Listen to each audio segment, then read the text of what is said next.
I'd like to call to order the November 18 special presentation ceremony and turn this over to Vice Mayor Faircloth for her first presentation. Thank you, ma'am.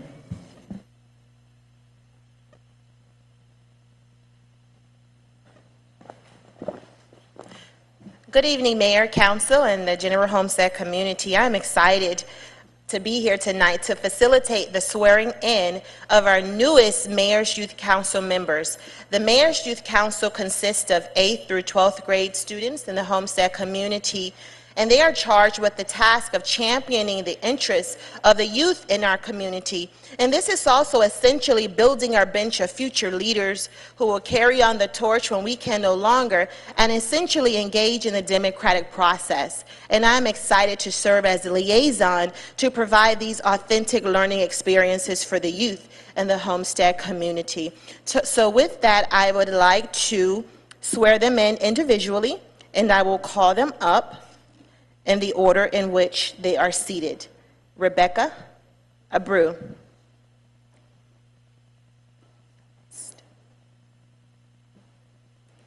you please raise your right hand and repeat after me? I state your name, do solemnly swear or affirm that I will support, protect, and defend the Constitution and the government of the United States and the state of Florida, that I am duly qualified to hold office under the Constitution of the state, and that I will well and faithfully perform the duties of Mayor's Youth Council member, on which I am about to enter.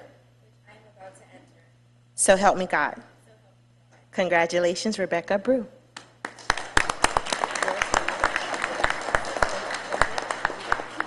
Stand over here.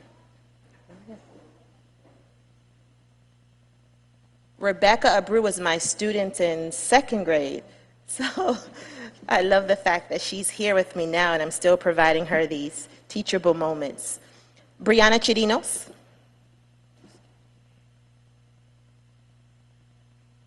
Would you please raise your right hand and repeat after me? I state your name, do solemnly swear or affirm that I will support, protect, and defend the Constitution and the government of the United States and the state of Florida, that I am duly qualified to hold office under the Constitution of the state, and that I will faithfully perform the duties of Mayor's Youth Council member, on which I am now about to enter. So help me God. Congratulations, Brianna Chirinos.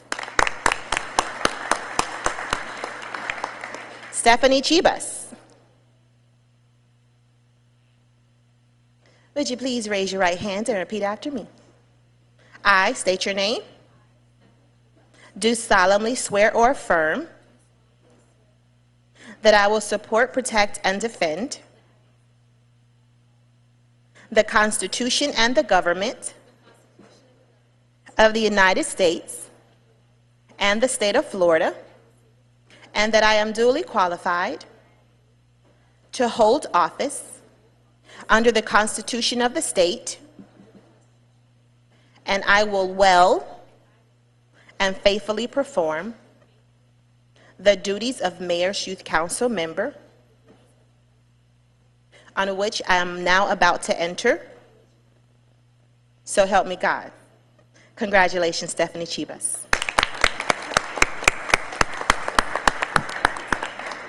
Anthony Garcia. Come on up, Anthony. Please raise your right hand and repeat after me. I state your name.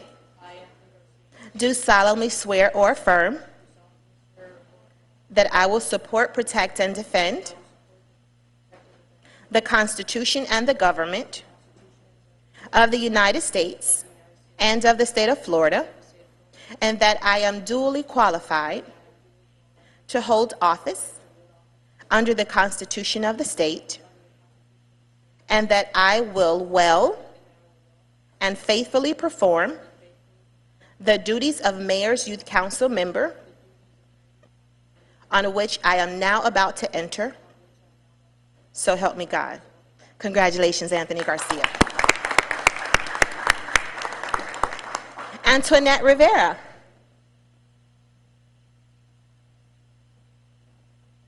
Please raise your right hand and repeat after me. I state your name. Do solemnly swear or affirm that I will support, protect, and defend the Constitution and the government of the United States and the state of Florida, and that I am duly qualified to hold office under the Constitution of the state, and I will well and faithfully perform the duties of Mayor's Youth Council member, on which I'm about to enter. So help me God. Congratulations, Antoinette Rivera. Ashley Seeley. Please raise your right hand and repeat after me. I state your name. Do solemnly swear or affirm that I will support, protect, and defend the Constitution and the government of the United States and the state of Florida, and that I am duly qualified to hold office under the Constitution of the state, and that I will well and faithfully perform the duties of Mayor's Youth Council member, on which I am now about to enter. So help me God. Congratulations, Ashley Seeley. And with that, I present to you the newest members and the current members of the City of Homestead's Mayor's Youth Council. Please join me in giving them a round of applause. Okay, over there for a picture. Picture.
Thank you, Vice Mayor, and congratulations to all the new members of the Youth Council. And at this time, we'll conclude the presentation ceremony. Give us a few minutes to set up, and we'll go into our council meeting.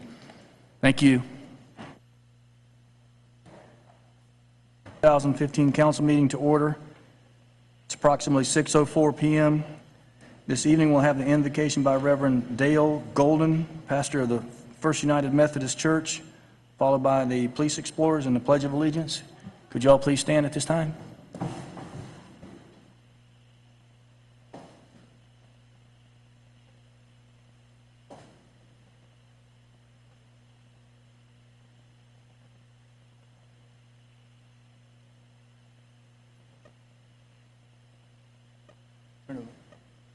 Red button.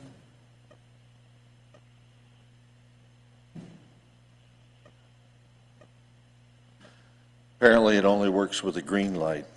Let us pray. Holy God, we come here tonight from different avenues and different journeys. We come from all over the world. We come from various states. We come here tonight because this is a holy place. It's holy because you are with us.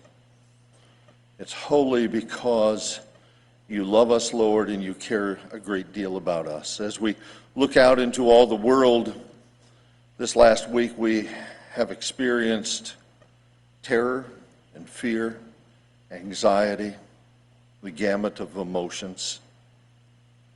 But tonight, Lord, this is a glorious place.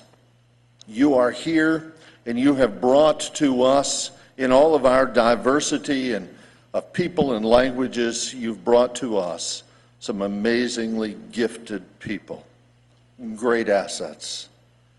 And each one of us, although we may have come with our own agenda tonight, we ask, Lord, that you would bless us with a great agenda of blessing godly leaders, leaders that would lead us into a new time and a new era. With all of the great assets you've blessed Homestead with, Lord, the greatest of these are the people you've blessed us with. So we ask your holy blessing on our leadership and our community. In the name of Christ we pray. Amen. Amen.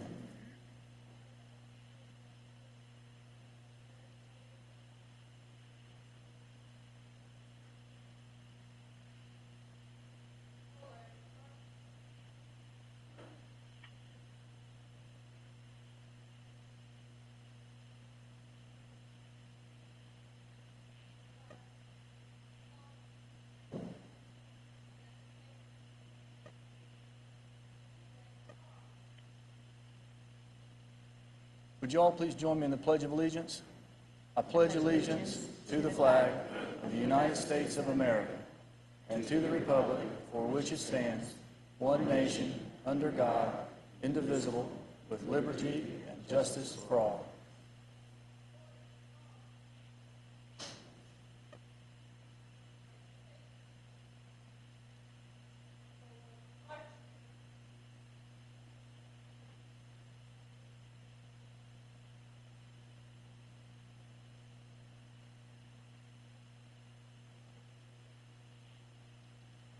Thank you. You may be seated.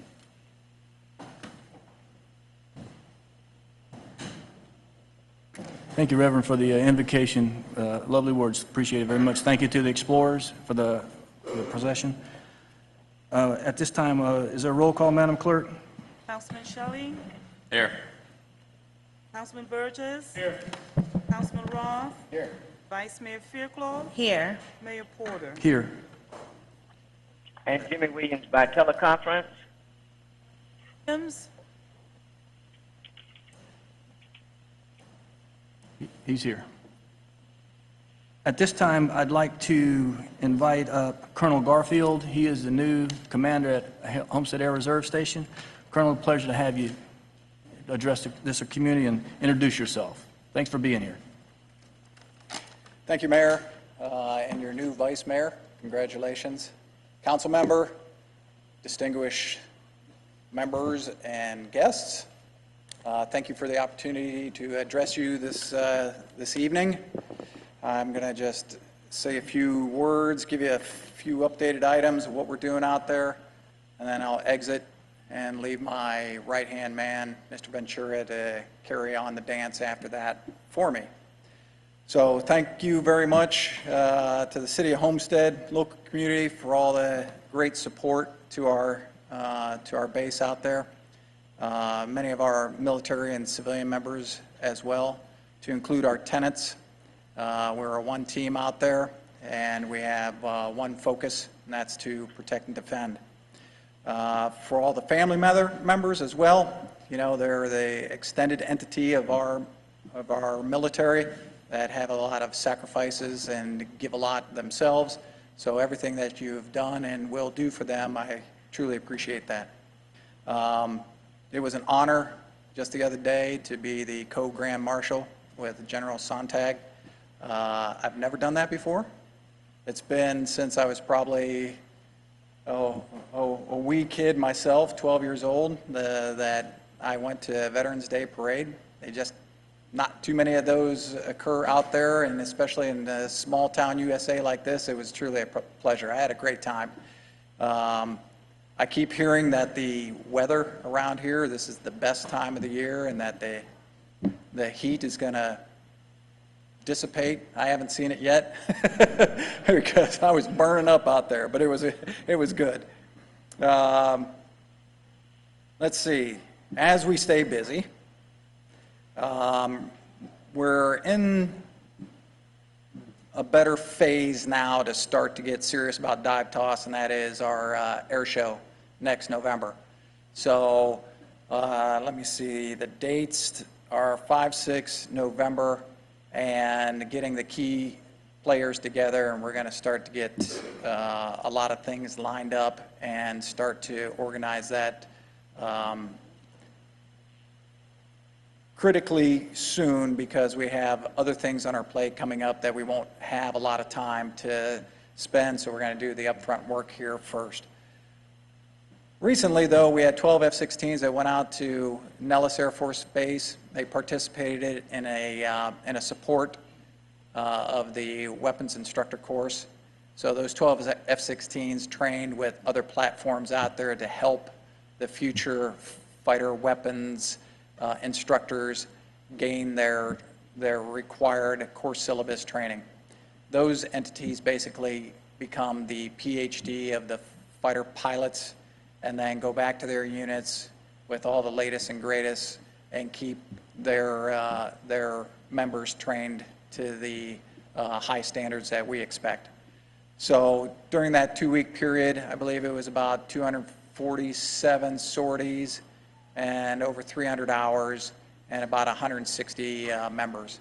Everything was safe, no incidents, thank goodness, and they're back home and currently in a phase training right now. We had a few ceremonies. We activated the 367th Fighter Squadron. We are what's called an active associate fighter wing.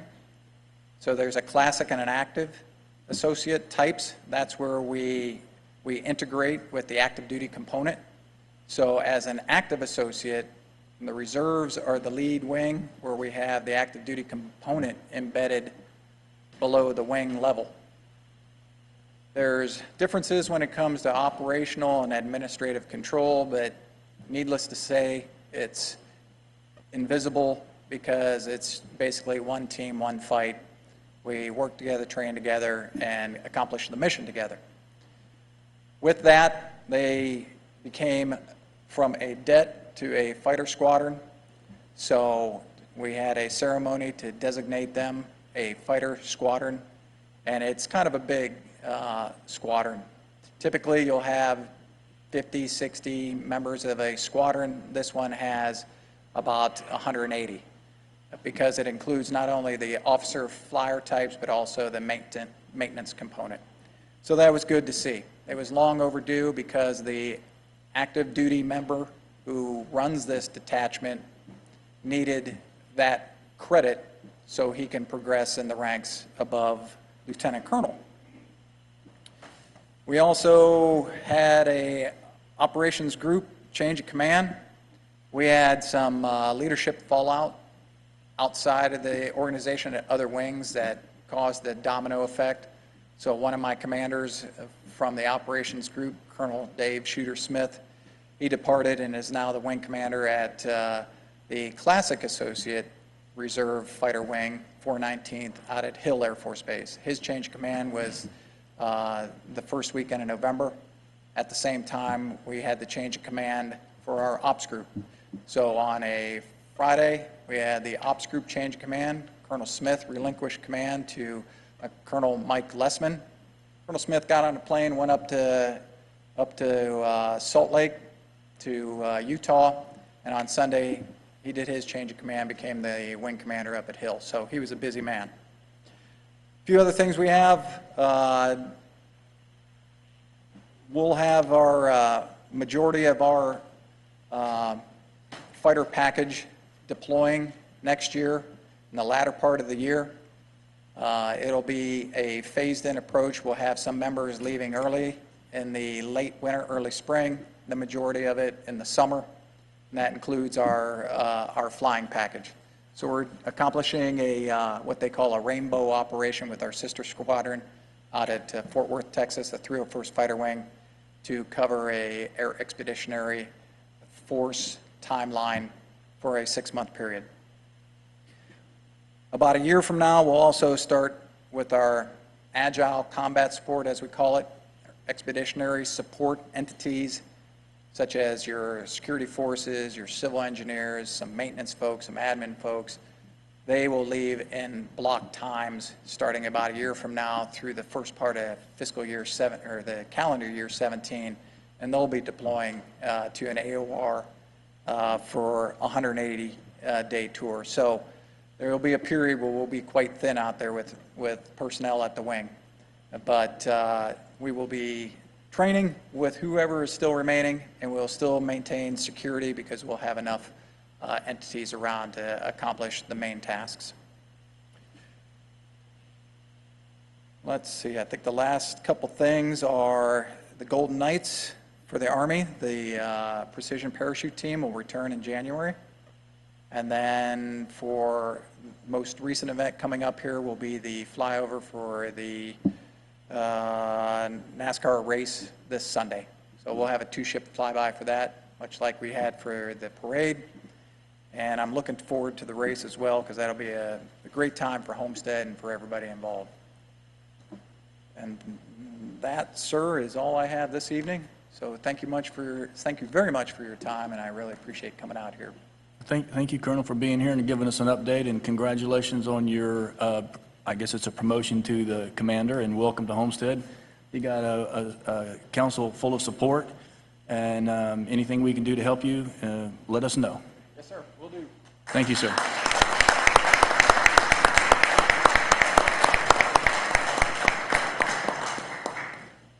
So at this time, I'll open up the public hearing portion of the meeting and ask that you realize we're going to have a 3-minute time limit, and the clock's in front of you. So you're welcome to come up to the podium at this time. He's coming. Go ahead, Jonathan. What I'm told, sir. Good evening, Mayor Porter, council members. Thank you for having me. Jonathan Borger, do I have to do the address Yes, sir. thing? 18703 Southwest 295 Terrace, Homestead. Representing the South Dade Chamber of Commerce Military Affairs Committee, along with some of our members over here. And if you don't mind, I'd like to pass this out to you real quick. Something we put together to advocate for the military, or for the Homestead Air Reserve Base.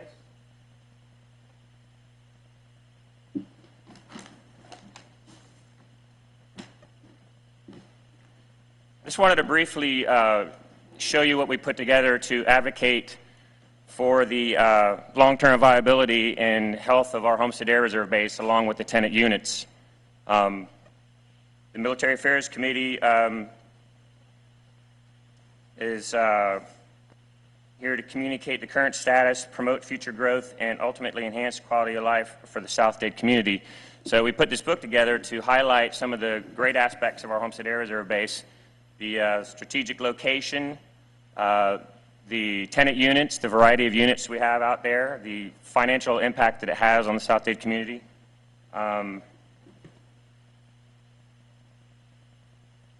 The air show, of course, which Colonel mentioned earlier.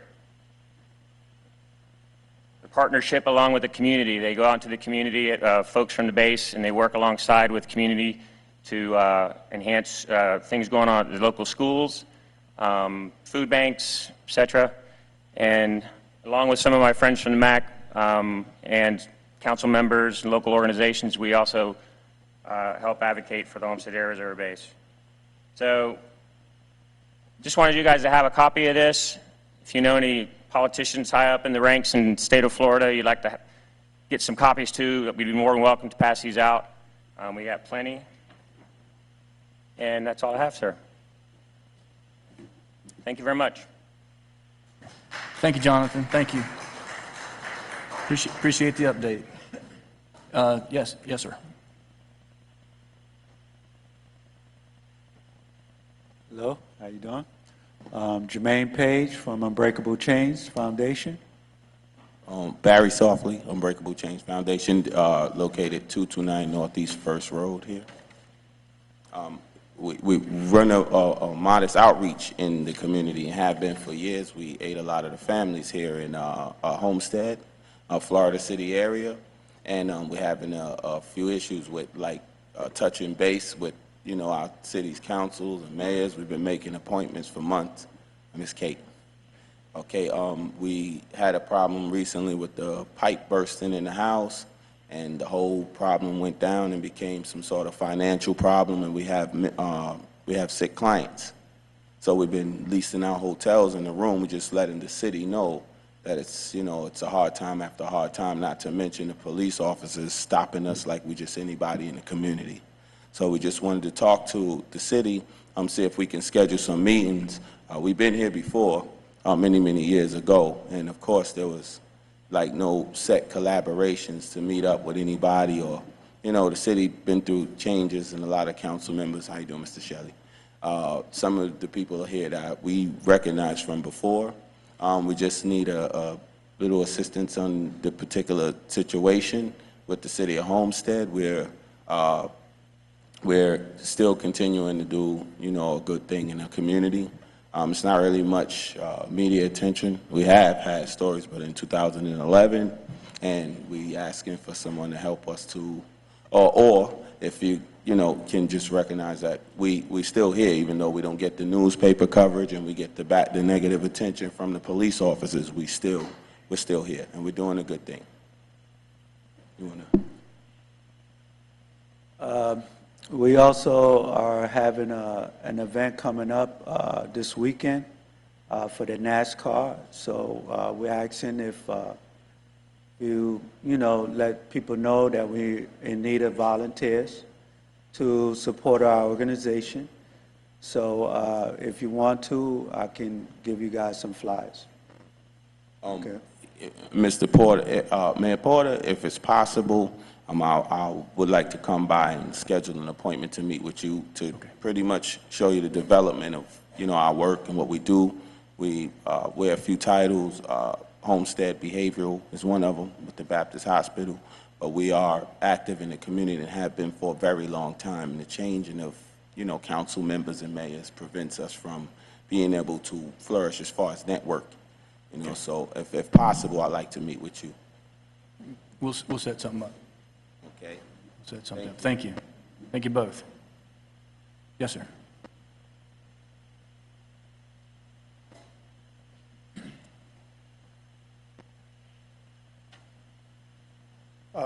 Tom Southern, 60 Northeast 16th Street.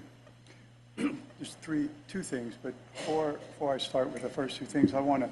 Can't hardly hear you. Can't hear you, so if you can speak into the mic, that'd be... Okay. Thank you. Two things, but before that, I want to publicly thank Patricia Faircloth just for being who she is. I moved here a couple of years ago, and just accidentally we would start emailing, or I'd call, ask questions, and every time, I know you guys work your butts off. You got your personal life, you got your professional life, and then you're down here. and you got us guys pounding on you all the time, but she always gave me considered and thoughtful and reasoned responses, even when it was something like me asking, hey, what time is the city council meeting and where is it? And she could have said, hey, why don't you pretend you're a big boy and look on the internet and find out where it is? But no, she'd email me back and tell me where it was and stuff. Okay, the two things I wanted to ask you guys about. One is, about a dozen years ago, Doris Kearns Goodwin wrote a book called A Team of Rivals. And it was about how Lincoln, when he was elected president, he took the people who ran against him and joined them to become part of his cabinet.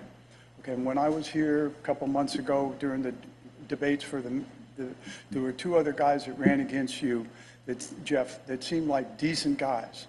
And the one young guy, you know, full ideas, couldn't, ADD to the max, you couldn't shut the boy up, but he was smart and good.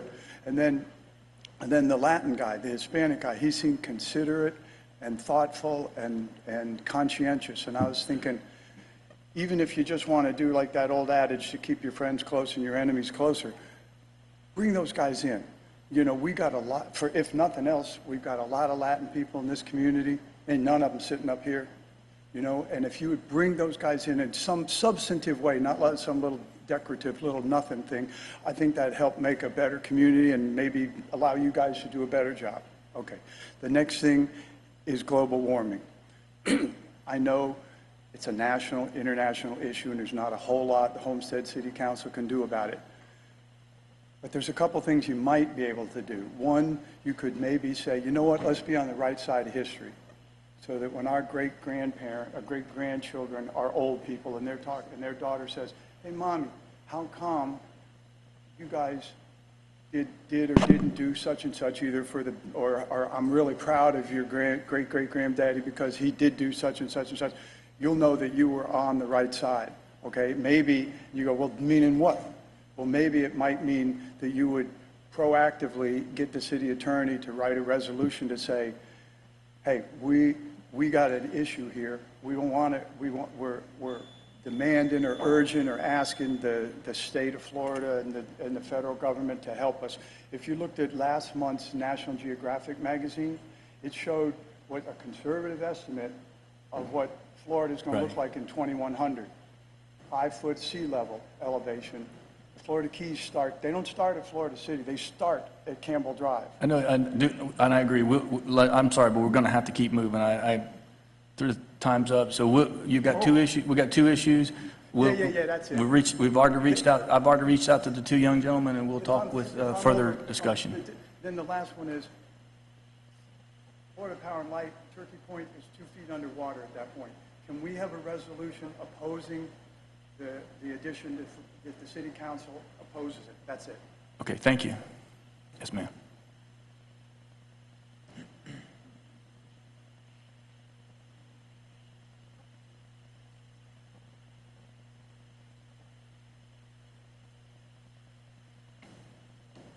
Good evening, Councilman. We're back again this month, just like last month. How y'all doing? Not with the same exact questions, but some are the same. The first one would be the same question as last month. What is the protocol to get an officer off the force? I was informed, Officer Anthony Green, from the beginning of this murder, that he was on leave with pay pending investigation. The investigation is still going. It's been 4 months, 2 days since July 16th, as of today. And I was informed that, Chief Rowe, I need to confirm this, you allowed Officer Anthony Green to go back on duty without the investigation being over with. That's one of my questions. One of the other questions would be, we still haven't received any phone calls. I've tried calling Miami-Dade. I've called FDLE. I've called all around the world. Still nothing at all. Nothing at all. We need some type of justice. We have the incident that happened in Palm Beach about, 2 weeks ago? Immediately, the officers fired. We're still with no answers. We're still with no officers coming to us. We're still with no councilmen, no one coming to us, giving us answers, condolences, or anything else. You have the gentleman that was just shot. He was playing for Pop Warner, 180 pound, no more than 14, 15 years old. officer murdered him yesterday. Was it yesterday or today? 9 times. Overkill. Overkill. Overkill. We have too many cricket officers on the force. It's time for us to stand up as a community and get them off the force. And this is where we take the stand with this case. Edward Blanton Foster III, July 16th, murdered by Officer Anthony Green. Still no justice, no glory, and nothing has been done but putting the same officer that has murdered 4 people unjustifiable with 7 shootings that we are aware of within 10 years back on the streets to patrol and kill again.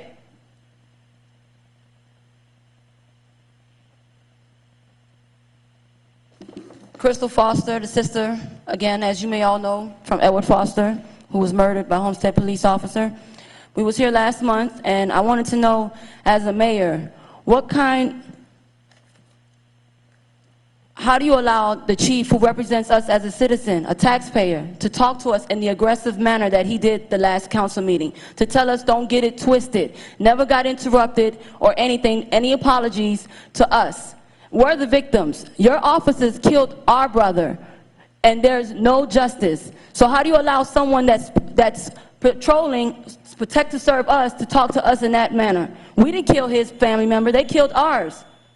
That's her 3 minutes. Okay? The other thing is, we want to know, you're not answering any questions for us, that we wanted to know if you had any answers from the last questions we had, but is Officer Green patrolling? That's the question we would like to know. Is there an answer that we can get today? He's asking you. Officer Rowe, Chief Rowe. Richard. Is Officer Green back patrolling on the streets?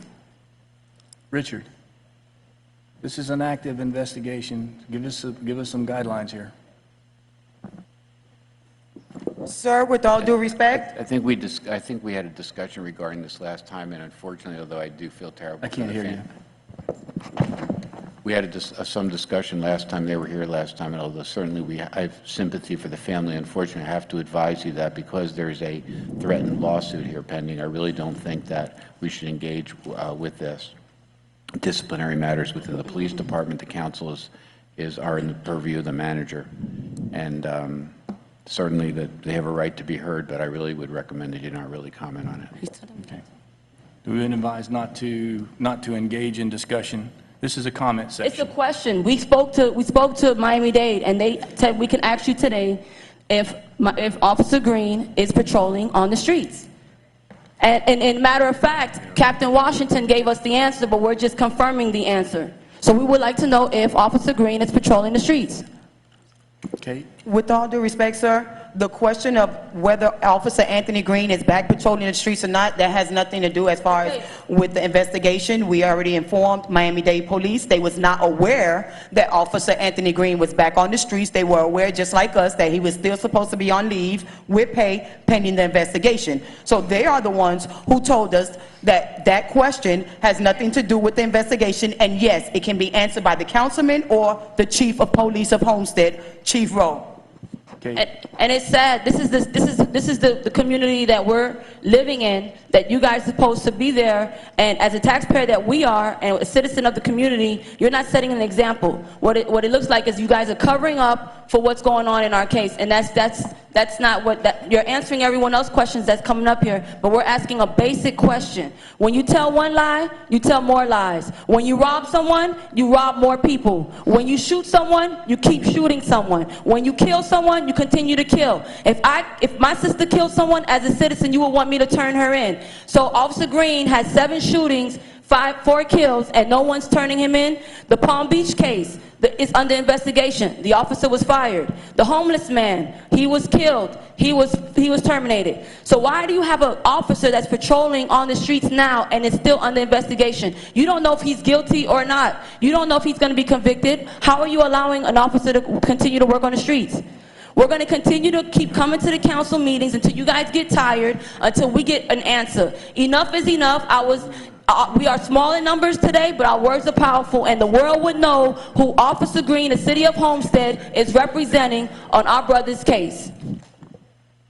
Just as my poster states, eyes open, ears open. We are not going anywhere. until we get our answers. And in all respect, I hope after this meeting, remember, you have a chief that spoke to us aggressively, disrespectful in the last council meeting. How are we supposed to contact him to sit down with a man that is very disrespectful to us behind closed doors? We want a meeting with the city, the manager, the mayor, with everyone involved regarding this case. And we're not going anywhere until we get our answers. Enough is enough, and we want justice. These kids lost their mother in a drive-by shooting, 6 kids. We have a father that was murdered with his hands up, and we are not going anywhere until you guys give us an answer. Okay. All right, thank you.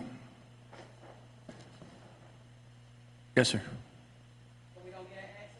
I'm going to close the public hearing. We'll get an answer. Okay, thank you. Yes, yes, sir. This is a comment section, so if you got a comment, say the comment, and then let me close the public hearing, and we'll get an answer. I come here not to say Officer Green is innocent. Excuse me, could we have your name and address for the record? Kim Hill, permanently of the Southwest community and unapologetically a black man, so black lives definitely do matter to me. And as a tax-paying citizen, you know, I'm basically abhorred at the lack of response when a simple question comes up, is an officer on duty? Now, I employ that officer. I'm inclined to have an answer for that. You all, the onus is on you all as city council members. You have a fiduciary responsibility to be able to answer a question like that. It's only when it comes to my people, African Americans. I make no apologies about saying this. This is a city that gives a lack of when you say minority contracts, you're talking about an undeveloped Southwest side. You just gave $3 or $4 million to a guy about a golf course, and my community looks in shambles and stuff. The last piece of money that came through that was in the empowerment zone. But then you roll through there, and I have a killing. An officer with 7 shootings, 4 murders. I mean, well, I guess you would say justifiable because he's still on office. He's still on patrol. But yet at the same time, you all supposed to be able to answer this particular question. Now, you can call the character of this individual, but I'm gonna test the character of Homestead Police Department over the last recent years. Officer Villarunga, where is he? The 4 or 5 officers that I just saw on the news for whipping up on a couple of Hispanic people, riding them across the county line. Destroying public records within the police department. I came to this meeting last meeting to ask for some transparency. And the only thing I came solution oriented. I asked for police body cameras, which would help the police department more so than the citizens. Did I get a response? No, I did not. I said, how about single-member district voting and stuff so my people can have someone that will represent them instead of sending $3-4 million to a golf course and put it on the Southwest side where there's been a lack of development. Now, my next thing is I want to know, what does it take for me to recall my city councilman? What does it take? What are the procedures? Go ahead and tell me, Mr. City Manager, because I want to proceed on with this, because the lack of respect in my community, this is an absolute lack of respect. You know, injustice anywhere is a threat to justice everywhere. We will not sit down about this particular matter. Black lives matter, human lives matter, but black lives matter because I'm a black man and a man protects his community.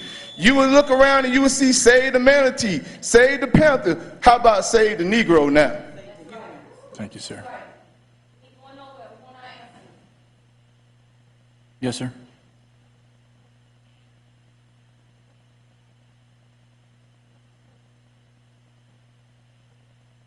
Council, Walter Jenkins, 1436 Northeast 40th Road, Homestead. Thank you guys for serving our city, and I just wanted to bring one topic to matter for discussion. Some of you have had an opportunity to speak with individually, but I'm a businessman here in this city, and my profession is insurance, specifically homeowners insurance, and there are a lot of residents who have, especially on the western side of the city of Homestead, that have a lot of homes that are needing attention, and they don't have the means in order to do so, in repairing roofs and upgrading windows. And just a quick example, there was a client of mine that had a renewal come up for their insurance. They were paying $9,000 to $10,000 a year because their roof was over 20 years old. And as you know, the shingle roofs in this city, with the heat that we have, as the Colonel expressed, they're torn up. They don't last the term that they're supposed to. And so other insurance companies are not willing to take on that risk. And so residents left paying too much money per year or per month for their insurance expense. And so this same individual, we were able to take their house, present it to this program called Why Green Works, and they were able to finance them in another city for a new roof, and their premium came down from $9,500 a year to $3,900 a year just for the new roof.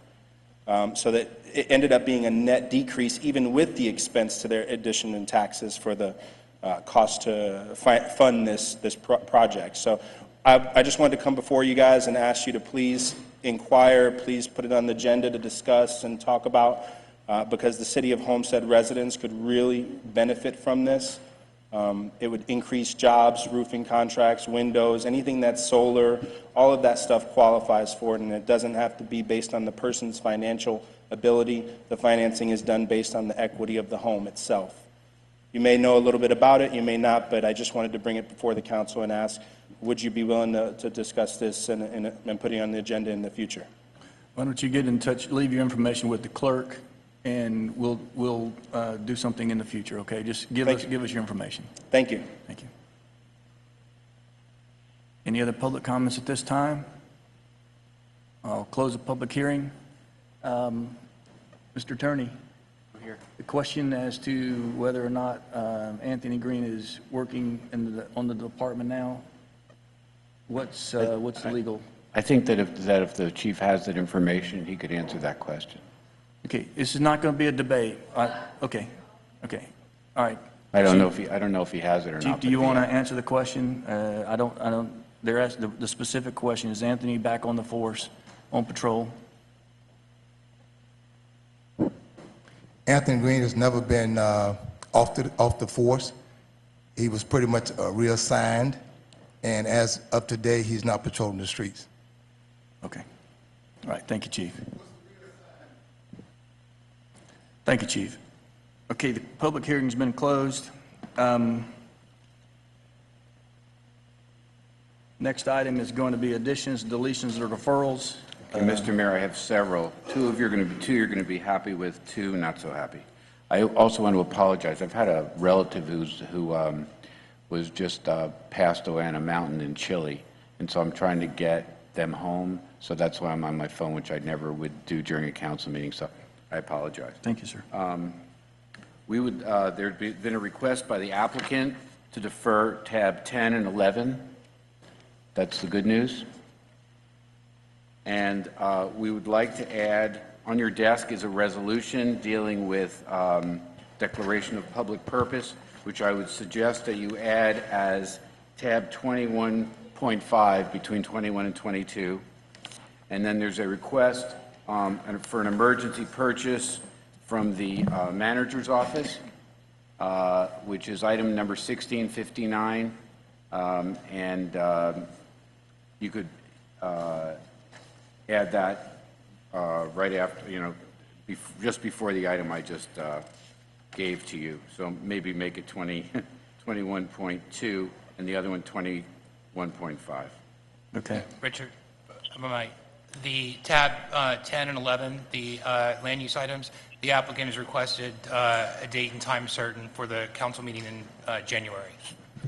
So those are deferred to a time certain for the January council meeting. Okay, Thank you. and that's on tab 10 and tab 11.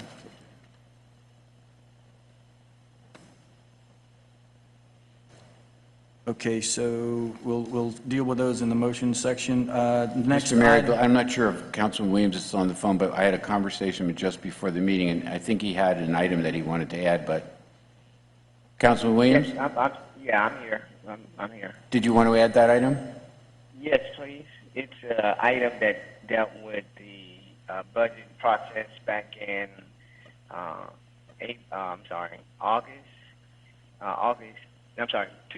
September the 8th, and when we talked about allocating the $20,000, and we postponed it until we found some more information. And I have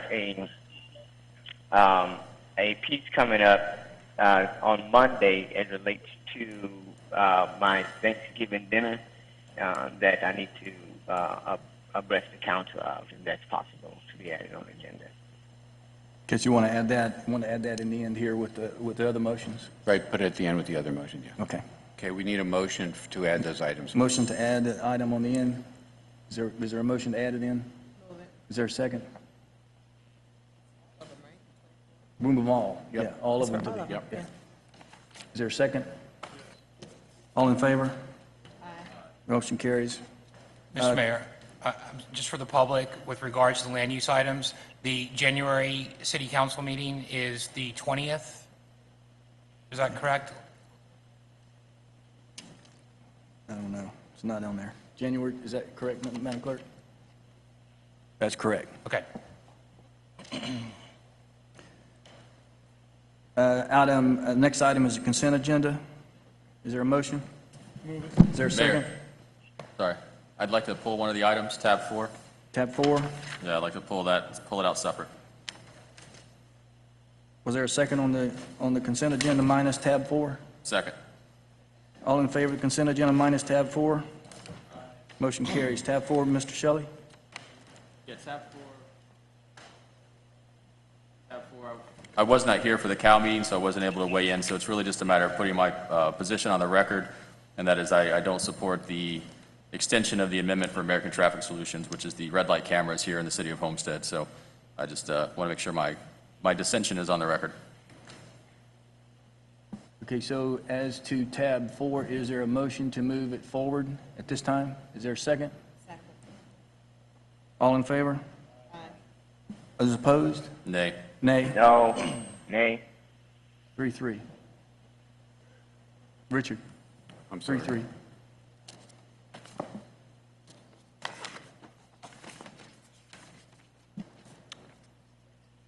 Tab for, Tab 4, the sorry. amendment to the Yep. traffic solution. Motion was to approve. right, Motion failed. that's the end of it. Mayor, point of order, can I call for a division of the House?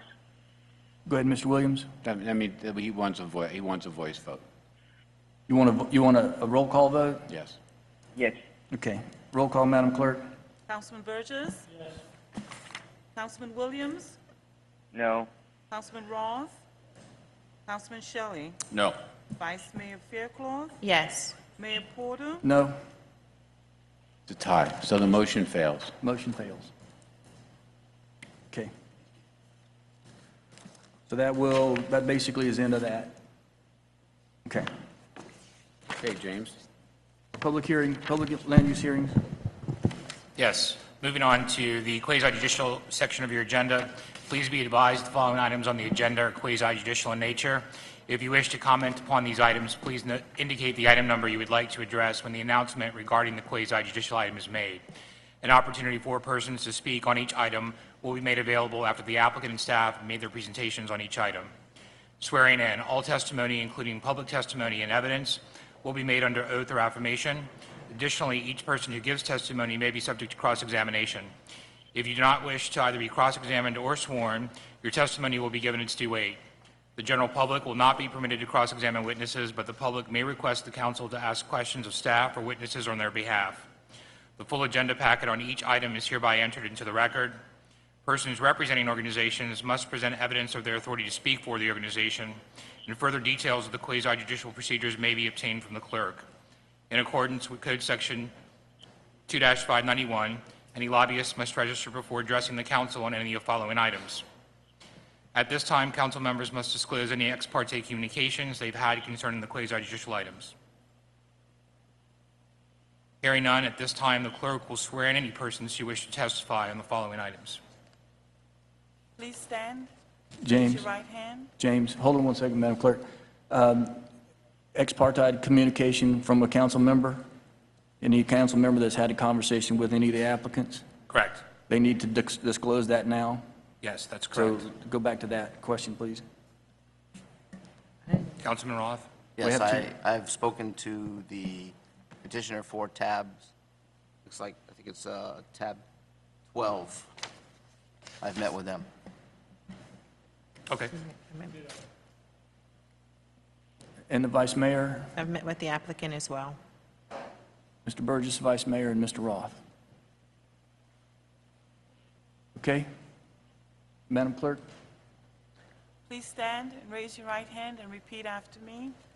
I state your name, hereby swear or affirm that the information I present shall be the truth and nothing but the truth, so help me God. Thank you. You may be seated. James, I've made an error. On tab 22, before we go into all the land use issues, I've got tab 22. They just want to give a little presentation about giving us money, and if you guys don't mind taking tab 22 so that they can leave, they've got to go to another meeting. Is any opposed to taking 22? Mayor and Council, the Parks and Recreation on this item, the department is requesting authorization to submit an application to the Orange Bowl Committee for consideration of an award to fund renovations at Harris Field Stadium. This would be part of the annual Orange Bowl Legacy Project, wherein the Orange Bowl funds improvements to local South Florida facilities. The concept was initiated and is supported by Mr. Bob Eppeling and Mr. Willie Carpenter of Community Bank, both of whom are Orange Bowl committee members, and Community Bank is also committed to this project financially in the amount of $30,000.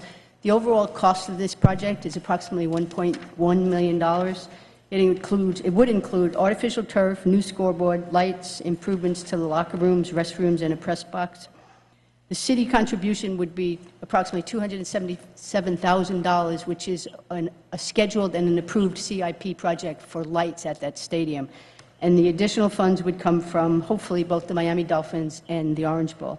And I know that Mr. Carpenter, I saw Mr. Carpenter here, if there's any questions. I don't know if Mr. Eppeling is here, but I do know that Mr. Carpenter is here, and certainly staff can answer any questions you may have.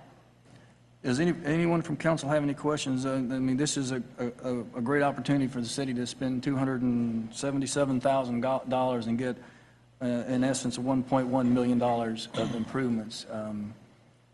And Mr. Carpenter, you're welcome to come and address the council. I don't think there's going to be any question as to whether or not we would want to go forward with this. Okay, so any questions from council? None. This is a public hearing. Madam Clerk, this is a public hearing? Anyone that would like to speak for or against us leveraging this opportunity with the Orange Bowl Committee? You're welcome to come to the mic at this time. And to Willie and Mr. Carpenter and Mr. Eppeling, thank you for bringing this opportunity to Homestead. Yes, sir. Hello, Stephen McDuffie, 139 Southeast 36th Avenue. Thank you, Mr. Mayor, for letting me come up and speak. For the Orange Bowl legacy gift, say go for it. Councilwoman Fairclough, as my councilwoman, please go for it. Thank you. Thank you, sir. Seeing no one else, I'll close the public hearing. Any final comments? Roll call, Madam Clerk. Tab 22. Councilman Roth? Yes. Councilman Williams? Yes. Councilman Burgess? Councilman Shelley? Yes. Vice Mayor Fairclough? Yes. Mayor Porter? Yes. The motion carries. Thank you. Thank you, Mr. Carpenter. And Mayor, we'll obviously advise the council as how we proceed with the application. Thank you. Great opportunity for Harris Field development. I'm sorry, James, go back to tab 12, correct? Yes, that's correct, Mayor. So tab 12, this is under quasi-judicial for the audience. Tab 12 is a second reading of an ordinance of the City of Homestead, Florida, considering the rezoning of an approximately 4.52-acre portion of a 7.7-acre parcel from the residential townhouse RTH zoning district to the retail commercial B2 zoning district for property located on the northwest corner of Southwest 167th Avenue and Southwest 344th Street, as illegally described in Exhibit A and providing for conflicts, providing for severability, and providing for an effective date. This is second and final reading. Anything from staff? Sir, this is the second reading. We addressed it last month. We're recommending approval. Thank you. Any questions from council? Tab 12.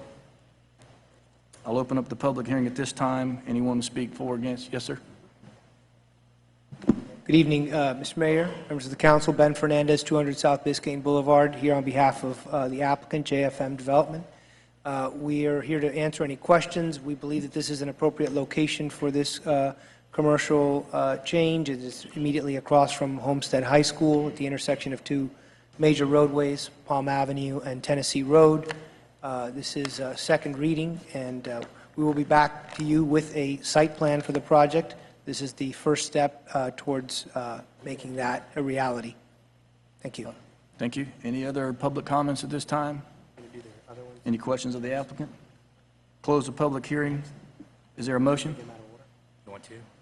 Not ready. Is there a second? Second. Second by the Vice Mayor. Roll call, Madam Clerk. Councilman Williams? Yes. Councilman Shelley? Yes. Councilman Roth? Yes. Councilman Burgess? Yes. Vice Mayor Faircloth? Yes. Mayor Porter? Yes. The motion carries. Tab 13. Thank you. Yes, tab 13 is the first reading of an ordinance of the City of Homestead, Florida, considering the rezoning of an approximately 1.37 acre parcel from the agricultural AU zoning district to the light industrial I-1 zoning district for property located on the northwest corner of Southwest 312th Street, Campbell Drive, in the eastern boundary line of the city as legally described in Exhibit A, and providing for an effective date. This is first reading. This is first reading. Anything from staff, Joe? Yes, sir. This is an interesting application that we have. We have a rezoning. I have a presentation that we should be putting up briefly, but I'll start our analysis right now. The applicant has come in requesting a rezoning. We believe that from a technical planning perspective, the applicant has the right to have the expectation that their land use category and their zoning categories match. On this piece of property, the land use category is industrial, but the zoning is agricultural. The agricultural is not supported by the industrial land use category. So the applicant has the right to change the zoning to something that's supported by the land use category, and that happens to be only industrial land. So technically, the change should be made from agricultural as a zoning to industrial.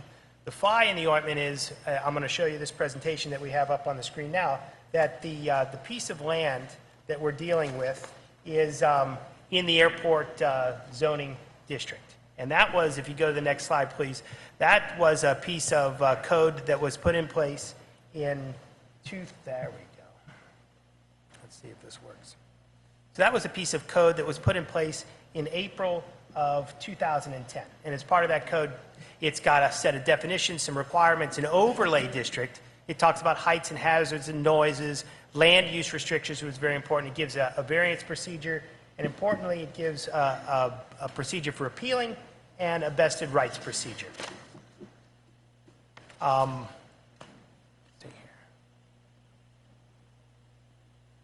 And this airport zoning ordinance is in line with many of the airport airbase studies that had gone on at the time. It resulted in really setting up 4 distinct zones. The first zone is a clear zone. This is at the very end of the runway, and this is where nothing is supposed to be. There are 2 accident potential zones that are in line off the runway compared to that. If a plane is going to crash, that's probably where it's going to crash, and that's why they have those clear zones, and they set up an explosive clear zone. And all that land was mapped within the area, and you can see on this graphic the clear zone, the 2 accident potential zones, and if you see on the top right-hand corner, that's the explosive clear zone that is there. A little bit more detail on it with this next slide. And finally, you can see that area right there is where that explosive clear zone is. So really what's allowed in that area through the ordinance is one thing, regardless of whatever zoning regardless of whatever land use there, the airport ordinance says you're only allowed to have resource production and extraction.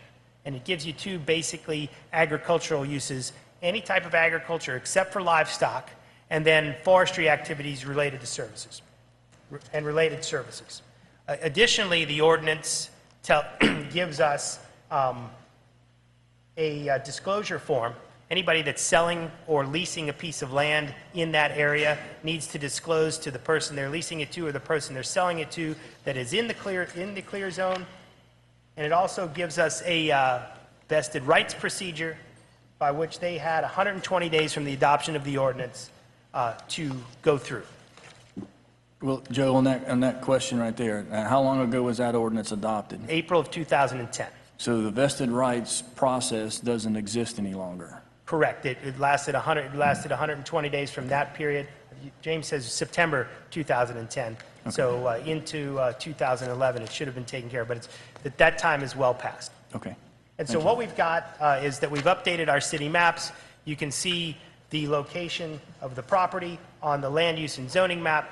It's pretty clear. It's our interpretation that, again, the zoning is agricultural, not supported by the industrial land use. But in the long run, regardless of what the zoning is, it's all a technicality. It doesn't matter what the land use, it doesn't matter what the zoning is. The only thing you can do on this land is the agriculture minus livestock and the forestry and related services. And that's the nuts and bolts of it. So it was our opinion that to go through the process, allow them to change the zoning to what they should have legally, which is something that's compatible with the land use, which takes precedence. But in the long run, you can't do anything more than those two uses that they state in the code. So in essence, what is the exercise here? If we're trying to change the zoning to a non-compatible, well, to a use that won't be compatible on it, why go through this trouble to? Because currently in the state that it's in, which is ag use, it's ag, right? Currently ag? The zoning is ag, the land use is industrial. Okay, so it's zoned ag, and all those two other uses are currently available uses on ag properties, correct? Yes. So when to go to industrial and only be able to have those two uses, why is this exercise being done? Well, the applicant asked for it. It's basically a technicality. They can't use the land for anything other than what the airport zone lets them use land for, which are to those two agricultural uses, agriculture without livestock and the forestry and related services. A way to go about this the opposite direction is re-land use it to agriculture, keep the zoning at agriculture, re-land use it to agriculture, but that's not the applicant's request. Mr. Attorney, who is or James, I don't know, who is the regulatory agency of, who oversees what goes in there? Is that going to be a court question? Is that going to be a city council question? I mean, if it's clearly if they're going into this with the permitted uses, clearly what's permitted in this blast zone, I guess is what they're calling it. What's going to happen here? Well, I guess that's all going to be dependent on what happens this evening. I can't really speculate, but I can tell you that what controls the property currently and the agency that has, or the government body that has jurisdiction is you as the city of Homestead. So you've adopted this ordinance in conjunction with the Homestead Air Base and stakeholders in the community over a very long period of time that ultimately culminated in the adoption of this ordinance, which had some pretty tough questions and decisions that had to be made, and policy questions and decisions that had to be made and determined. And so the result of that is this ordinance that was finally adopted in September of 2010, and it has a lot of component parts to it, but basically it's an overlay zoning regulation that comprises various zones, explosive clear zone, crash zones, as Joe mentioned just a few moments ago. And there is a permitted use list in the back of the table that indicates what the various uses are and what would be allowed. And so right now, the property is agriculturally zoned, and because of its location within the parameters of the explosive clear zone, the ordinance basically says if you're within this line, then the only uses that are permitted pursuant to this are the agricultural uses that Joe mentioned. The applicant has a future land use map designation right now of industrial and is coming in to seek a zoning of industrial to be consistent with that future land use map. I think you'll hear from the base this evening who's indicated to you in correspondence and letters that are in your packet that really the property should have a agricultural future land use map designation that's consistent with the ordinance that was adopted in 2010, which would match the zoning. So if the zoning were to happen this evening, the rezoning were to happen this evening, at some point the applicant would come in, I assume, and want to develop consistent with industrial zoning and argue that the agricultural uses are a limitation that they don't agree with. Okay. So at some point you'll be hearing that argument. I'm not sure when, and I'm not sure what the contrary argument would be from the base. I mean, certainly I think the base is the primary beneficiary stakeholder that has the explosive clear zone that they're concerned about compatibility encroachment. We're currently in litigation over one of the vested rights applications that you all granted. So this is the first item that we've had that's posed this issue for anyone. Okay, well, any questions from council before we open up the public hearing? Mr. Roth? Can they build on this land today in its current zoning? They can put those uses that are put in the airport clear zone, which are the agriculture, and they can do the forestry. Those are the two things that are permitted. And I anticipate it would be no different in the future, regardless of the land use or zoning. They may argue something different, but according to our codes, no. So they can't erect a building on this property today? They cannot. Okay. Because in their letter of intent, it's specific that the function of this purpose of the application is to allow for construction of a bait and tackle store and boat repair facility. So under the zoning it currently is now, they cannot do that. No, sir. If we give them the zoning they're looking for, can they do that? No, sir. Okay. That's it, sir? That's it. Anything else?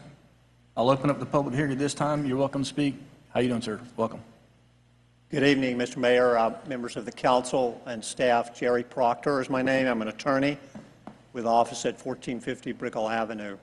I'm joined by Jerry and Jody Metallo, who are the applicants in this matter and have been working on this with me and with the city for well over a year now. Mr. Mayor, I know that in a normal proceeding we would make our presentation, which I'm happy to do. With the knowledge that Mr. Corradino has testified, I would like to have the opportunity to ask him some questions. If you would like me to do that first, I'm happy to do that, whatever you prefer. That's fine. That's fine. Thank you. Go right ahead, sir. Thank you. To Mr. Corradino, if I could, sir, I ask you to put back on the screen your exhibit and map that I believe is titled "City Maps Have Been Updated." There you go. Thank you. This map is part of the agenda package, I believe, for tonight. Is that correct? Yes, sir. And when was the map prepared? The map was prepared within the last 12 months. And who was it prepared by? The Development Services Department. You mentioned that it was prepared in the last 12 months, and we've heard that the ordinance that adopted the zoning for this property and the overlay district was adopted by the city in 2010. Is that correct? Yes, sir. Under what authority does your company or does city staff have to issue a new zoning map regarding an action that occurred over 5 years ago? We constantly are updating the land use and zoning maps when we need to, when we find a discrepancy. And do you believe, sir, that this map is reflective of the action of the council in 2010? Yes, sir. We went back and made sure that the land use and zoning maps were representative of the ordinance that was passed in 2010. Okay.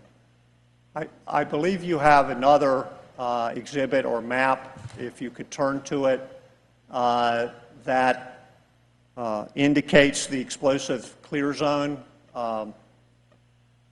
That one is probably as good as any. That's displayed at this point on the map or on the screen is essentially a blow-up of what was adopted in 2010. Is that correct? Yes, sir. Let me just let's ask a question. Mr. Burgess, there's a question as to the Go back to your map. last slide, please, because I'm reading there where it says prepared in 9 of 10. So explain to me where the 12 months comes from, Joe, because right there at the bottom of the screen it says prepared. We updated the land use and zoning map. That's not a representation of the land use and zoning map. We put the lines on the land use and zoning map. That he asked for that slide. Then we should have the correct date on that map. Well, that's not our land use and zoning. What we did was update the land use and zoning map recently with the lines from the ordinance. They didn't exist on our official maps. Okay, go ahead. It was just unclear. We're looking at a 2010 map, and we're talking Right. Well, about that's the map that they came from that's the map that had come from the Okay. ordinance, which is a representation of these guys. We were confused here, so go ahead. I'm sorry to interrupt, but That's we okay. needed to have that answered. Go ahead, Joe. Thank you. If I could ask you to go back to the city maps have been updated. I'm getting. Thank you. The red circle or kidney-shaped area on the map, what area does that reflect in terms of regulation? I believe that's the explosive clear zone. Okay. Is the subject property on tonight's hearing on 312th Street included within that area? Yes, sir. Okay. If I could now ask you to go back to the enlarged map from the 2010 hearing. That's it. I think you had an enlarged one, actually. You want one with your property on it, or you want one with, that's it? That one would be fine. And again, that is an enlarged version of one of the appendices from the 2010 approval, is that correct? Yes, sir. And the subject property in tonight's hearing is right there in that part red. of that explosives zone, in your opinion? Yes, sir. Okay. The area in black, which is a large portion of the northern part of that property, part of that area on the previous map that was on the screen was indicated in the explosives clear zone. Is that correct? Yes, sir. How was the circle or kidney-shaped circle going around to the north derived from this map that's on the screen or the enlarged map to form the map that you have created in the last 12 months? I believe we took it from the ordinance. sorry? From the ordinance. Can you point to the ordinance where that semicircle or circle was indicated? Isn't that it right there?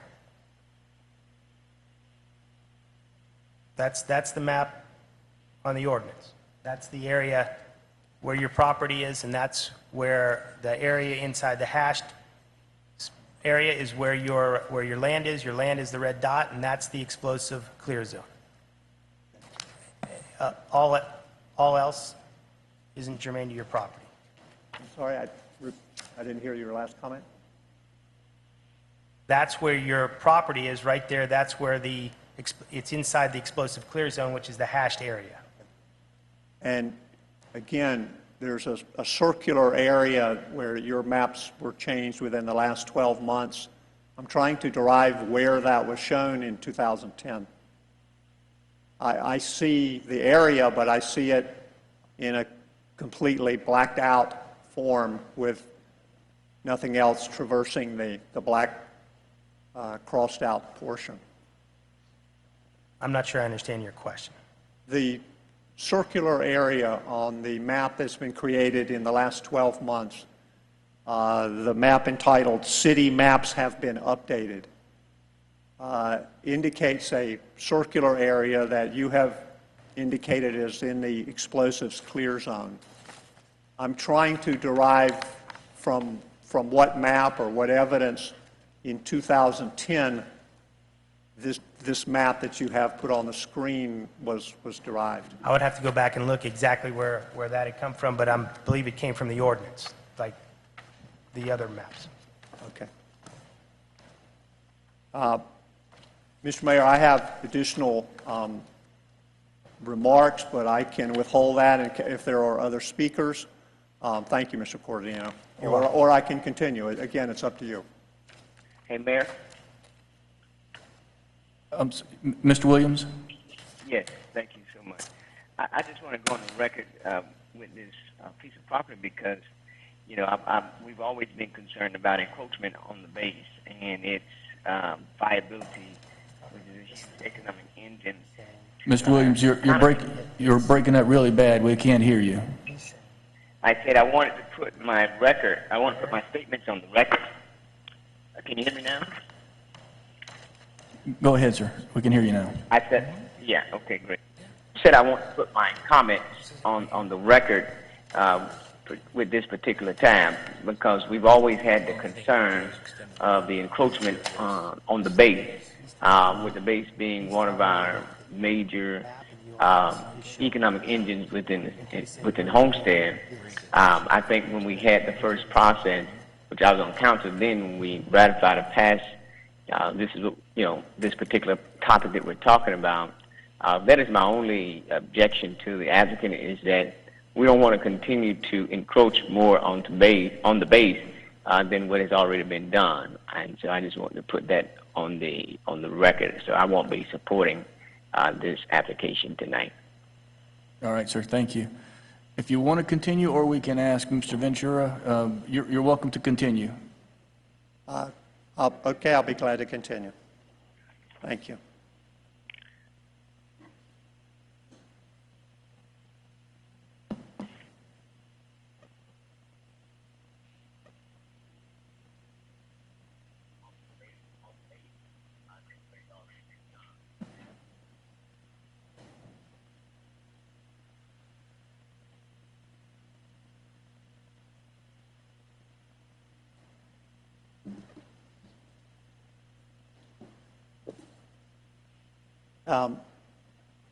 Mr. Mayor, members of the council, I perhaps should take a step back for a moment. We appreciate the opportunity to appear again. I want to congratulate those of you that were reelected, elevated to vice mayor, and elected Councilman Rolfe for the first time.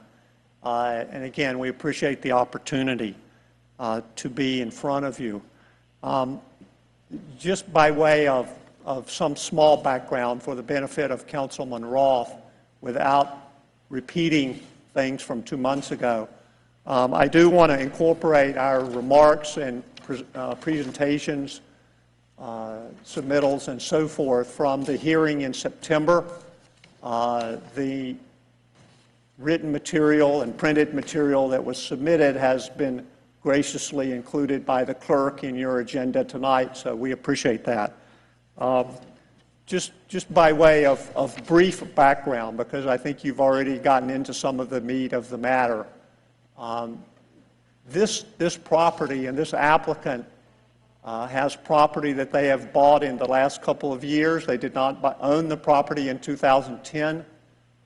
And Mr. Metallo approached the city in April of last year inquiring about the zoning, about whether there are any base restrictions or other restrictions, about the comprehensive plan designation, and the overall development character of the property and the area. This property has been designated for industrial development going back to the days before it was annexed, even in Miami-Dade County back 20 plus years ago. And it still carries that industrial designation today. So the first thing that Mr. Metallo was told in approximately April of last year was that the property has the proper land use category, but it does not have the industrial zoning that he desires. Mr. and Ms. Metallo, their goal coming into this process was to obtain a rezoning and to develop a bait and tackle shop or similar development, something that would have to go through your process, as Mr. White indicated earlier. And that's still their goal, but we have learned through the process, and we didn't learn for, I would tell you, for 7 or 8 months that there was a base issue on this matter. And I don't want to repeat the entire presentation from September, but what I want to say just in brief, and again for the benefit primarily of Councilman Roth, is that we don't believe the city properly enacted the ordinance in 2010, not as a whole, but as it relates to this particular area and this particular property. We do not believe that this property was properly designated as an explosives clear zone. The map that was shown in an enlarged form earlier on the screen, which is now part of your record, does not correspond with any legend or any other indicator at the side or the bottom of the map with the same colorings or markings or hatchings that indicates it as an explosives clear zone. What is the import of that, or the effect of that? The effect of that is, for 5 years, until we have brought this matter to light, the city did not show this on a map, a plan, a written document, or anything that has been produced that gave them the indication, or in turn gave any property owner, including our client, the indication that it had such restriction. With all due respect to Mr. Corradino, the city cannot produce a map 5 years after a public hearing that was not in the record at that time, that does not correspond with what was in the record at that time, that indicates a circular pattern that is nowhere to be found in the city's records from 5 years ago. This is a real thorny situation. I've never encountered anything quite like it. And that's really the situation here. I have some solutions. They may not be easy solutions, but I'd like to present them at some point. I perhaps will wait for the other testimony, but before that testimony, I would put forward the following additional considerations that I did not put forward in September. And I've handed out certain documents to your clerk and to your attorney and consultant. The first document is part of your record tonight entitled Installation Clear Zones APZs.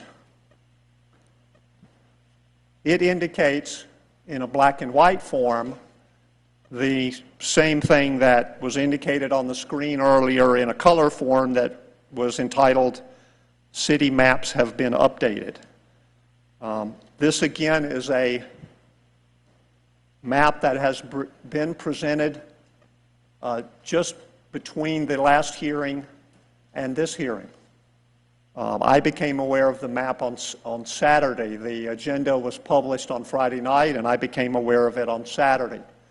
This is another, I don't think Mr. Corradino presented it in his PowerPoint, but, and I would ask him to certainly correct me if I'm wrong, this is another map, official map of the city produced by the Corradino Group that indicates an explosives clear zone. I would point out to you this particular map does not indicate a street, an avenue.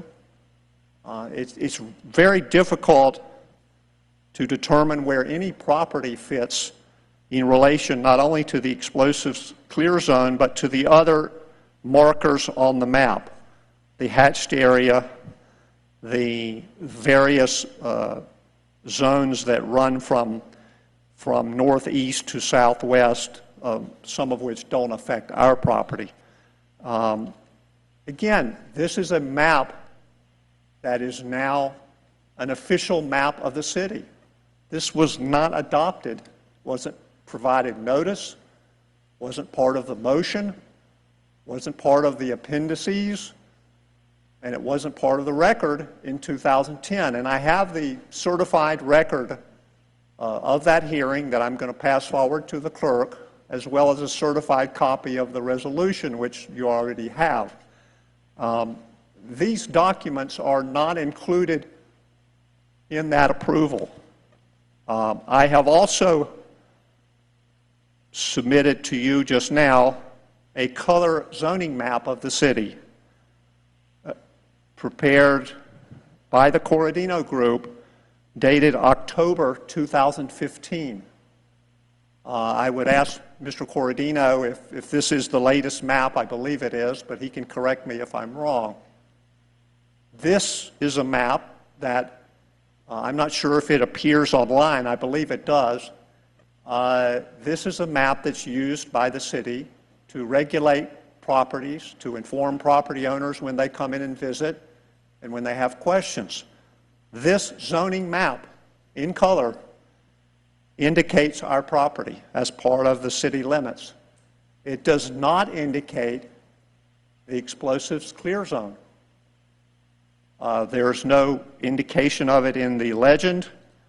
There's no indication of it on the property. There's no semicircle or circle or crosshatch or anything that would resemble any of the exhibits that either were adopted in 2010 or have been brought forward and presented this evening by the city. This entire process, as it relates to the explosives clear zone, not the other portions of the approval, is flawed.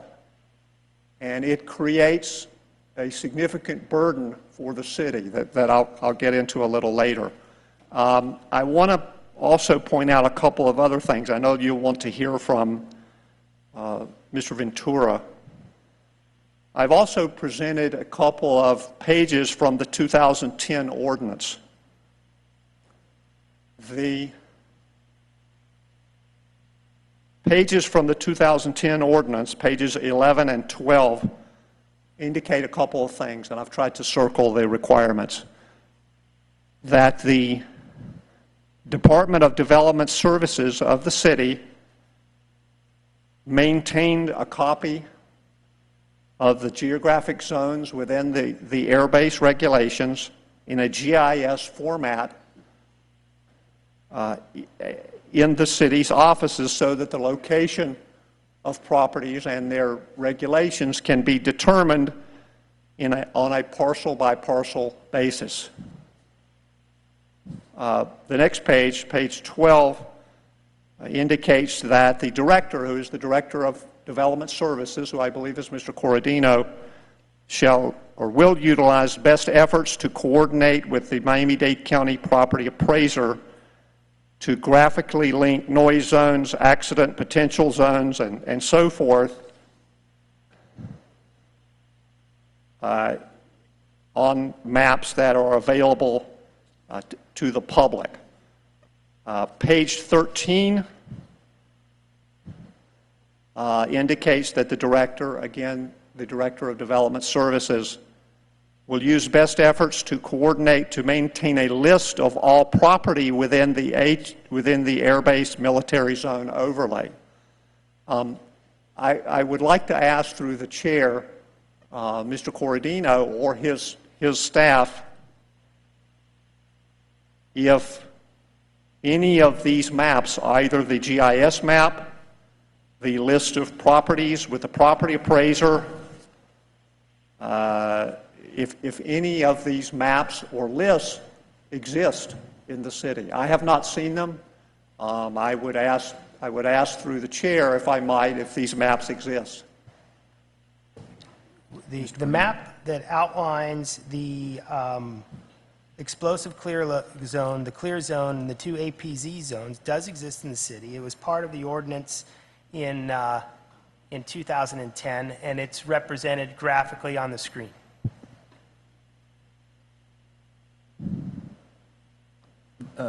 Mr. Shelley, did you have a question? Okay. Mr.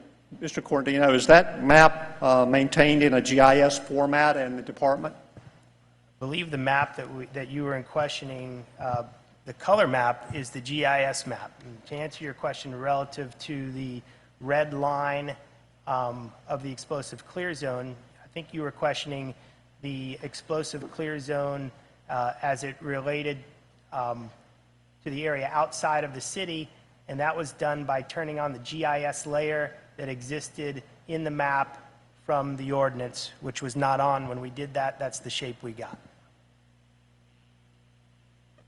That layer, can you point out that layer in some sort of readable position in the ordinance from 2010? I can point out the layer on the map in the ordinance from 2010, which is this hashed area that encompasses your property, which is the red dot. That is that area right there on that map, which is the ordinance from 2010, which has a legend on it which says explosive clear zone, and it's that area that is the explosive clear zone.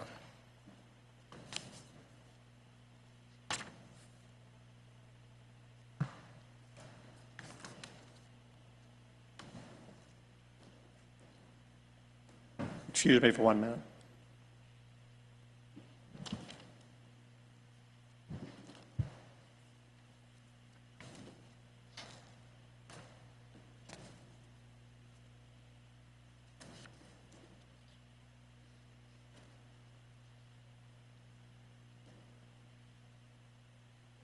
The explosives clear zone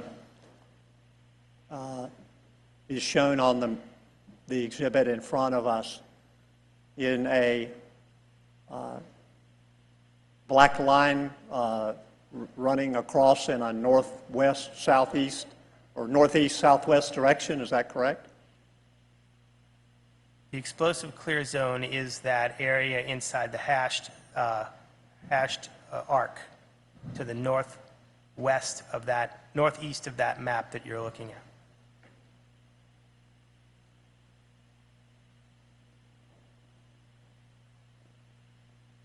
And what is the area that has the black line that runs from northeast to southwest? Which black line that runs from northeast to southwest? The black line area that is not in the dark black, but is in the semicircle there at the southern end of that particular area. The southern end of the map? That, you'll have to point it to me. Perhaps I should show it to you. Yes, sir.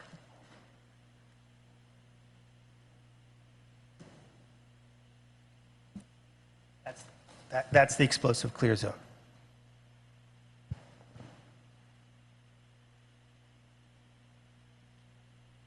On the legend of the map, or the base that indicates the various categories, where is that black crosshatched line shown? I believe if you looked at that legend there, you're going to see the second box that says explosive clear zone, and that outline is the outline of that area. Where is the the area that has the crosshatch, where is that indicated on the list of items? I don't believe it's represented there. Thank you. Mr. Mayor, again, this is part of the issue, or really, I think, the central issue. The property was not shown in the explosives clear zone. The actions of the city since 2010 validate that fact. The zoning map, which I presented from October of this year, does not indicate this property in the explosives clear zone. This ordinance, and I don't want to say it was intentional. I wasn't here in 2010. Mr. Cordino was not the city's planner at that time, and many of you were not here either, I presume. This ordinance was, as it relates to this small portion, was not done properly. And I think some of the things that are in the ordinance in terms of records, we have not been provided any such records or maps within the department. Indeed, not even the zoning map to this day has a proper designation according to the city's interpretation. I have a couple of other remarks, but I know you want to get to the public. I would like to make those remarks perhaps before closing, and be happy to answer any questions along the way. Thank you. Okay. Thank you, sir. Any questions, Mr. Shelley? Just clarification, because as far as the argument goes, I'm not hearing that the ordinance itself is incorrect, or that whether or not this property is or is not part of that ordinance. What seems to be the main argument is the fact there's more of a notice issue, and that you're claiming that the property owners, none of the maps contained it specifically or outlined it specifically, so it's that they could have looked at a map and realized they were within the explosive clear zone, but not necessarily that the ordinance itself doesn't include the property. And so that's kind of what I'm hearing. That's what I'm just trying to clarify, because what it sounds like to me is more about you're saying that the city didn't, the maps weren't showing or clearly illustrating the explosive clear zone, which is an argument, which is more of a notice requirement versus saying that it doesn't actually encompass the property, because those are two different arguments, and one's substantive and one's more technical in nature. And so I just want to make sure I'm clear on exactly what your position is, because it sounds like it's more just a notice issue. I believe you're clear. Okay. The ordinance applies to a large portion of this area. There are portions of the ordinance that affect the regulations on this property. There were certain noise regulations adopted throughout the area, including on this property. Those regulations were clear, and they were adopted by ordinance and vote and public hearing in 2010. I'm not here to tell you that everything that was done in 2010 was improper or unconstitutional or anything of that sort, but I'm here to indicate that at that time and going forward, there is a lack of evidence and a pattern in practice really going to legal and factual issues going forward, where the city has not indicated this property, did not indicate it in the explosives clear zone, and therefore did not notify our client and perhaps others of this fact in the time since 2010, and that has really resulted in a very unfortunate situation for this property owner. And again, I want to talk about some solutions perhaps, but I know you have others that want to testify, and I hope I've answered your question. Yeah, it helps clarify, so thank you. Okay, Mr. Ventura, you want to come forward and address the council, please?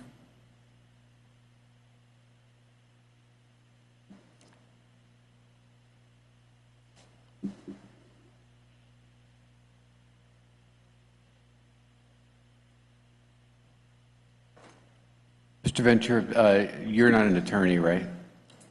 Not the last time I checked, no. Okay, I just wanted to, because there's a, have you been sworn in? That's the point. I have. Perfect, thank you. Uh-huh. All right. Well, let me talk. Mr. Proctor, if you don't mind, you can take a seat. Thank you. Appreciate it. Since we want to talk about maps, let's see if I can help you. But in order to do so, rather than try and talk about from over here the northwest line to the southwest line and the curved line and the black line, you could, if I could, I'm just going to approach one of those screens. Is that all right? Yes, sir.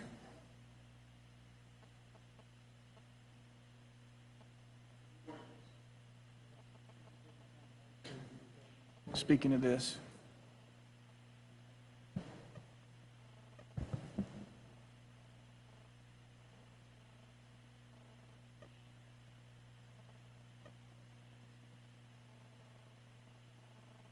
How's that?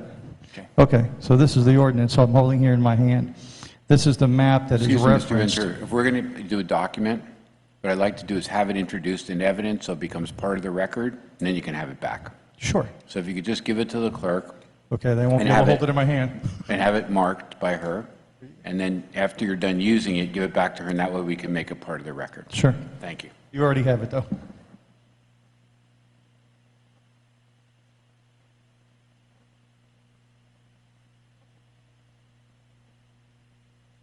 Okay. I'm sorry, just because this is being recorded by court reporter, potential litigation, so for the court reporter, we'll note this as the Air Force Exhibit A, which is the current airport zoning ordinance that's already in the packet, and you're referring to which map? This is correct. This is the airport zoning ordinance. I just, of course, keep a copy with me. And this map is located on, hang on, I got to put my reading glasses in.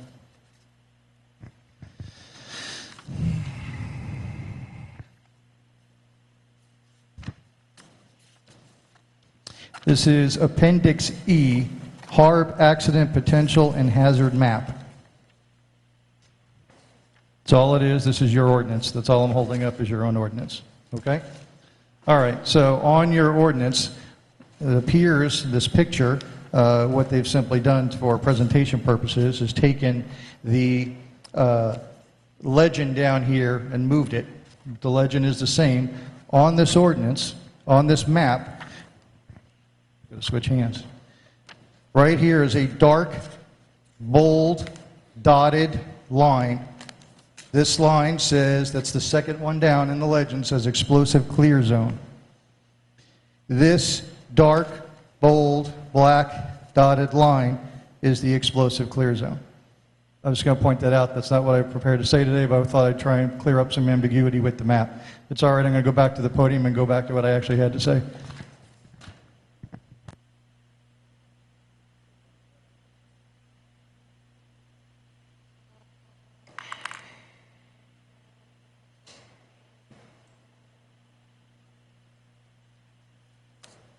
Okay, so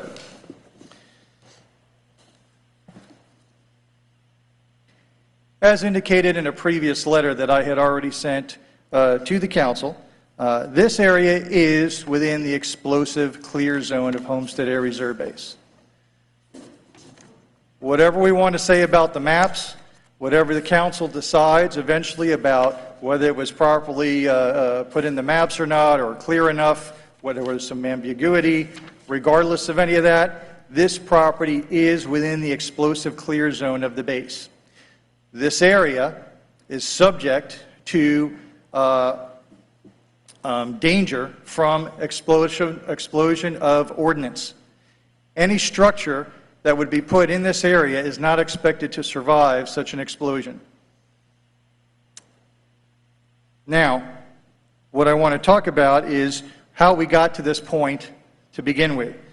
So, under Florida State Statutes 163.3161, in part, this reads, "It is the intent of this part that the traditional economic base of the state, agriculture, tourism, and military presence be recognized and protected." Further, under 163.3175, compatibility of development with military installations, in part states that the legislature finds it desirable for local governments in the state to cooperate with military installations to encourage compatible land use, help prevent incompatible encroachment, and facilitate the continued presence of major military installations in this state. Under Statute 163.3177, it in part states that local governments required to update or amend their comprehensive plan to include criteria and address compatibility of lands adjacent to or closely proximate to existing military installations, and their future land use plan elements shall transmit the update or amendment to the State Land Planning Agency by June 30th of 2012. The city did that.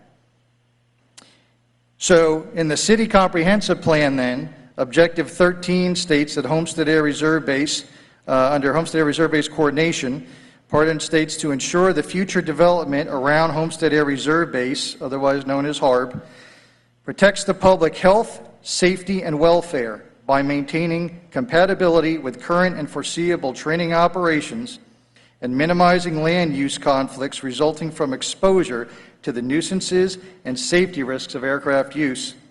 13.1, policy 13.1 of your comp plan then talks and says to adopt the Homestead Air Reserve Base military zone, otherwise known as the HARB-MZ, as an overlay of the future land use map. So, from that came your military overlay ordinance, also known as the Homestead Airport Zoning Ordinance. Now, under that city zoning ordinance, the uses within the explosive clear zone are limited. In Appendix F, you will find the land use compatibility standards chart. Only agricultural uses are permitted.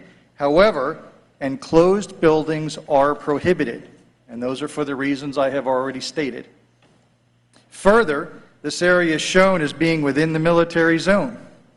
If there was ambiguity as to what type of zone the property was in, i.e. the accident potential zone, the noise contours, explosive clear zone, or other, the property owner at that time could have come to one of at least 5 meetings that I can personally count and discuss that and ask those questions. Further, the city then allowed 120 days for a vested rights determination beyond that. The property owner could have come in as that time as well for vested rights. Under the City of Homestead zoning map then, this parcel is also limited to agricultural uses. So far, I've mentioned 6 different items that are all in alignment with each other. There are the state statutes that led up to this to protect military installations and the public. There are the city CDMP, the city zoning map. The only item here which is out of alignment is the FLUM. It is only the FLUM which is shown as industrial, and this is the only, again, item which is not in alignment with all the others from the state down through the city and all your ordinances. So, approving this application will take another document out of alignment and will only lead to further incompatibility. Structures cannot go up in the explosive clear zone. If there was a question as to where this property was, and if I could borrow for a moment my ordinance back for just a second.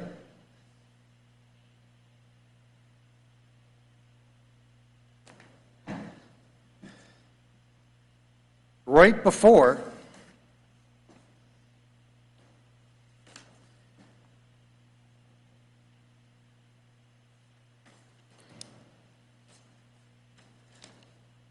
on page 2 under Appendix A, hard military zone overlay map, it gives a shaded area of the entire military zone. This property is under this zone. So again, if there was a question as to the legend at that time, on the previously mentioned map, they could have come in or come for a vested rights determination. There was also, as previously mentioned, real estate disclosure that was supposed to go with this property. That said, it's the recommendation of the base that this application be denied. Secondly, it is our recommendation that we think it would be better served that the city and the base and the general public who are unaware that they might be entering the explosive clear zone when they go to patron this business, to adopt an amendment to the FLUM to make it consistent with the agricultural zoning on this property, which would then also make it consistent with the comp plan and the airport zoning ordinance, and would prevent encroachment as intended by Florida Statute 163.3175. This will allow the city to correct inconsistencies in the FLUM and simultaneously protect the public health and protect the military mission. Let us be clear on this matter. I'm here to advise you about the areas and whether there is a hazard there. There is a hazard there, and weapon storage will not go away, and there is a danger there that will not go away. And the inhabitants who will be going to that business will not know about that hazard.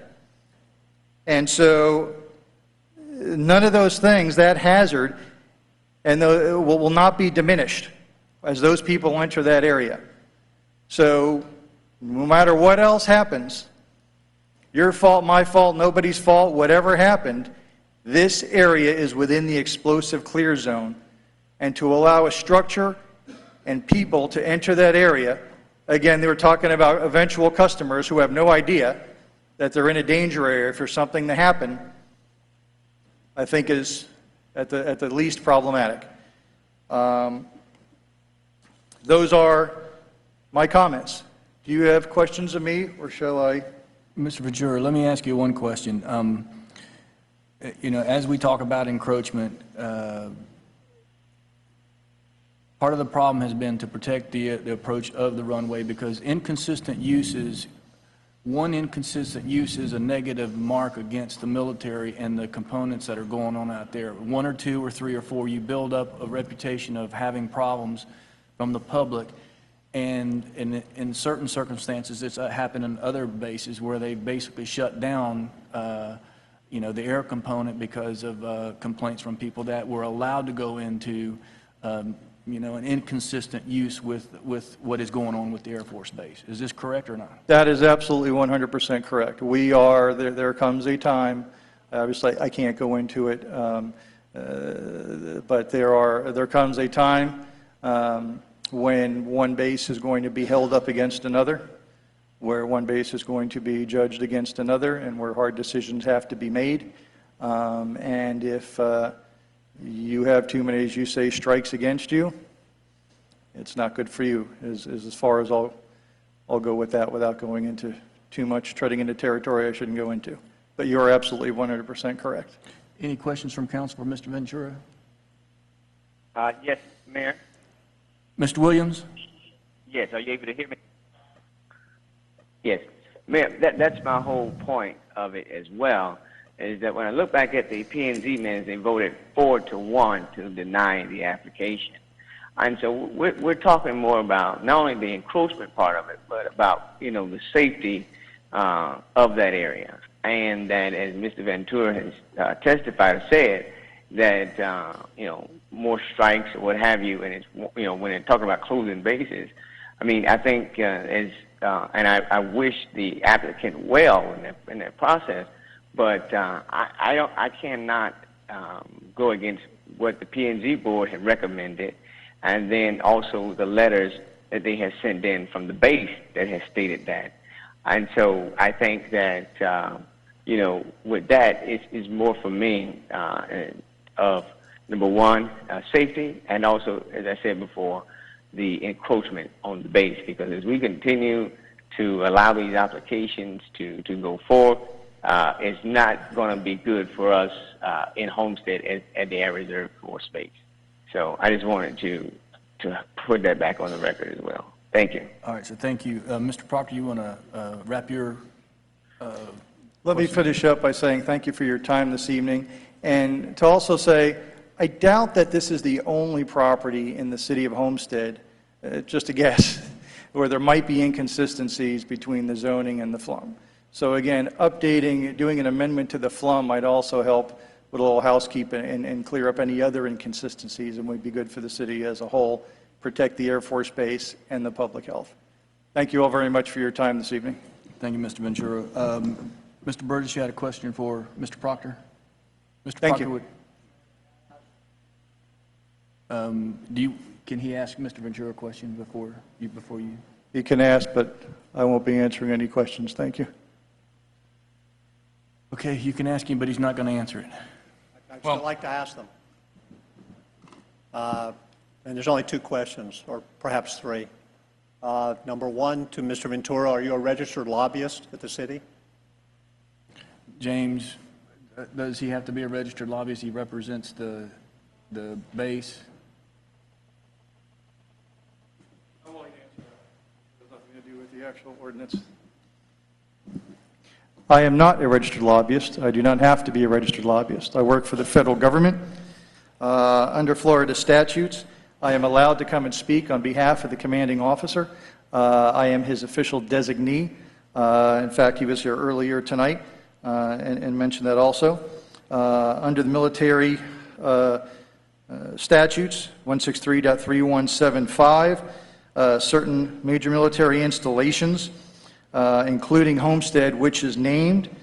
It is desirable that the military be protected and come in and give their comments and give advisory comments to the council. Specifically, each affected local government is also supposed to transmit to the commanding officer of any of these installations. There are proposed changes, comp plan changes, amendments, proposed changes to land development regulations, etc., which, if approved, could affect the intensity, density, or use of the land adjacent to or in close proximity to the military installation. And each affected local government shall provide the military installation opportunity to review and comment on the proposed changes. The commanding officer and/or his designee may provide advisory comments to the affected local government on the impact such changes may have on the mission of the military installation. Further, again, I am a federal employee and cannot be a lobbyist. And Mr. Weiss, he also serves ex officio on the Planning and Zoning Board. Is that relevant? That does not preclude him, and as a government employee, he is exempt from the... He is exempt, lobby. okay. Go ahead, Mr. Proctor. If I could ask the city attorney to repeat his answer, I didn't hear it. Yes, he's a governmental employee and therefore doesn't need to be registered. He's an employee of the federal government. I would submit through the chair that the city governs itself in the lobbyist area through the Code of Miami-Dade County, and I will present those ordinances. Under my reading of those ordinances, Mr. Ventura, first of all, he certainly has a right to participate and present at a public hearing of these types. But second of all, he must register. He does not have to pay a fee for that registration, unlike myself and others on our team. But it's my opinion that he must register and that his testimony is really improper tonight without registration. And I'll present that ordinance when I conclude. Just one or two other questions, and again, I don't know whether they'll be answered. And that is, does the current zoning on the property allow agricultural uses? And if it does, do agricultural uses permit the congregation of people at certain times to perform agricultural services? And in conjunction with that, does Mr. Ventura believe that that congregation of persons to perform agricultural services is a hazard or a danger? I think he's already put on the record he's not going to answer that question, so you're welcome to propose it, but I don't think you're going to get an answer. Okay, fine.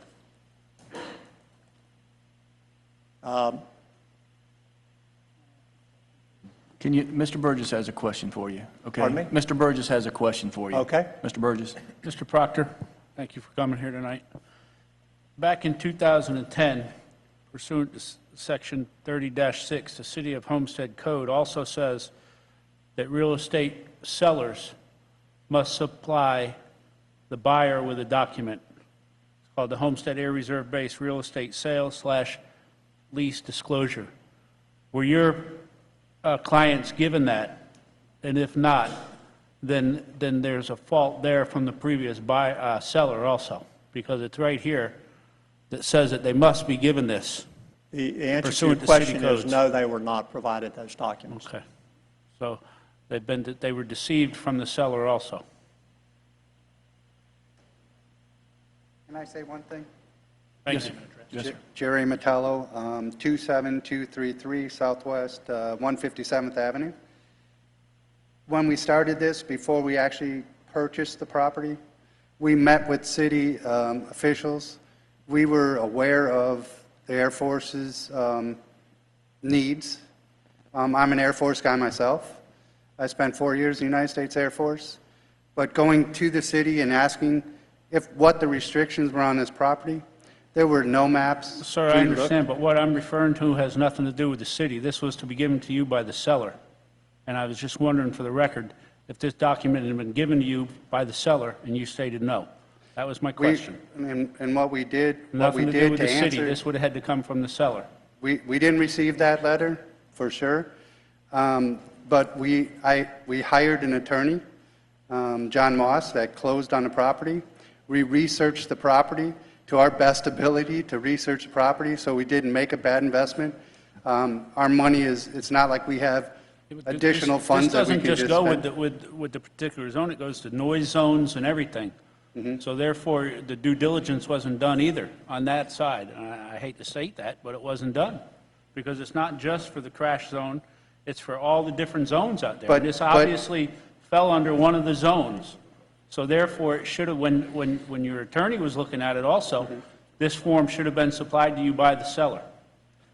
We were aware, the thing is that we were aware of the noise zones, and it was not an issue to build anything on that. Right, As but far- this- to this my form- knowledge, but we this didn't have any form should have been issues. given to you And one the way city- or another, no matter what. Pardon me? This form should have been given to you one way or another by the seller. I don't doubt that, but in coming to the city and asking the city, and going through that with the city and meeting with the city, we tried to do our best to understand exactly what was available to do on the property. We stated in our application what we wanted to do on the property. So that's all I wanted to say. That's it. Okay, Mr. Proctor? Anything else, sir? Thank you. Again, I'll present forward the certified ordinance from 2010, the entire agenda package from that agenda, as well as the lobbyist ordinance that I spoke of.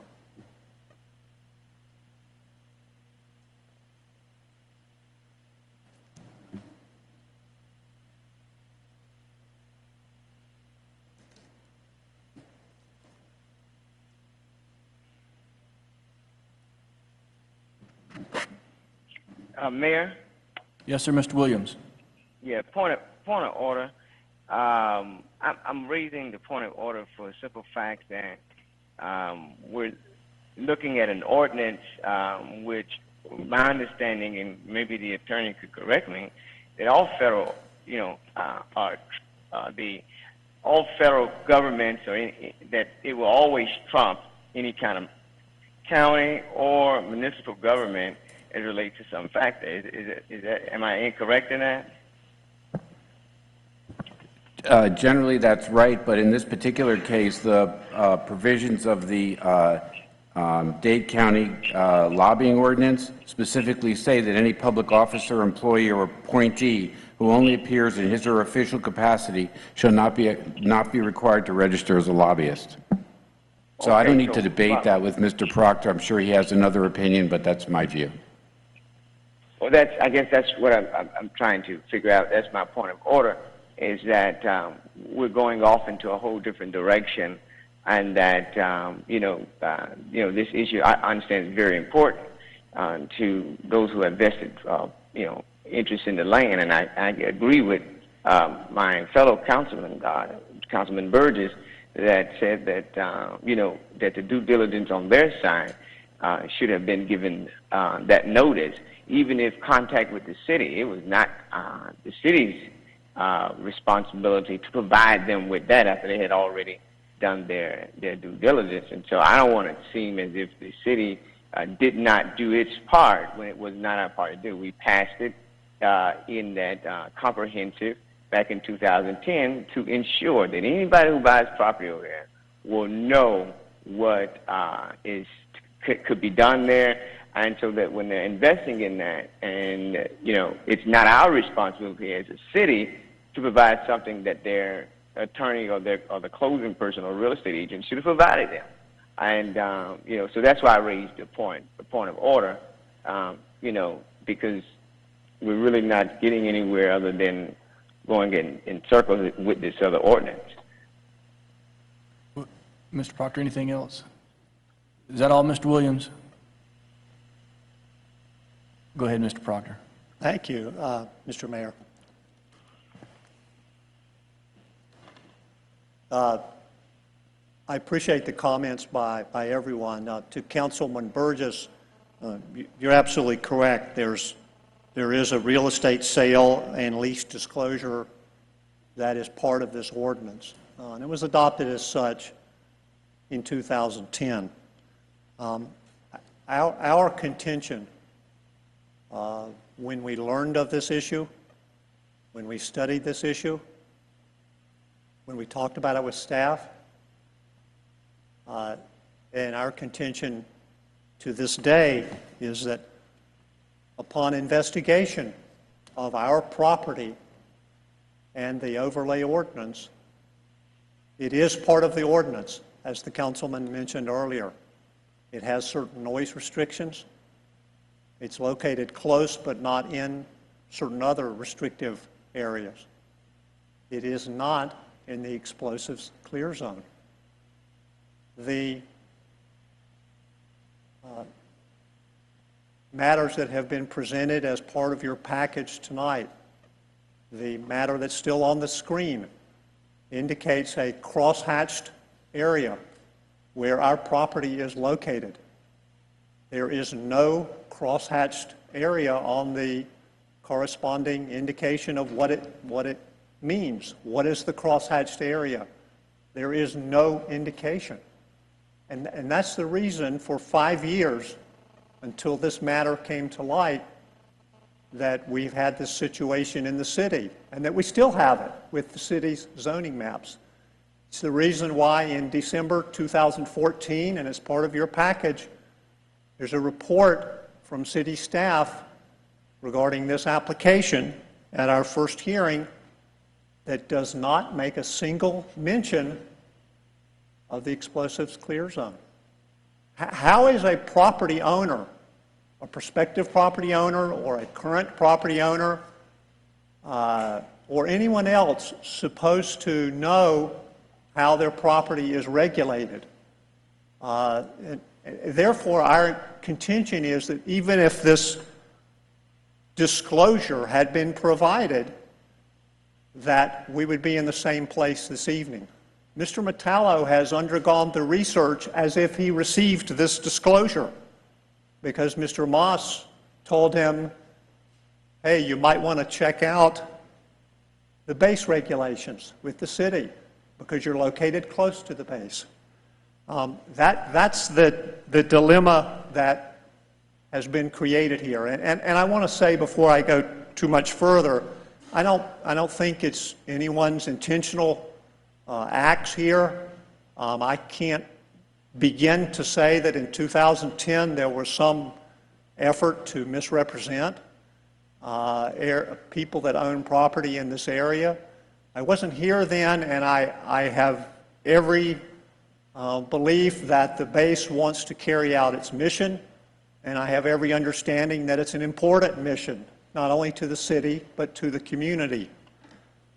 But the problem is these owners and this property were not designated in a legal fashion in 2010 and have not been designated as such going forward. And you've seen some maps this evening. Maps have been created by the city. The maps include a circular area. The circular area, which goes well beyond our property, does not correspond in any way with any map that was approved at public hearing in 2010. The latest map, which I presented, was created by staff just within the last 2 months, again showing the circular area. That area and that indication as explosives clear zone is nowhere in the record in 2010. And that's why it hasn't been in the city's records going forward since then. And I would say to you most respectfully, you have a number of property owners. I don't know how many there are. I don't represent any of them except Mr. and Ms. Metallo that are affected by this. And they're affected very negatively. And I would tell you the following, hoping to try to get to some solutions. We heard testimony from Mr. Ventura that this is an explosives area and that it's dangerous, and that's his testimony. We have a situation where we have property that has been designated in the master plan of both the county and the city for industrial development for over 20 years. We have a conflict. Obviously, there's a conflict between what we want and what the base wants. I would say to you the following. We have not been able to meet with the base. We would like to do that. This is first reading. We would like you to pass this matter and allow us to go to second reading. It doesn't give us any development rights. We would like to have the opportunity to discuss with the base as well as with the city staff options. What do I mean by options? Transfer development rights, which were granted for some of the properties in the airport clear zone, which was part of the ordinance. Perhaps transferable development rights so that there's really some level playing field here, some fairness to these applicants, and so that the city and the base can be protected. We realize that we're in a different situation now than when we came into this over a year ago. And we want to work with the city, but what the city would do if they denied this ordinance is not only, in my mind, unfair, but really unjustified by the facts, not supported by the maps that were created after 2010, not supported by the testimony in the record, not supported by staff's recommendation in December 2014, making no mention of this issue. It's just simply not supported. And I asked Mr. Ventura the questions, and I'll ask them kind of generally to the council about agriculture and the congregation of persons to perform agriculture, whether it be growing or picking or gathering or certain seasonal activity that occurs with agriculture. What I'm hearing and what I'm seeing, and I think, Mr. Mayor, you hit on the issue in part a little bit earlier, is that there is a danger and there is a concern here that really flows between the city and the base. And I would submit to you that one of the options that should be on the table, if you want to address that concern in a real and meaningful way, is to ask or to allow us to ask the base and the federal government to purchase this property and to purchase perhaps some of the properties around us that have the same purported dangers and same purported issues. These are solutions that are not easy, but they would be fair if they would be taken. Here's the big dilemma, if you will. And Mr. Proctor, we've got a lot to do tonight, so please, I mean, we're continuing to talk about the same things over and over again. I need to get the council's opinion on this, and we'll move forward, but please kind of bring this thing to a close if you can. I would appreciate it. All right. Mayor, May I wrap Mayor, up for just a moment? Mayor, Mr. Burgess, Mr. Burgess is next. Mr. Burgess is next, Mr. Williams, and I'll get you, okay, Mr. Burgess? Okay, but my point of order has to be... He said he wasn't here in 2009 and 2010. We've been down that road of trying to get the federal government to come in and purchase things. That's a dead-end road. We tried it and tried it and tried it with the Alger property and some other properties out there. So that's not a doable solution, or at least it wasn't 5 years ago. And I don't see, I haven't seen or heard of their opinions or their actions changing in any way over the last 5 years to change that process down here for us either. So I just wanted to put that out there. All right, Mr. Williams? Mayor, could you rule on my point of order, please? Because now we're going into a whole different area of... Can't hear you, Mr. Williams. Yes, I'm sorry. Could you rule on my point of order? Because now we're going into a whole other territory about the base purchasing property, and that's not what the applicant is there for. The applicant is there for rezoning. Point of order. Can you just rule on that? Because we're in a whole different category now. That's not even on the agenda of that. We're getting ready to close the public hearing unless there's not someone from either of the two speakers that have spoken. I want to ask anything from the public. Is there anyone from the public that would like to speak for or against this? I'll close the public hearing. James?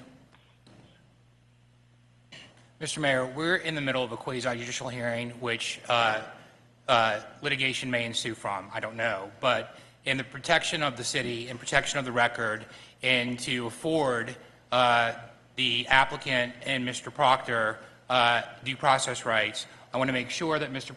Proctor is able to wrap up his comments and finish whatever he needs to say to you all and finalize any questions from you or the audience that may be out there, so that there is not a question with regards to a due process right not being afforded.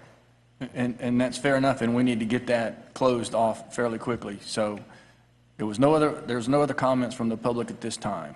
Mr. Proctor can finish up his statement, and then we're going to ask the council for direction.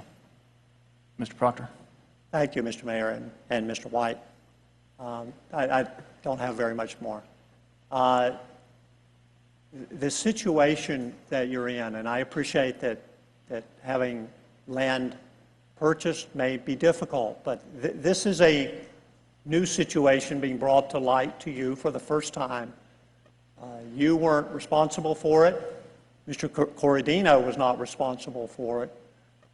But we think it needs to be remedied. We think it is flawed not only from a fairness standpoint, but from a legal standpoint. We don't think there is evidence to support this overlay. The situation that you're in, which I can sympathize with, is that all of the risk on this matter going forward, whether it be legal risk or other risk, is yours. One of the first questions that was asked in the proceedings tonight was, who is responsible for this property in terms of the regulation and the zoning? And Mr. White's answer correctly was the city. This is your ordinance. And this ordinance is flawed. And I want to say on behalf of the Metellos, we didn't come into this process to create a danger with the base, but we would like to be part of a process where that danger can be remedied in a way that's fair to our clients and perhaps to other property owners in the immediate area. With that, Mr. Mayor, we appreciate your attention, and we ask for your approval on first reading and consideration of some of the remedies that I have raised. Thank you. Thank you, sir. Mr. White. Yes, Mr. Mayor.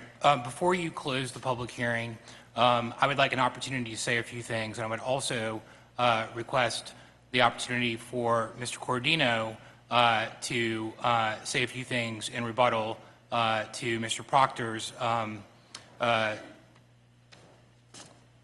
issue with regards to the new maps.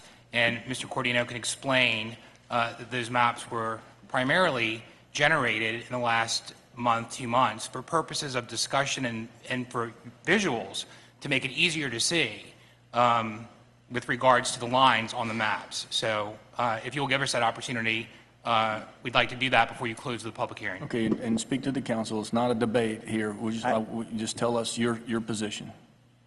Joe? Mr. Mayor, I have to ask, not knowing what is going to be said, for the ability to not only hear it, but view it and cross-examine it. Okay. Joe? The only statement I'd like to make is that the one we've made previously, the map that we showed, the map in question, the one we have here, which Mr. Proctor asked to be put up on the screen, is really a graphic representation of the lines that were approved in the ordinance. What we did was simply go to the map, which is on a geographic information system base. That's set up with various layers on it for the various zones that it's trying to portray, and we turned on the map layer. The reason you don't see that layer or that circle in any of the maps like you see up on the screen is because it's outside of the city boundaries. The area that he's, the red line that he's talking about, the other side of the explosive zone, it's outside of the city boundaries, and we don't regulate outside of the city boundaries, so it's not germane to the conversation of regulation within the city. Other than that, the map we have is very clear. It shows a zone. It shows an explosive clear zone. There's no question in my mind that the explosive clear zone exists and was put in place by that ordinance. And if you look at the map that I have on the screen, there's also no question that the property is in that zone. And there's also no question that no matter what the land use and zoning is on any land use and zoning map, that you can't do anything with that land other than what it states in that ordinance that was approved in 2010. So this is a superfluous conversation in the sense of what can you do there. You can't do anything but agriculture and forestry, regardless of the land use or zoning. James, anything? Mr. Proctor has no questions or cross-examination to Mr. Cordino. Mr. Proctor? Yes, sir, through the chair. Mr. Cordino, does the current city zoning map reflect the explosives clear zone? It should reflect the explosive clear zone. Does it reflect it now? I would have to look at it. Could I ask you to do that? You have it?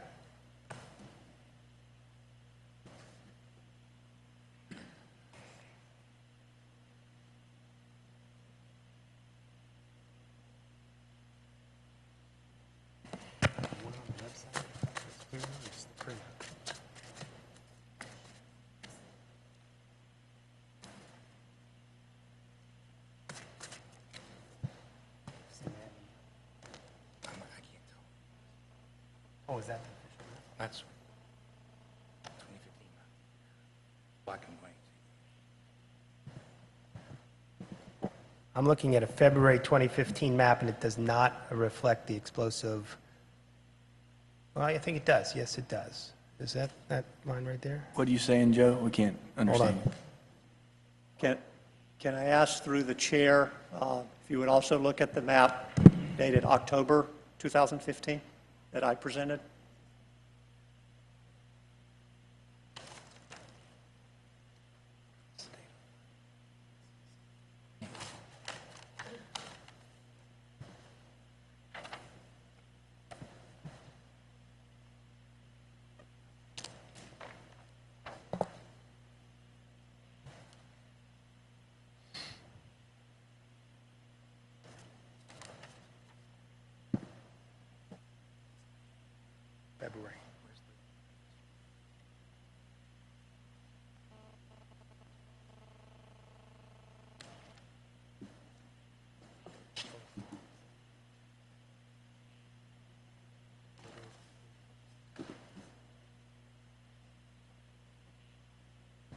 The one I'm looking at from October does not have the clear zone on it. Thank you. No further questions. Okay, James? Yes, Mr. Mayor. There's a few things that I would like to say because Mr. Proctor has made certain claims with regards to the legality of this ordinance and the improper or lack of notice or designation of this particular property. And I would just like to say that I was sitting here for many years while we were having workshops and various hearings with regards to the establishment of this ordinance.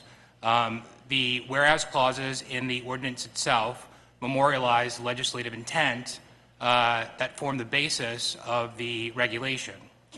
The ordinance was properly noticed in various newspaper publications, and there were numerous discussions, conversations that ensued over periods of a couple of years and a couple of months with regards to this ordinance. The ordinance, the actual adoption of the ordinance had first and second reading. Those hearings were properly noticed. This is an overlay zoning, so irrespective of whether these overlay zoning layers or maps are on the official zoning map or not on the official zoning map does not make the official zoning map defective. This ordinance stands on its own. It's viewed in context and in correlation with and in conjunction with the zoning map. So just because a noise level or an explosive clear zone overlay zone is not on your official zoning map, I respectfully disagree with Mr. Proctor that it causes any sort of issue or legal issue with regards to the adoption of the ordinance. It's just not so. I think from that map, as Mr. Cordino explained, you'll see that the city's boundaries align with the base in that square where the red dot is. And so anything outside of that is outside of the city limits. So none of the maps that are exhibits to this ordinance reflect areas that go beyond the base or outside the city limits. And I think it's important that you have to take into consideration that it's a series of exhibits and a series of maps, as Mr. Ventura explained to you, that establish the overlay zone, and then within that military overlay zone, it's further divided into various components, the crash zone, the noise zones, the explosive clear zones. So you can't just look at one map alone. You have to look at all of those maps and put them together.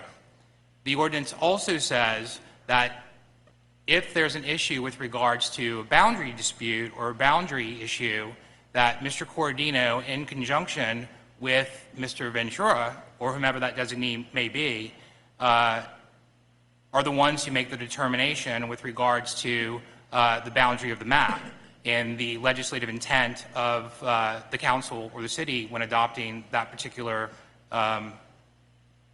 ordinance or line. So I think it's important to have you know that. I think it's important for me to say that on the record because I didn't want anyone to take away from this evening's hearing thinking that, or the record reflecting that, there is some legal infirmity or notice issue with regards to the ordinance that's before you. Let me ask you a question too, James. Now, you know, at the end of the day, the responsibility falls on the council to make the determination of health, safety, and welfare for the community. And obviously, there's a lot of opinions in the room right now that says that, you know, differing opinions, but the opinion of the council is health, safety, and welfare of this community is also the relevant point here tonight, correct?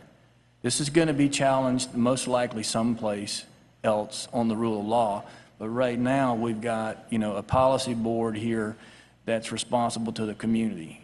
So, that's why I understand we've been going through this long process to get, all the legal issues out on the table, but at some point in time, you got to let it get in front of this board so that this board can make that final decision on to the safety of the community. And would we, or should we allow, things to happen in where we are sure that there is a potential for a hazard? I think that's the question. And I can try to provide some background or explain that. Yes, you are correct in that that you are the policymakers, and this is setting policy with regards to what this area looks like and how it's zoned and the regulations pertaining to and around the base. You're mandated under state law to address those issues with regards to compatibility and encroachment. You're required under state law to have comp plan policies that specifically reference and deal with the future land use element of your comprehensive plan. Mr. Ventura had mentioned some of those in his presentation to you, and certainly it's within your purview, and at some point, as Mr. Ventura had indicated or asked, you may want to revisit or look at a future land use map or regulations, policy regulations with regards to this ordinance.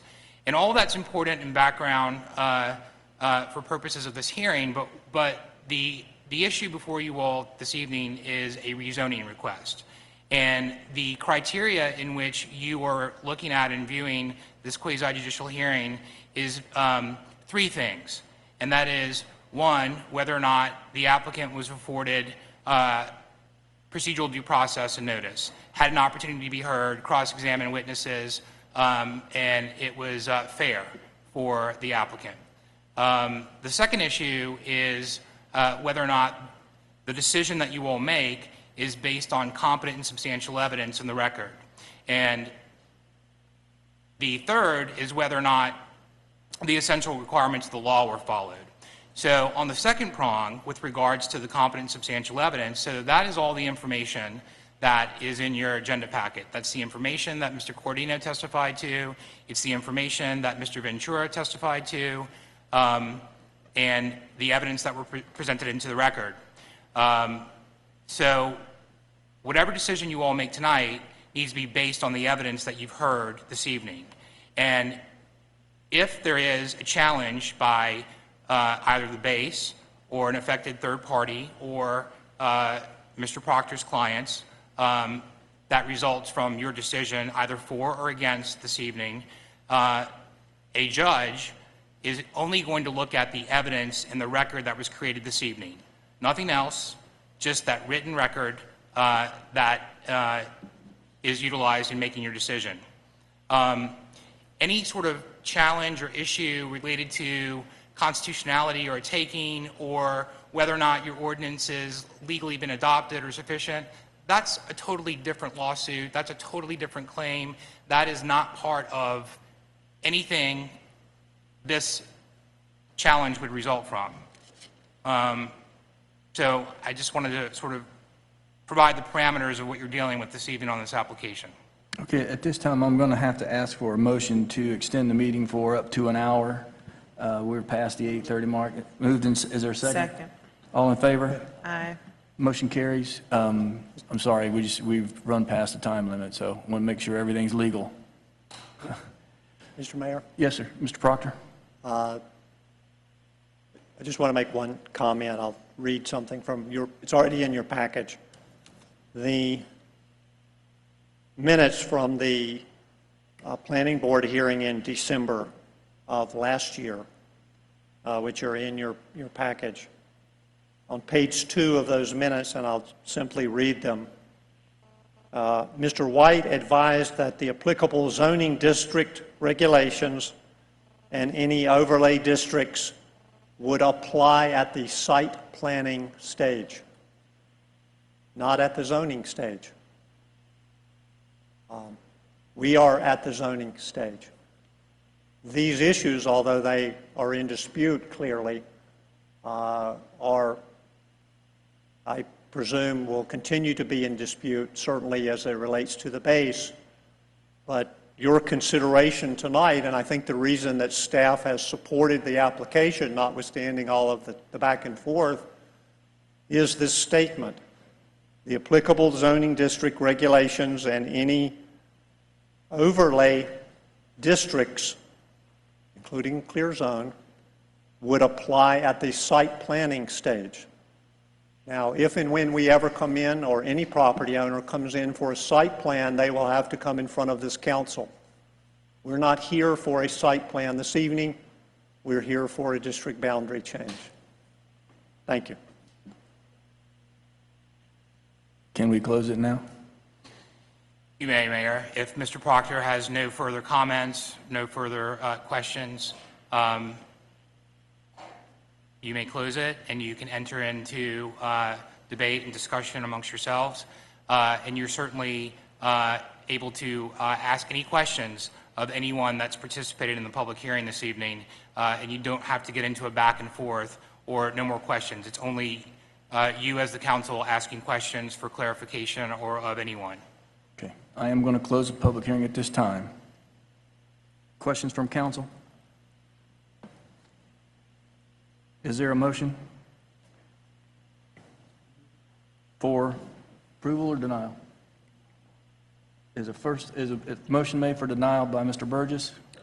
Second by Mr. Shelley. Any final comments from council? Roll call, Madam Clerk. Councilman Shelley? Councilman Roth? Yes. Councilman Burgess? Yes. Councilman Williams? I'm sorry, no? Vice Mayor Faircloth? Yes. Mayor Porter? Yes. Mr. Williams, the motion was for denial. Did you vote yes or no for denial? No, I'm sorry.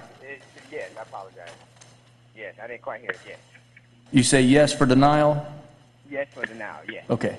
Thank you, sir. We couldn't hear. I apologize. Mr. Mayor, thank you for your attention. Thank you, sir. Tab 14.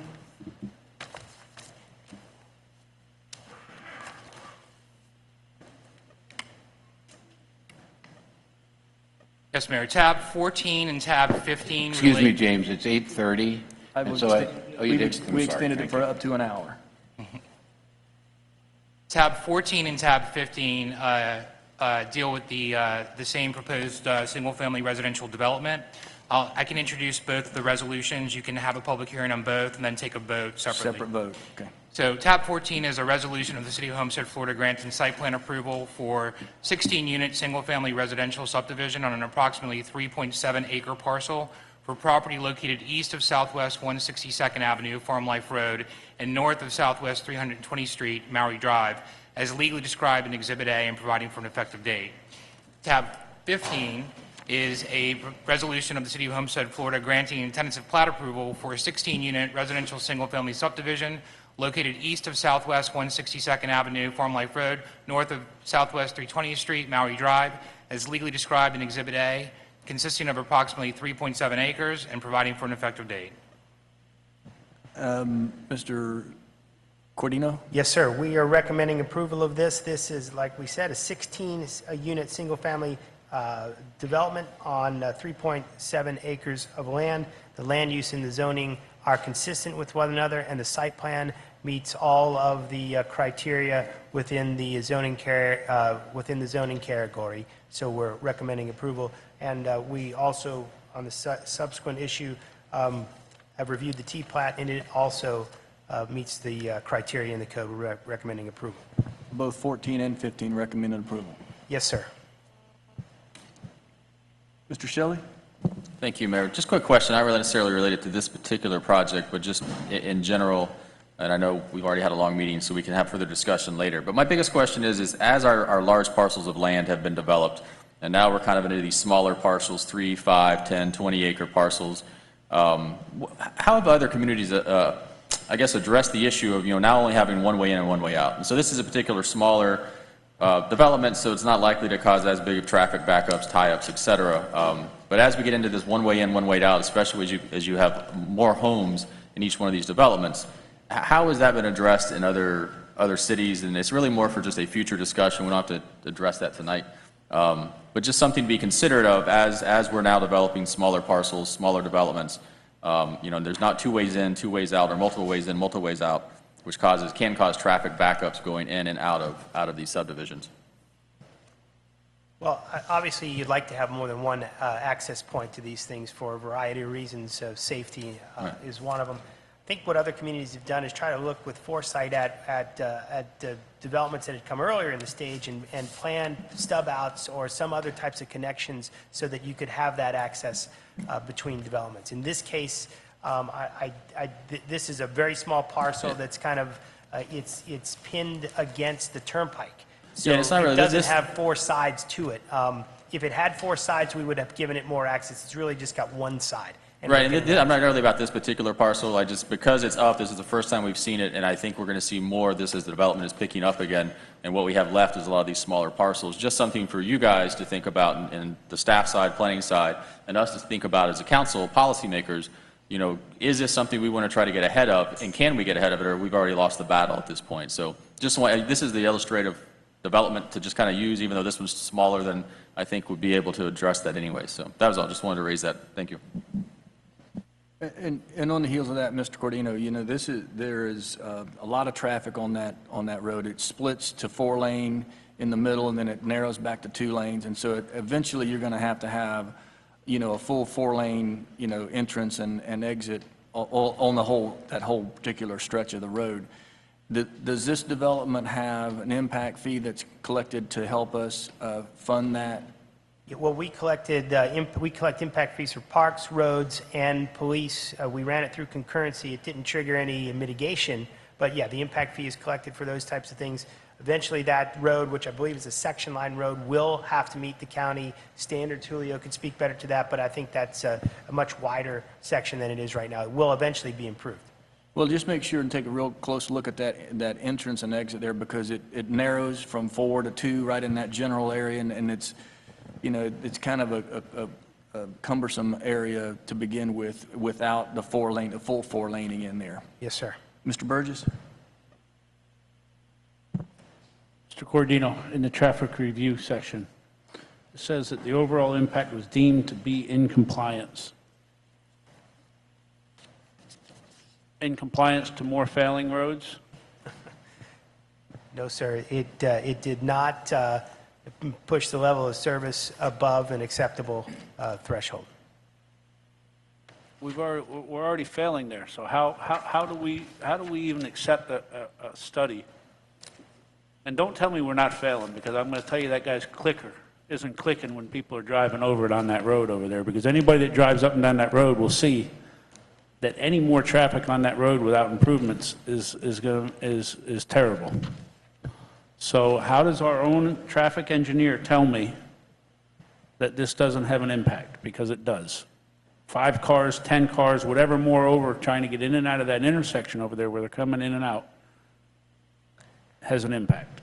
You are correct in that every trip has an impact on the network.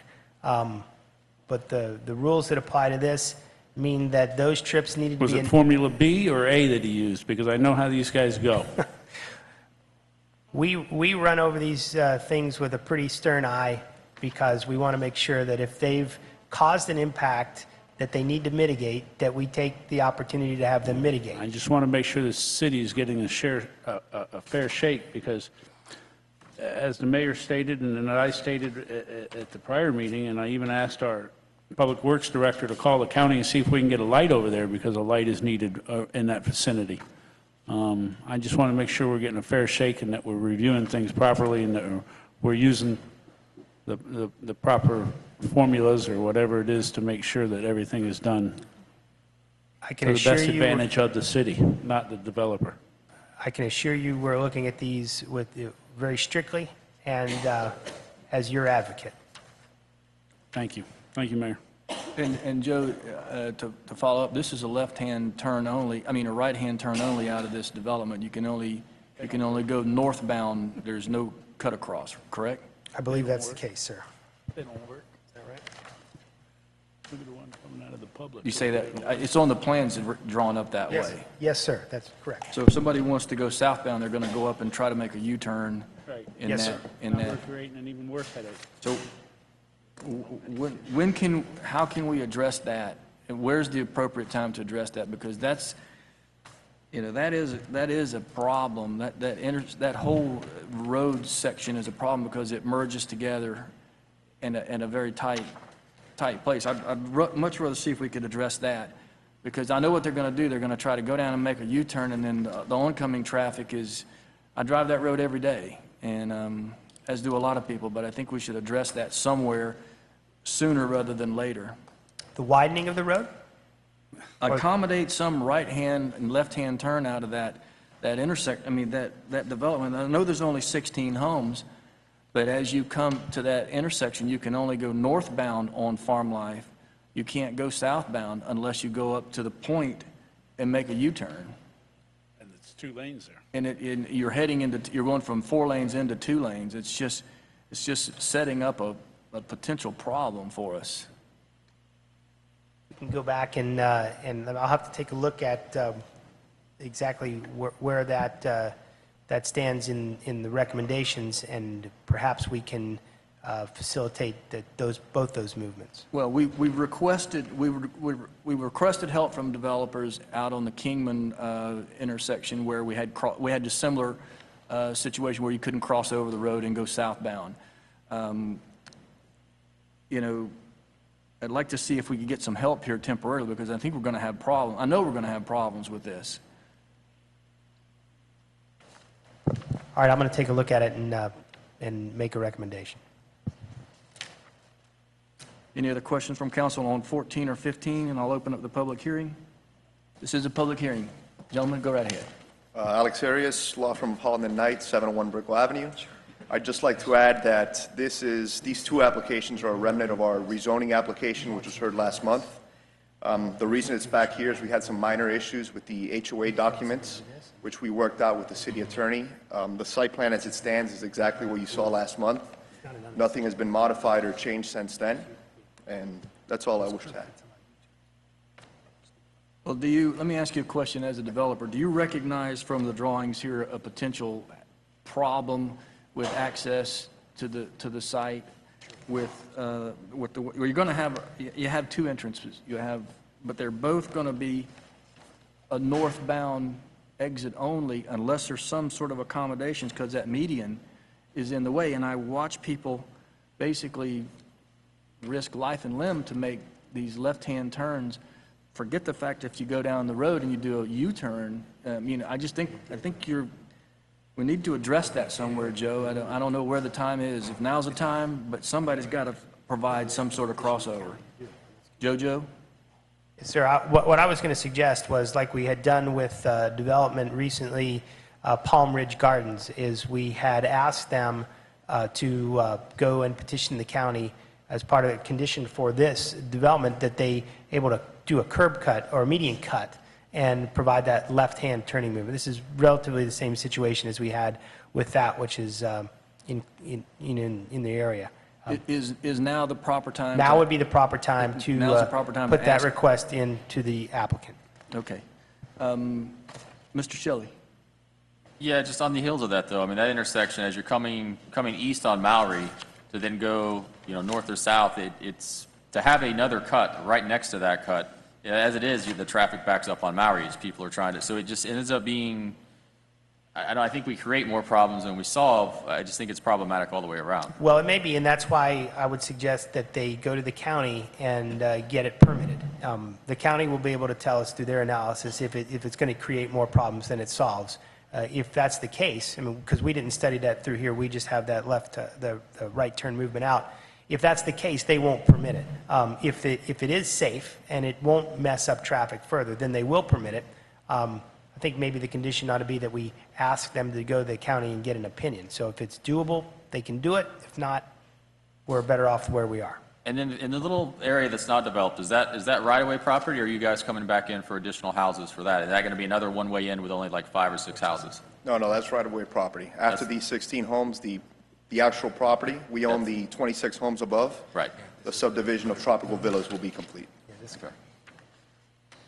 All right, yeah, that's again, like, same thing that the mayor had mentioned, it's just, I think, I'm happy with the study, but I think you're still going to have a problem there with that intersection starting to really become problematic. It already is. I mean, it already needs almost a stoplight there, because with the school traffic and some other things, because I used to come to City Hall that way, and it's got to be where you almost wait 5-10 minutes. Another option would be to ask them to perform a signal warrant analysis at that intersection, which is the way the county would end up justifying a traffic signal. They won't put one without that signal warrant analysis. That hasn't been performed. Maybe they can perform that, and Yeah, because a traffic signal there might actually solve the problem versus just another cut, because if it works out right, that may be able to solve both the ingress and egress of the building, I mean, the subdivision plus that Maori dead end right there. right, because that road in its current condition is built for, probably built without this development or the one to the north. And so it wouldn't be a bad idea for the county to revisit the signal, or the applicant to revisit the signal for the county, and then And then, so how would we do that from here? Do we pass it with a condition that they do that and they have to meet certain things? Do we? I believe you can condition it as part of the approval. Anything else? And Joe or Julio, whose responsibility is it, that road? Because there's a bridge involved there, and I know, four laning is one thing, but building a bridge is, a fairly substantial cost. Is that a city road, county road? That is it's a city road right now, so we will be responsible, either us or through making developers do it, but we would be responsible for making any type of widening. Okay. But we do, as Corodino stated, we do have to make sure that the county approves the design, because it is a sectional road, and as such, it requires county approval.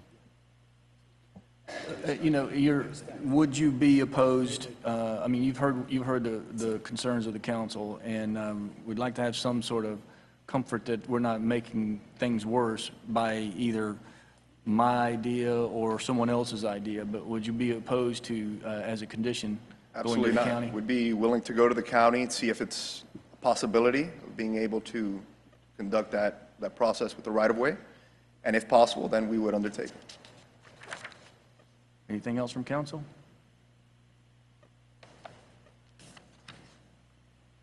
This is a public hearing. If you'd like to speak on item 14 or item 15, you're welcome to speak at this time.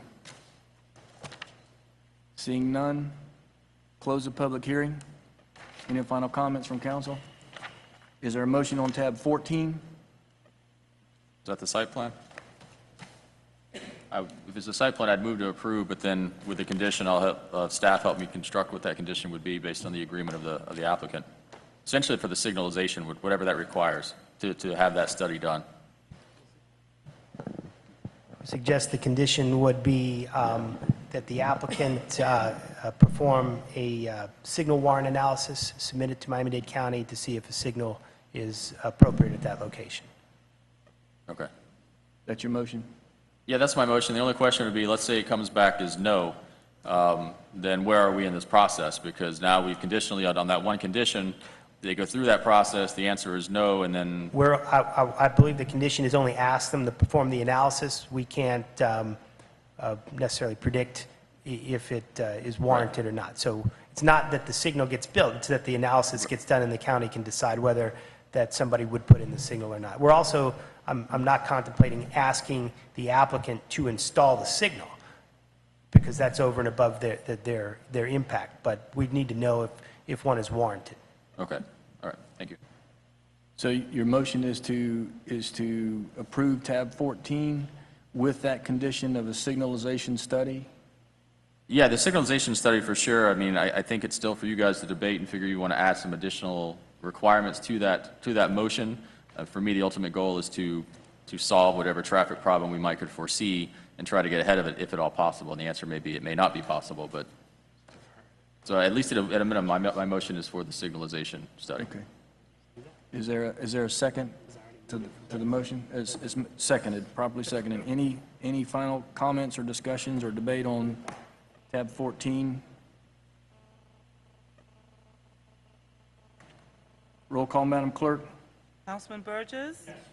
Councilman Roth? Yes. Councilman Williams? Yes. Yes, you said yes. Yes. Councilman Shelley? Yes. Vice Mayor Fairclough? Yes. Mayor Porter? Yes. The motion carries. Tab 15, is there a motion on tab 15? Is there a second? Moved and seconded. Any other comments? Roll. Mr. Roth? Yeah, I just want to be clear as to this traffic thing. If the traffic survey or study comes back and it's recommended that the county doesn't need a traffic signal there, what is our next step to protect that roadway there so that it's bad enough? You've heard it enough times up here, the traffic's bad enough over there. What's protecting us so that the residents of that area, if they're heading southbound on 162, have access to turn left into their community? At this point, they don't have that. Coming north, going up, making a U-turn, and southbound, they'd have to go south, make a U-turn to come back up to get into their community as well. So I just want to be 100% clear that somehow there's going to be a cutout in there so left and right-hand turns can be made into and out of their community. And Mr. Roth brings up a valid question. Now, there's an impact fee that's collected on this development. It may be small. You said it's certainly not large enough to be able to pay for an intersection, a traffic signal. But could it be enough if we as a city decided, because it's our roadway, to go in there and do some curb cutting or some modifications to that little small strip median that's currently in place? Well, I don't know what that cost, but I do believe that a curb cut, a median cut, isn't a very capital-intensive item. It's removing the concrete and asphalting it to the proper design widths, the striping, pavement markings, those types of things. What it would take is a traffic analysis an operations analysis to determine if it was safe, if the curb cut was too close to the intersection, downstream or upstream, that may cause a danger or in some other way mess up traffic. And those are things I think that the counties would be able to tell us.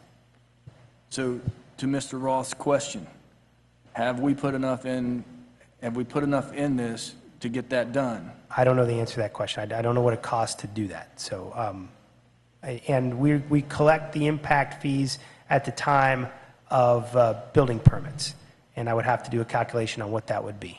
So currently, the motion that passed was for a signal. A signal warrant analysis, yes, sir. Okay, it was not for a curb cut. Not for the curb cut.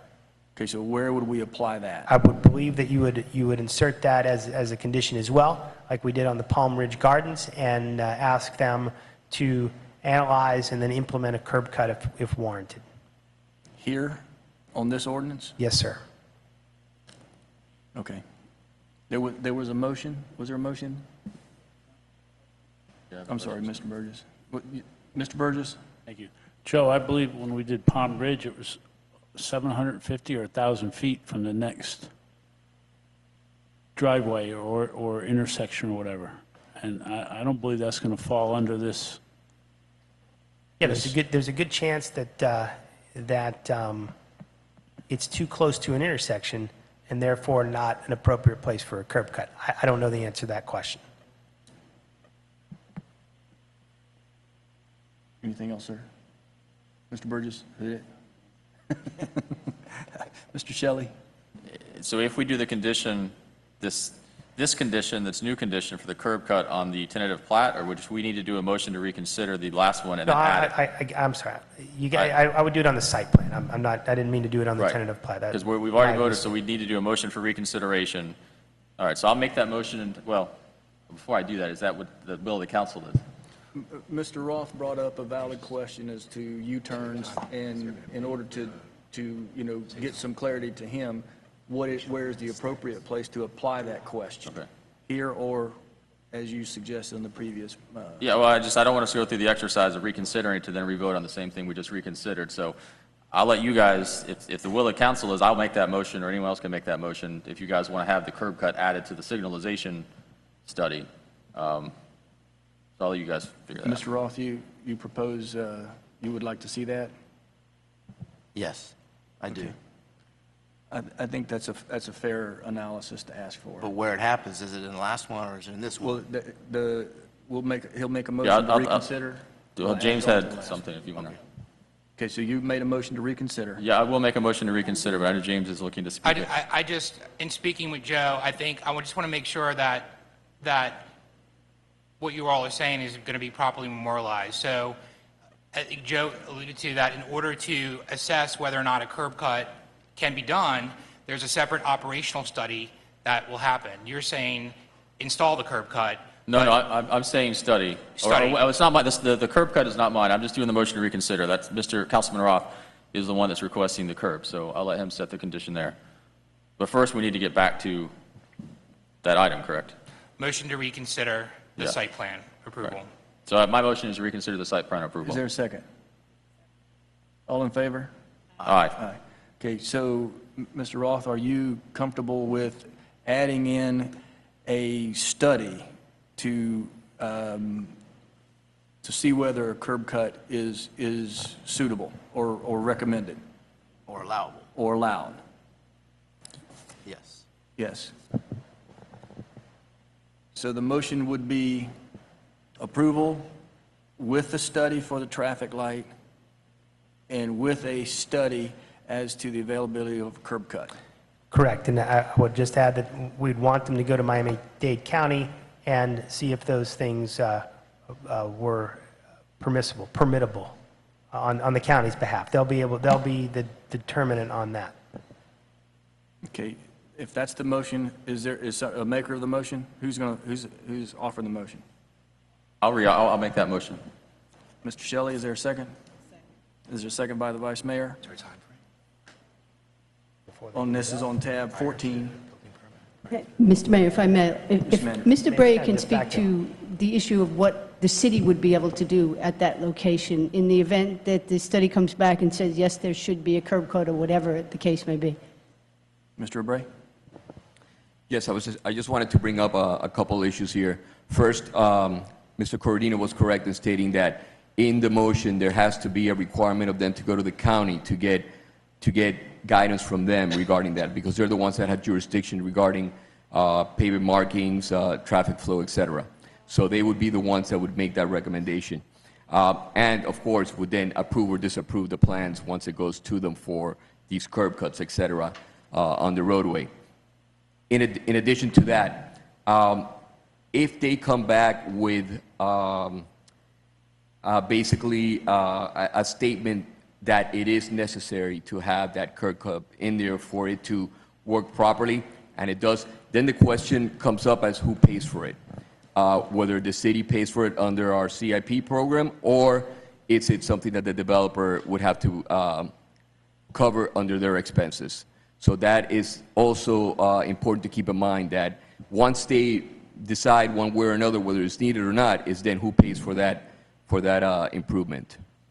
Well, the question, then the follow-up question is, if they're required by law to pay for a portion through their impact fee, is that enough, estimated to be enough to cover any kind of a curb cut? And I don't know that. How would we decide? Is it fair to apply all this to this one developer, or there's going to be other developers that are going to come along as well? Well, when it comes to a curb cut, the curb cut only benefits this development because it's actually allowing for egress and entrance to the property. So that would, in my view, be a direct benefit that they will be getting from that curb cut that no one else really is going to use unless they live in that development. You represent the applicant. I think the question of that really comes down to cost and how much of that cost is actually absorbed by the impact fee, whether it's covered by the entire impact fee or if there's still some left over after.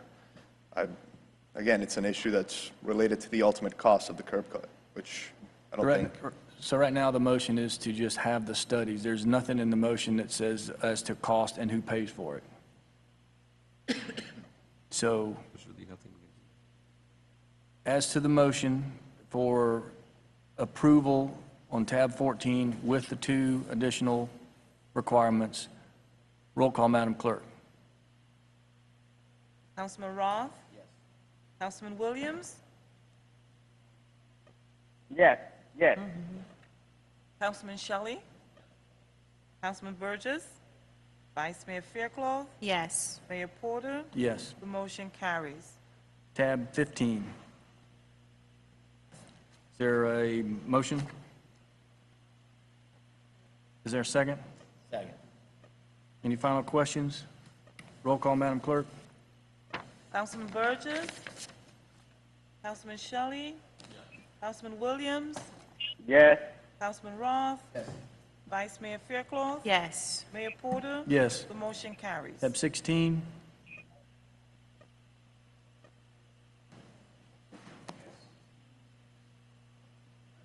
Your mic's off, James. Your mic's off. Sorry about that. Tab 16 is a resolution of the City of Homestead, Florida, granting site plan approval for a paint weathering testing facility with a 1-story pre-manufactured 3,688 square foot office structure, 5,090 paint tile racks, and 12 parking spaces on an approximately 10-acre parcel for property located at the southeast corner of Southwest 192nd Avenue and Southwest 328th Street, as legally described in Exhibit A and providing for an effective date. I can introduce tab 17 as well. It's the same project. Same project, yes.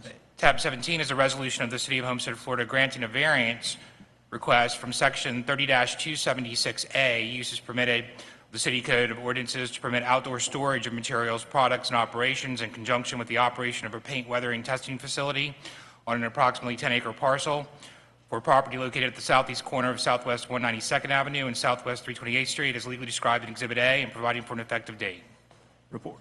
Staff report on 16 and 17. Yes, sir. We're recommending approval of this. Like we read, it is a paint weathering facility of approximately 3,600 square feet. It's got all the ancillary parking and things that it needs to have. It is in the B2 zone, B2 land use. The land use is technology mixed use, and it is in the B2 zoning, which permits these types of things.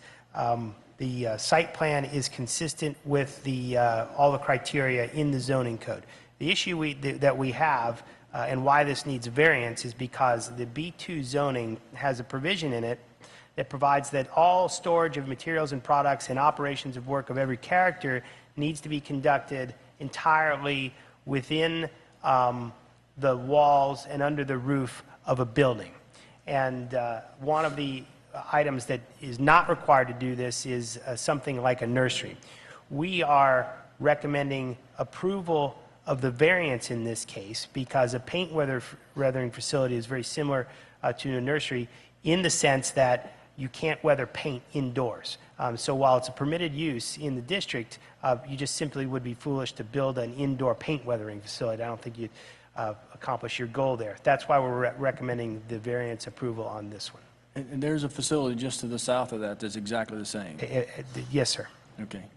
Mr. Shelley, then Mr. Burgess. The original purpose, I guess, of the ordinance wasn't it to kind of control was that when, did it come about during the recycling center booms and junkyards? Is that where this kind of came in from? It's a combination of a handful of things. So it comes from the issue we had with the recycling and putting things behind walls. Right. It comes from the issue of outdoor storage where merchants in the B districts were taking various things for sale and leaving them in the front of their facilities and those types of things. So, Okay, all right. Yeah, because I guess the original way the question was going to go was wondering whether or not we should look at possibly amending or looking at this overall, but which I'm happy to do, but it also seems like there's so many different nuances that could or could not apply, would make sense or not make sense, that maybe the variance option is still the best. But I know because we have this coming up with the car dealership and we have some others that would seem like in addition to the nursery, maybe expanding that nursery list to others that we know we are already accepting of not having to have behind a wall or within fencing. So This has become a problematic section of the code. We've got a list of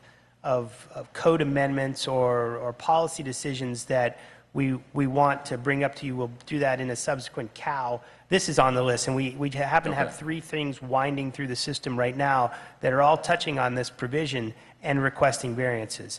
Okay, so there you will see, potentially you will bring something to us at one of the upcoming COWs to maybe address this globally versus on an independent basis? Yes, this Okay. needs to be clarified. It's causing some issues. Okay, thank you. Thank you, Mayor. Mr. Burgess, no. Any other questions from council on tab 16?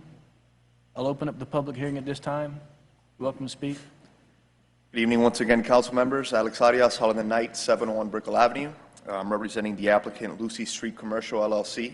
I'm joined today by my colleague Mike Freire, project manager Bill Chalmers, and Frank Lawson of Exalta. This applicant has entered into a 10-year lease with Exalta Coating Systems, a 145-year company and the leading producer of paint coatings for vehicles. As such, this current application seeks site plan approval for a paint testing facility and a variance to permit outdoor storage of materials, in particular the paint testing racks, which will be housed outside. We must highlight that there will be no production of paint or coating materials whatsoever on the site.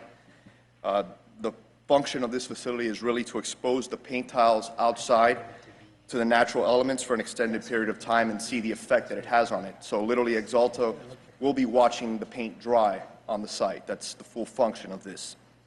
As mentioned by staff, we've worked closely with them and we have their favorable recommendation. We also had a favorable recommendation from the Planning and Zoning Board. I have a full presentation prepared, but for the sake of time and if you desire, I would respectfully request approval of this. Okay, thank you. We've got another gentleman here. Yes, sir, you're welcome to come forward.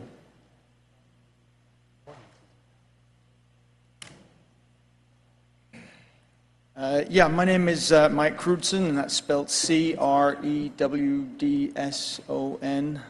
just to make sure it gets spelled correctly because it usually isn't. I'm the general manager of QLab, the paint weathering site just to the south of that, as you mentioned, 1005 Southwest 18th Avenue. And I can't think of any reason why you wouldn't allow this site in. We've been there for 16 years. I don't think we've had any issues. We're a very clean operation.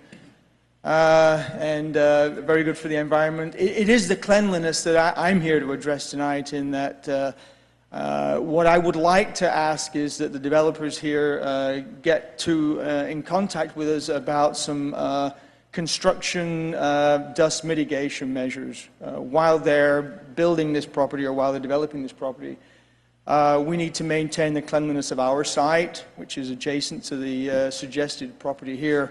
And I'd like to make it sort of contingent that we get something from them in terms of satisfying our needs to make sure that our site stays clean while they're doing the construction. And that's all I'm here for. Thank you, sir. Mr. Burgess? Just so I'm clear and the applicant's clear, sir, hold on.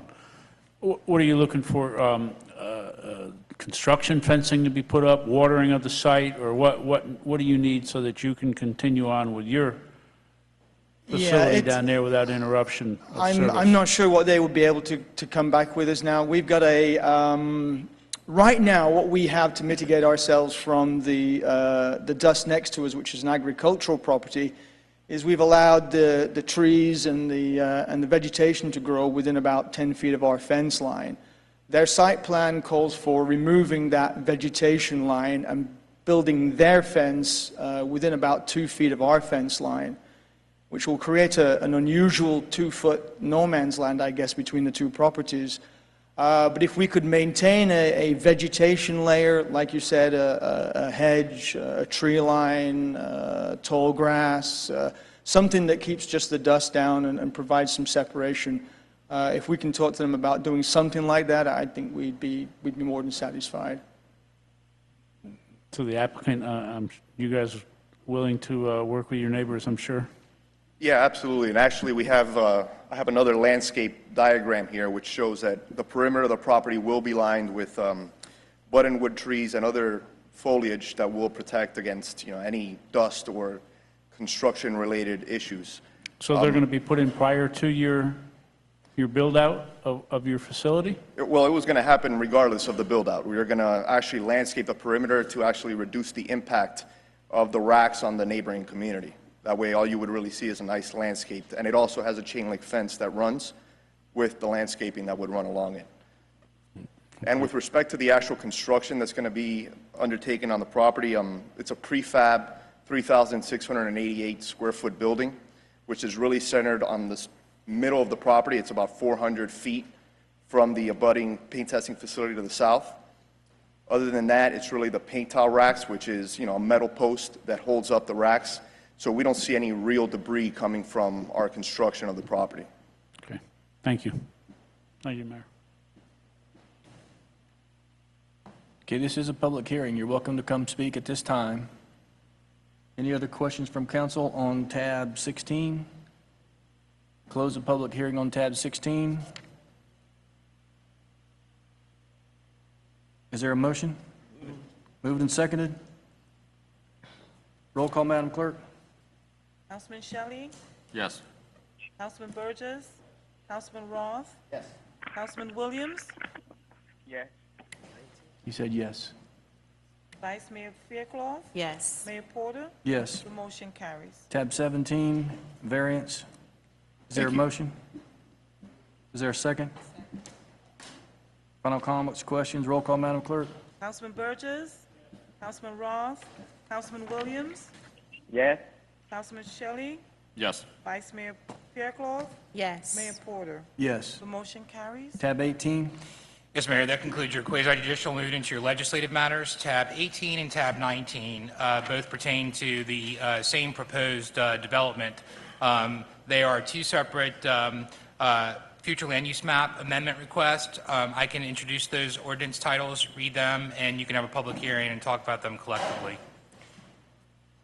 First reading, tab 18 is the first reading of an ordinance of the City of Homestead, Florida, amending the comprehensive plan future land use map designation of an approximately 19.8 acre parcel from heavy commercial use to medium density residential use for property located west of Southwest 169th Avenue between Southwest 344th Street and Southwest 340th Street as legally described in Exhibit A, authorizing transmittal, providing for conflicts, severability, and an effective date.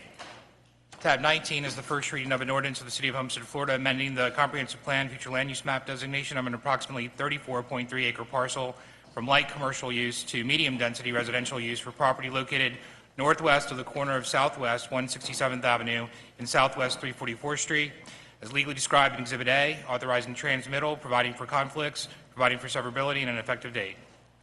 Joe, anything from staff? Yes, sir. We're recommending approval. This is a companion item to the site plan that we brought forward earlier in this meeting. Again, to make sure that the land use and the zoning is compatible, they needed to change from the heavy commercial use on one site and light commercial use on the other to the medium density residential use. The land use and the zoning is consistent, and we're recommending approval of both of these. Questions from council? I'll open up the public hearing at this time. Thank you, Mr. Mayor, council members. Once again, Ben Fernandez, 200 South Biscayne Boulevard, here on behalf of the applicant, JFM Development, and I'm joined this evening by Mr. Alex Sanchez, Mr. Gene Garcia as well. This is an application that is sort of a counterpart to the tab 12 application that you heard, the commercial component at the intersection of Palm and Tennessee Road across from the high school. This is the property immediately behind that. This was heard at the September 2nd City Council meeting and deferred to allow us to meet with some of the council members, and we want to thank some of the council members, all the council members, for allowing us to reach out to them, meet with some of them, to understand a little bit more about some of the questions and concerns. We understand that this is a large property, approximately 58 acres. The change in the land use is required in order to make the zoning consistent with the comprehensive plan designation. Objective 1A of your comprehensive plan encourages you to maintain a consistency between your land development regulations and your comprehensive plan. Unfortunately, in this case, that did not happen. This property has been zoned for medium-density residential development for many years, and our client purchased that property with the expectation of bringing some semblance of residential development to the property that would be consistent with those land development regulations. And so we're here today in order to reconcile that inconsistency and bring the plan into consistency with the comprehensive plan. As a result of some of the meetings that we've had, we understand that our intention is not to essentially maximize the intensity that would be permitted by this comprehensive plan change, which would lead to ridiculous number of units, in excess of 500 units on the property. And so we are proffering this evening, I have submitted this to your professional staff, and I'd like to submit it to your clerk for the record, a proposed declaration of restrictions that would limit the maximum density on the property to no more than 296 units. And I'd like to give that to you.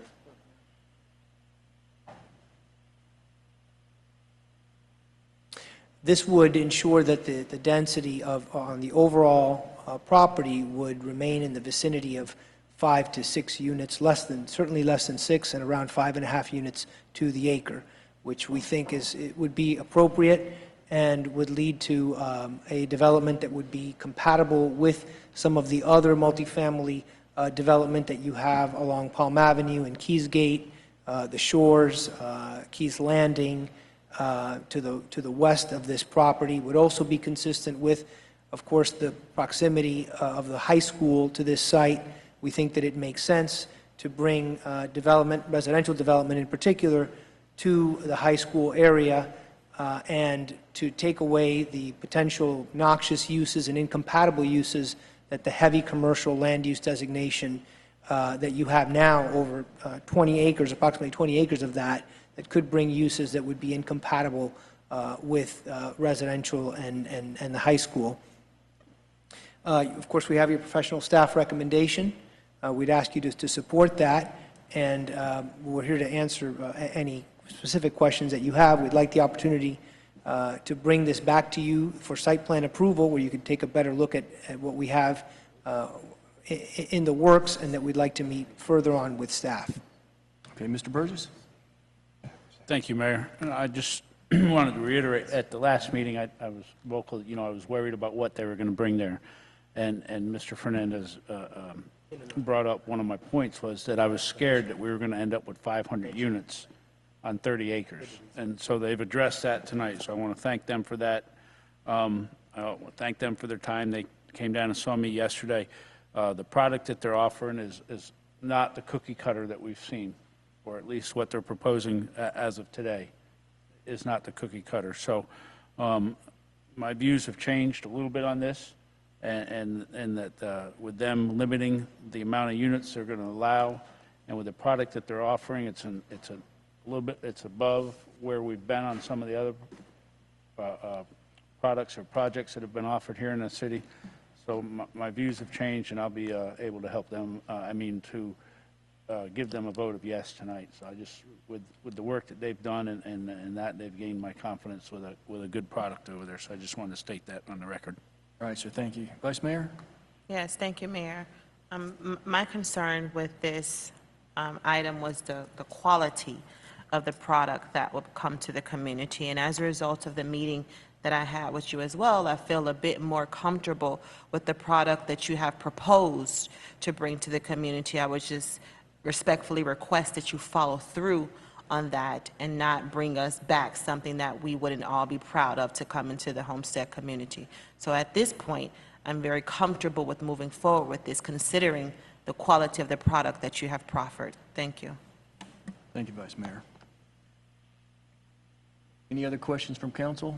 Any other public comment? Seeing none, I'll close the public hearing. Any final comments from council? Is there a motion on tab 18? Is there a second? Second. Roll call, Madam Clerk. Mr. Mayor, I'm sorry, just for clarification purposes, is that motion and second with the applicant's proffered declaration of restrictive covenants maximizing the density to 296 dwelling units? Yes. You're the maker. You with that covenant, second with the covenant? Yes, absolutely. Yes. Thank you. Roll call, Madam Clerk. Councilman Williams? Yes. Councilman Roth? Councilman Shelley? No. Councilman Burgess? Vice Mayor Fairclough? Yes. Mayor Porter? Yes. The motion carries. Tab 19. Is there any questions on tab 19? Same. This is a public hearing. I'll open up the public hearing at this time. Mr. Mayor, if you have any questions, we're here to answer them. Okay. Any questions from council? Close the public hearing. Is there a motion? Move it. And moving a second. Now, this carries James, this carries the same, Yes, the applicant has proffered this declaration that would cover the acreage under both future land use map amendments. okay. And that's part of the motion. Correct? Correct. Okay. Any final comments? Roll call, Madam Clerk. Councilman Williams? Yes. Councilman Roth? Yes. Councilman Burgess? Yes. Councilman Shelley? No. Vice Mayor Fairclough? Yes. Mayor Porter? Yes. The motion carries. Tab 20. An ordinance of the City of Homestead, Florida, amending the budgets for each year of several funds and departments for the city for fiscal year beginning October 1st, 2015 and ending September 30th, 2016 by increasing the total budgeted revenues and expenditures by $28,343,914 for providing for penalty severability and effective date. This is the first reading. Anything from staff? This is mostly rollover dollars. So these are projects that are in the works now that need to be rolled over to the next year's budget. That's correct. Okay. Any questions from council? Tab 20. This is a public hearing. Anyone that has any questions or any comments on tab 20, you're welcome to come forward at this time. Seeing none, close the public hearing. Is there a motion? Move it. Moved and seconded. Roll call, Madam Clerk. Councilman Shelley? Yes. Councilman Williams? Yes. Councilman Burgess? Yes. Councilman Roth? Yes. Vice Mayor Fairclough? Yes. Mayor Porter? Yes. The motion carries. Tab 21. An ordinance of the City of Homestead, Florida, amending Section 28201 Water and Sewer Deposits of Article 11 Deposits, amending Section 28219 Water Reconnection Fee, Tampering Fee, Article 8 Billing, amending Section 28254 Reconnect Charges, and amending Section 28255 Electric Deposits of Chapter 28 Utilities of the City Code, providing a uniform fee for reconnection of water and electric service, providing for a waiver of utility account deposit requirements for honorably discharged members of the military, providing for severability, conflicts, inclusion in the code, and effective date. Staff report. Yes, Mayor, staff recommends that Mayor and City Council amend Section 28-201 as stated by Richard. It's a very good amendment. This is nice. Levels things out. Thankfully, that's good move. Questions from council? Mr. Roth? Yeah, I've had to deal with this before with tampering charges, and I just want to make sure that if we're going to accuse someone of tampering with a meter, whether it be electric or water, that the meter be properly secured with a proper lock. It used to be they would wrap tie wraps around the water locks, and anybody could open those up and use that water service and charge that unit owner for tampering. So just for the record, I'd like to see that proper locks are used so that we don't have to listen to residents call and complain about tampering charges that they have no control over. Yes, we can follow up on that, Councilman Roth. And Catherine, if you want to speak to that, the locks at this time.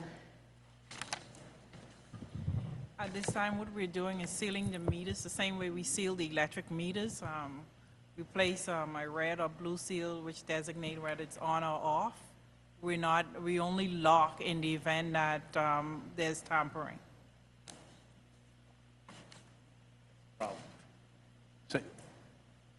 Mr. Roth? Yeah, you just said you only lock service off once it's been detected that there's tampering. Yes. That's correct. That's correct. What we do now is we just seal the meter, and it's not a tie wrap, it's an actual seal similar to what we put on the electric meters. That's for electrical. What about water service? We're putting that on the water services now. Okay, but you said after tampering has been determined. That's when we would log the meter off. Okay, that's where the problem ensues, is that if we're not properly locking off service at disconnection time, and somebody uses that in, and I'm going to use this as in a condominium association or a townhouse situation where they know that unit's vacant, and they're using that water to wash their car, and the next guy comes along and there's a tampering charge assessed to that unit, you'll only make that determination after you've discovered it being tampered. What I'm suggesting is that we lock it off at disconnect so that we don't have to field calls from owners who are being charged for tampering charges when they may even live out of state and have no control over the water service themselves. That's something we're looking into because the difficulty is finding a suitable lock for the electric meter. We've been looking at the company who supplies the meters to us, and they've been giving us recommendations in regards to how we can lock up those type of meters.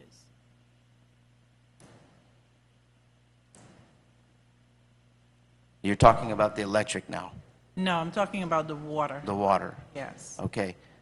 So you're saying that there's a supply situation with the locks? Yeah, it's what type of meters, what type of locks we can actually use to lock off the meters. And so there was always some question of whether those locks would work properly and whether those locks would hamper us in some way in doing our work. The biggest issue seemed to be whether we would be able to get access to the reading, and meaning a manual read as opposed to an electronic read. Councilman Roth, I understand what you're saying, and we can certainly follow up. I know that one of the things that Catherine's unit has been looking at was what was the most effective type of lock to prevent that from happening. But we can follow up and come back to you and explain how we can best address it. Any other questions from council? This is a public hearing. I'll open up the public hearing at this time. Any questions? Close the public hearing. Any final comments? Is there a motion? Properly moved. Is there a second? Second. Yeah. Roll call, Madam. Roll call, Madam Clerk. Councilman Burgess? Yes. Councilman Roth? Yes. Councilman Shelley? Yes. Councilman Williams? Yeah, I had a question. Mr. Williams, I'm sorry, I didn't hear you. You have a question? Yeah, I had a question. If Mr. Councilman Roth is indicating that, what will be the financial impact that will have on the customer service?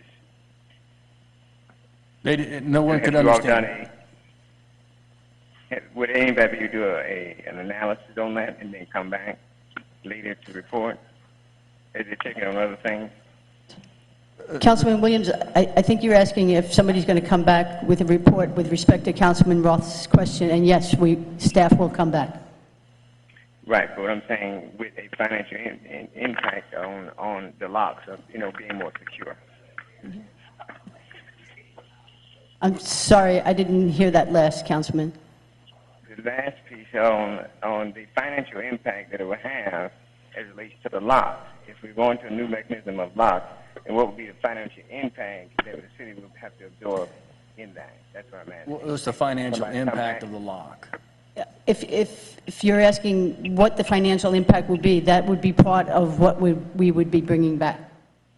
Right, that's what I'm making sure of. But my vote is yes, but that's what I'm making sure of, that if you all come back to us with a financial study on how much that will be to secure those things.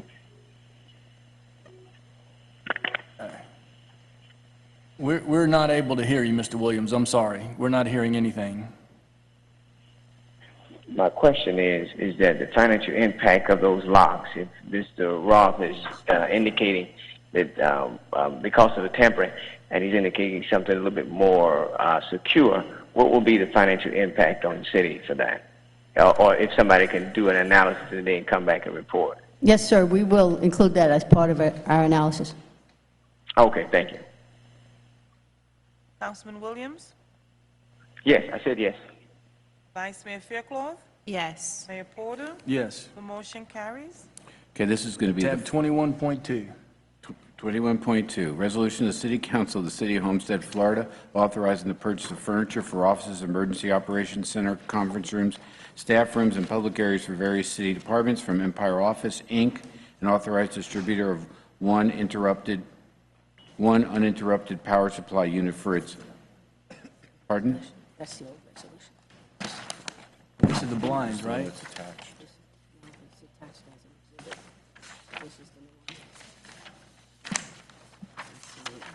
Sorry.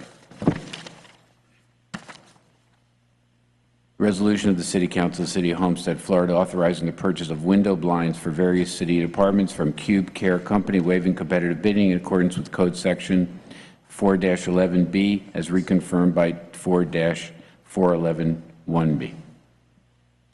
Staff recommends that Mayor and Council approve the attached resolution waiving the competitive bidding process and authorizing the city manager to purchase blinds for the new City Hall from Cube Care Company for a total amount not to exceed $55,000.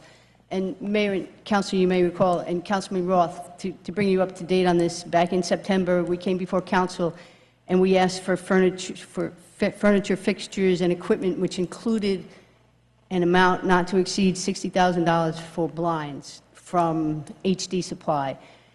After several weeks, we finally got a sample of what they intended to provide us with, and it was inferior. It wasn't appropriate for commercial use. We asked them for another sample, and due to the delays in getting a response, we reached out to other vendors, two of whom provided us with other samples, one of which, from Cube Care, is a superior product than anything we saw.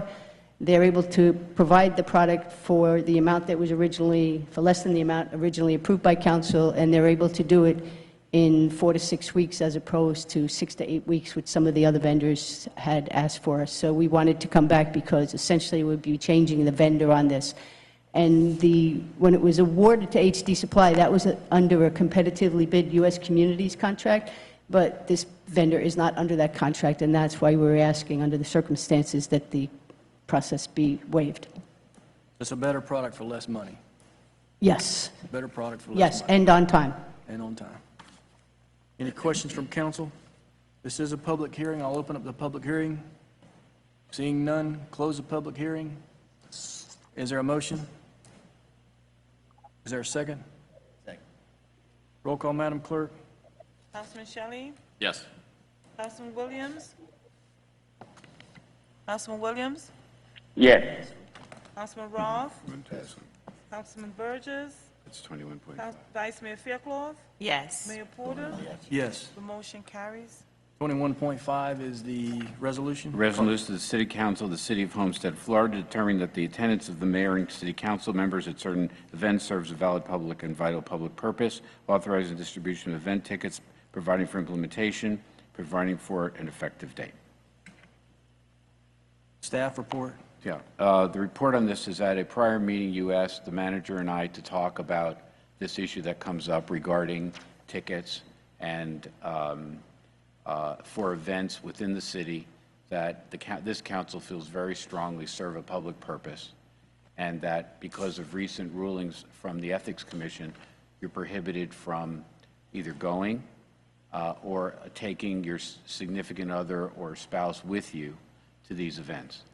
And what we've come up with is a resolution which basically declares attendance at these events a public purpose, and authorizes distribution of 2 tickets to each council member upon request to any time the city gets tickets. So it would apply to if you bought a table, the city bought a table, let's say to a League of Cities dinner or something like that, you'd be able to go with somebody accompanying you. It would apply to the Pineapple Ball. It would apply to a Red Cross, some charity, other charity where the council members feel like it would be important for them as a council member to attend, sort of show the flag, show that you're supportive of that charity or organization.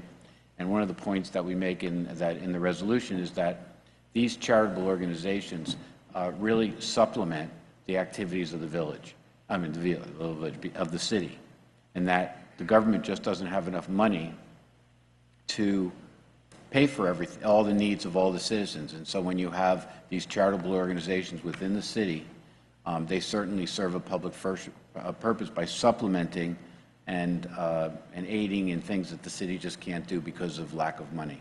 So what this resolution does is declares attendance at those events a public purpose and authorizes the manager to distribute 2 tickets. You don't have to take them, or 2 passes or whatever it would be when the city gets those passes, either by contract or because we purchase a table or something for an event to you. And I notice in this, you back up this with some case law. Right. Where public purpose is a legislatively deemed question as opposed to... There is a lot of authority that says that that public purpose is determined by, if an elected body determines something to be a public purpose, that's given great weight. So it's not a guarantee that a court will agree that it's a public purpose, but it's given a lot of weight. There's a presumption that it's correct. And so we cited some case in here. There's a Florida statute when it deals with like economic development, so hosting people by coming into town for businesses, that's specifically recognized as a public purpose. And the example is that, and public purpose changes from time to time. I think that 50 years ago, if any city council would have suggested that we should give hypodermic needles to people said, you're crazy. There's no way that a government should be doing that. Yet there's a lot of governments around the country that, for purposes of AIDS and hepatitis, they do that. So public purpose changes over time, and the idea is that nobody's in a better position than the city council to determine what is and something that might be a public purpose in Homestead might not be a public purpose in some other city that has different needs and citizens. So that's the concept of this. I apologize the fact that it was late, but it took a lot of brain power work to come up with something to try to satisfy this. And I think that the manager and I have spoken with each of you about, other thoughts that we have about this.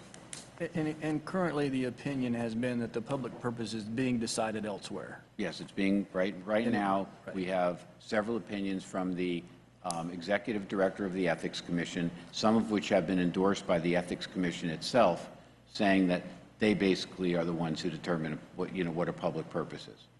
And they've issued guidelines. And basically, this is taking a position that the council should make that determination. And I've talked with each of you of what I think will happen from here, but there's really no telling. It doesn't require anybody to take any tickets at all if you don't feel comfortable with it. It just provides authorization.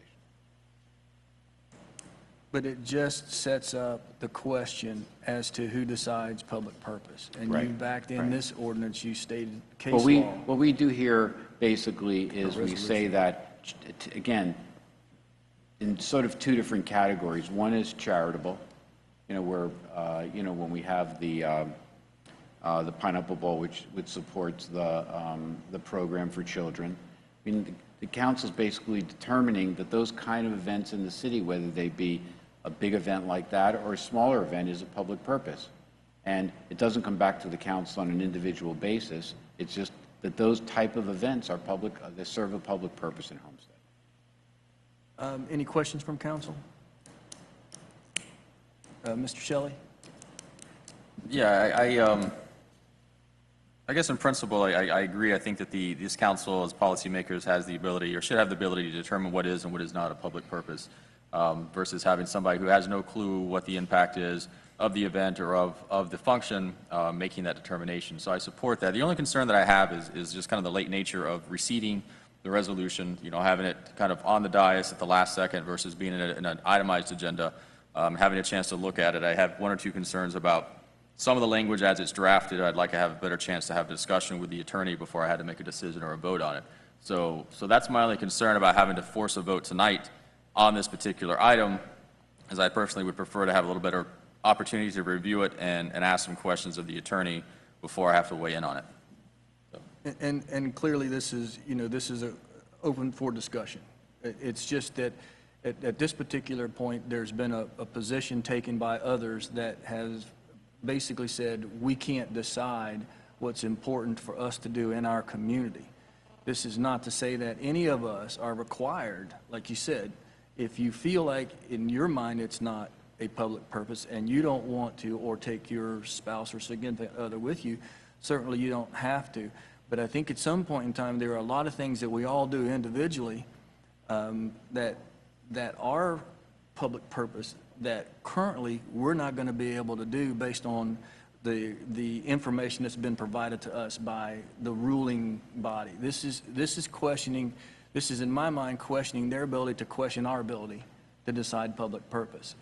And it is, you know, obviously we know we've all got commitments come race weekend. We've all got commitments for things tomorrow night. We've got commitments for things all through this holiday season. And to not propose this to this body, really, you know, we're going to have to make a decision on this some point in time. The tardiness of it is because it was, you know, Richard and the manager knew we were under the gun, because if you recall, last year's ruling is different from this year's ruling on what we were able to do or not able to do when it comes to how we participate at Homestead Miami Speedway, which is a signature event for this community. If they had rendered the same opinion that they did last year, everything would be fine. We wouldn't be in this situation.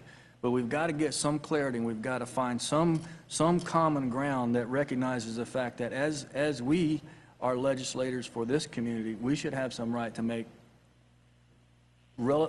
a decision and be supported or not supported by our community. But our community expects us to be at these things, and I think we've got to find some common ground where we can move forward and not be afraid of going to an event and constantly being worried about, well, what's their opinion going to be this week? What's their opinion going to be next week? That's the problem. If they would be consistent with an opinion, it would give some clarity to us. But there's an inconsistent approach to opinions when it comes to how we are able to do our job as public servants, as representatives for the community, as legislators. And this is a step in the right direction. It may not be the right thing, but I think we had to propose it to ourselves first and then see if it's the question that we want to move forward with. So as to the tardiness, Mr. Shelley, I agree. But had it not been for the fact that the rules changed in a tardy manner to us when it comes to approaching race weekend for us as leaders, we wouldn't have to do this. But, you know, unfortunately, we are where we are, and it's absolutely totally the call of the council to postpone this, to pass this, to not adhere to any of this, but it just is one opportunity for us to stake the fact that we feel differently about their approach and their opinion. So it's totally up to the body. So here we are. Is any other questions or comments from the council? It's a public hearing. No, Mayor? Mr. Williams? Yeah, I totally agree with the position in which everybody is, well, what you are explaining, and that is the best recourse of action, because as you stated, the rules have changed, and I think I know for me myself, I'm not going to be able to, what we determine to be public, our public purpose for our residents, or those who could be coming in to look at Homestead to perhaps bring their businesses here. And I think that sometimes with what the rendering of they came down with was just kind of harsh. And so I hardly agree that we ought to take some kind of public position on what is best for us in Homestead and that public purpose. So I definitely agree with that. Thank you, sir. Mr. Burgess? Thank you, Mayor. And not to misspeak or represent that they're going to do something, but we at the League of Cities here for the Miami-Dade County League of Cities are going to review this and perhaps try to write, maybe change the language a little bit, because we're not the only ones that are affected. If you read the statement that was put out, every municipality in the county, if they go by the what was written, every council member or committee member or whatever and their spouses are affected. And we do a tremendous amount of giving to our community, and I think for us to sacrifice more nights out where we can take our spouses is detrimental to the job that we do. So therefore, I know that Mr. Weiss has spoken to Mr. Cooper, the executive director of the league, and we're proposing to bring something forward there as soon as we get an opportunity also. And I don't want to misspeak because Mr. Weiss and Mr. Cooper had the conversations, but I know that we plan on moving something forward there to help facilitate the problems that have arisen here as of late. There, if you don't mind, Mr. Attorney? There is some real frustration. I've heard, I go to the lunch meetings of the attorneys for all those cities, and there is some real frustration with the way that the ethics ordinance is being enforced.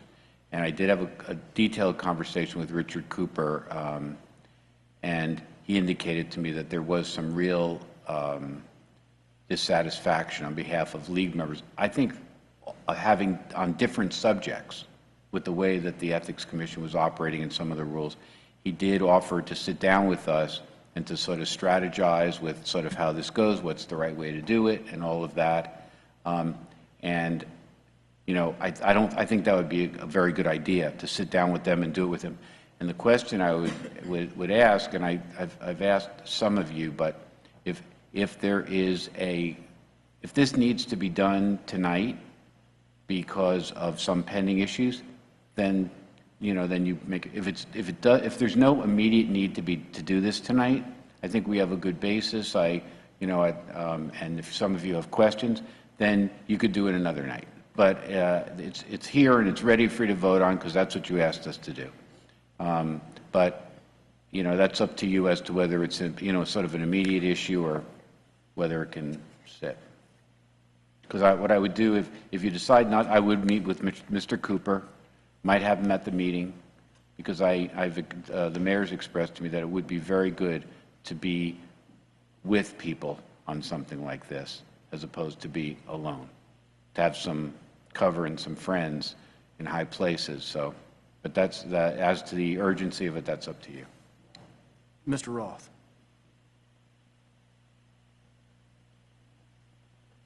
I'm the new guy on the block, and all the attorneys have been doing is teaching me about ethics. And I understand that this is an ethics issue, and I'm willing to wait so we get it right and maybe join forces with the League of Cities so that we come in not as the city of Homestead, but as a group of individuals who care about what we're trying to accomplish here.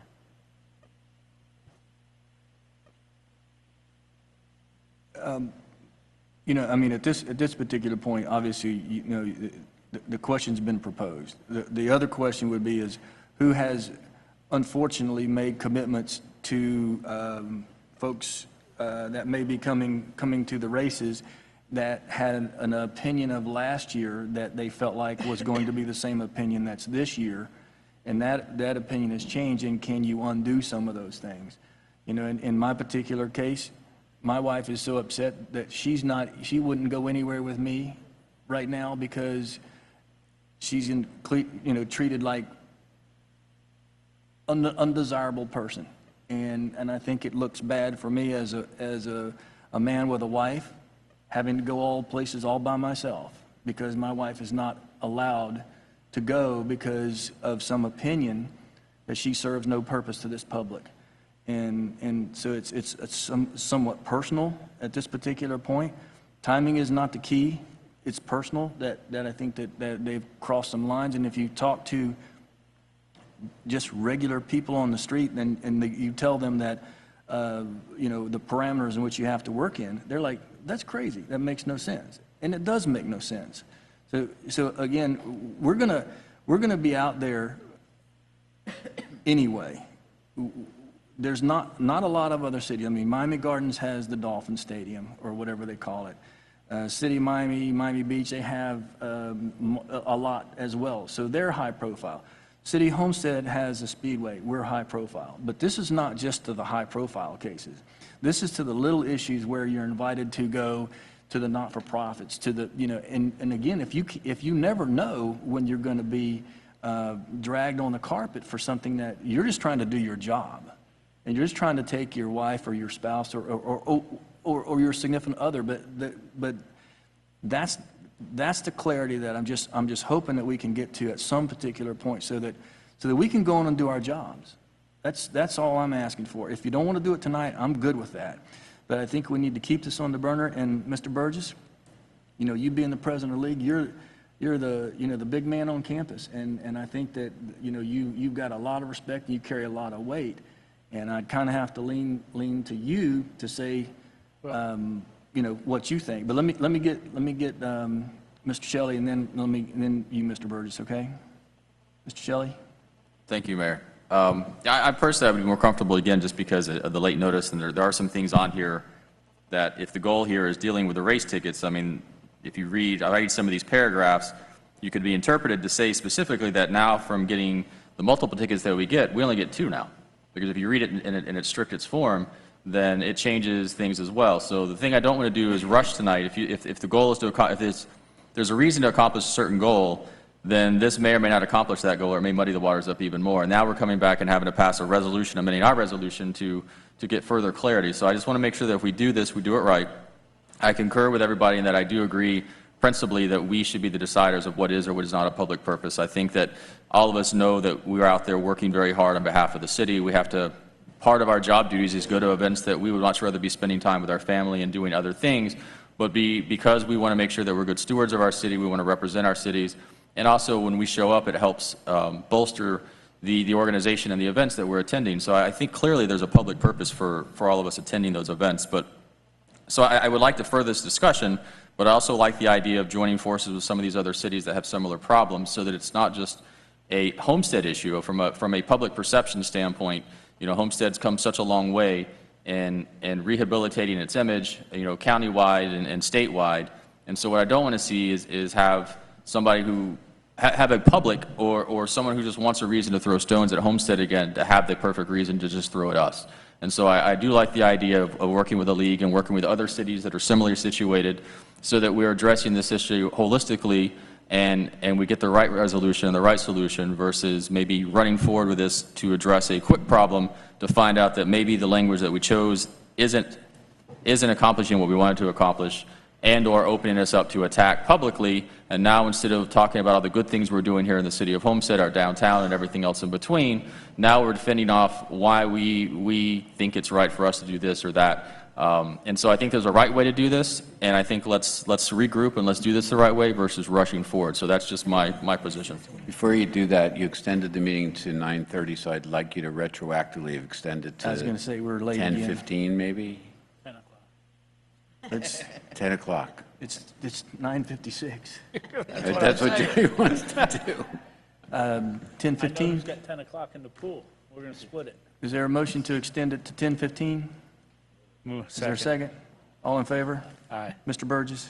No, I just wanted to say that, you know, back in January, in February, when I took the position of the League of Cities, I called out the Ethics Commission, and I told them, stop worrying about headlines and get something with substance. And I think my fear, Mayor, with this, and I'll support it tonight if that's what the majority wants, because I feel the pain that you have over there. When the other half isn't happy at home, nobody's happy at home. But my fear is that we give Joe Centurino and the Ethics Commission an opportunity to try to make a headline with us or with whoever. And I just, and as I've seen them work, that's what makes them tick down there, and that's what even aggravates me more about them, is that they don't go after stuff with substance, they go after headlines. And that's one of my fears here tonight. But I will support this tonight and move it forward. Richard, because we can come back and change the language whenever we want to, correct? Or amend it? Yes, and actually, if you decide either way, I think that there should be, George and I both feel there should be a more comprehensive, some rules about these other tickets, and they should be adopted. And so, I mean, every year it's just like, it's torture, you know, what happens with all of these things. And so if I had had more time, I would have made a much more comprehensive resolution. So either way, I think we're, you know, going to come back on this. So I'll make a motion to move it tonight and bring it back if we need to for an update or a revision or whatever it is in the near future, because This doesn't just affect this weekend, this affects year-round, Everything. every day that we're invited to go somewhere. So I think it's important that we take a stance and do that, and for the mayor's sake, it helps him get peace at home and brings I second that. civility back to his house. I will gladly support this tonight for him, and with him knowing that, there could be a headline grab at him, so, Whatever. or whoever chooses to take it. So with that, I would make the motion that we go forward with this tonight. Second. Moved and seconded by the vice mayor. Any final comments? Is this? Yes, Mayor? Mr. Williams? Yes, I totally agree with the sentiment tonight, as I said before. And I just think sometimes, and I just give you an example, when we get these tickets, it becomes so, you're fearful to give something out that, because you don't want to come back, and it's just become so intrusive, with your personal life and all of that kind of stuff. And I think that taking this issue a stand, in conjunction with going forward with the other leagues, other cities, to put together a more comprehensive one. But I think that this was at least, help us with the purpose of that, for, things to come down the road. And I think that this is something that I believe is very good. It's a start. It's not a perfect document, but it is something that that should be done. So with that, I support the item. All right, sir, thank you. Mr. Shelley, did you have a request? Did you? Go ahead, sir. What I would say is that if this thing is going to get voted on tonight, that, again, under the current terms, it's limiting you to 2 tickets only. And so as we all know right now for the upcoming races, we get more than 2 tickets. So if you pass this tonight, there's potential that on a strict rule reading, and you can ask the city attorney his opinion, that any ticket beyond 2 would then therefore cause a violation. So I just want to make sure that what you guys should probably do is amend that language to include in addition to, right. So somehow specify that so you guys, we don't end up in a catch-22. I'll tell you what our thinking was. First of all, I think it's a good amendment, but just so you understand what our thinking was. The Ethics Commission has already said that certain uses are okay, giving them to volunteers, giving them to board members, giving it to supporters of the city. So those are already legal. And so what this was doing is adding to the list of things that are legal. But I think that a very simple amendment saying that in addition to the uses that have heretofore been authorized by the Ethics Commission, that 2 tickets shall be issued for city council members, so that we're including their whole list of things that we've all been operating under and adding to it, as opposed to taking any chance that we're subtracting from it, and that way we'd cover it. Is that what you're talking? The maker and the second agree to? Second. Okay. Okay, you got that then? I got it. All right, so it's a public hearing? You can open it to the public. There's nobody here, but you're welcome to come up and speak if you like to. Close the public hearing. Roll call, Madam Clerk. Mr. Mayor, as long as we're amending, first of all, we had a motion on the amendment, Yes. and we had a second, Yes. and did we vote on the amendment? Faircloth.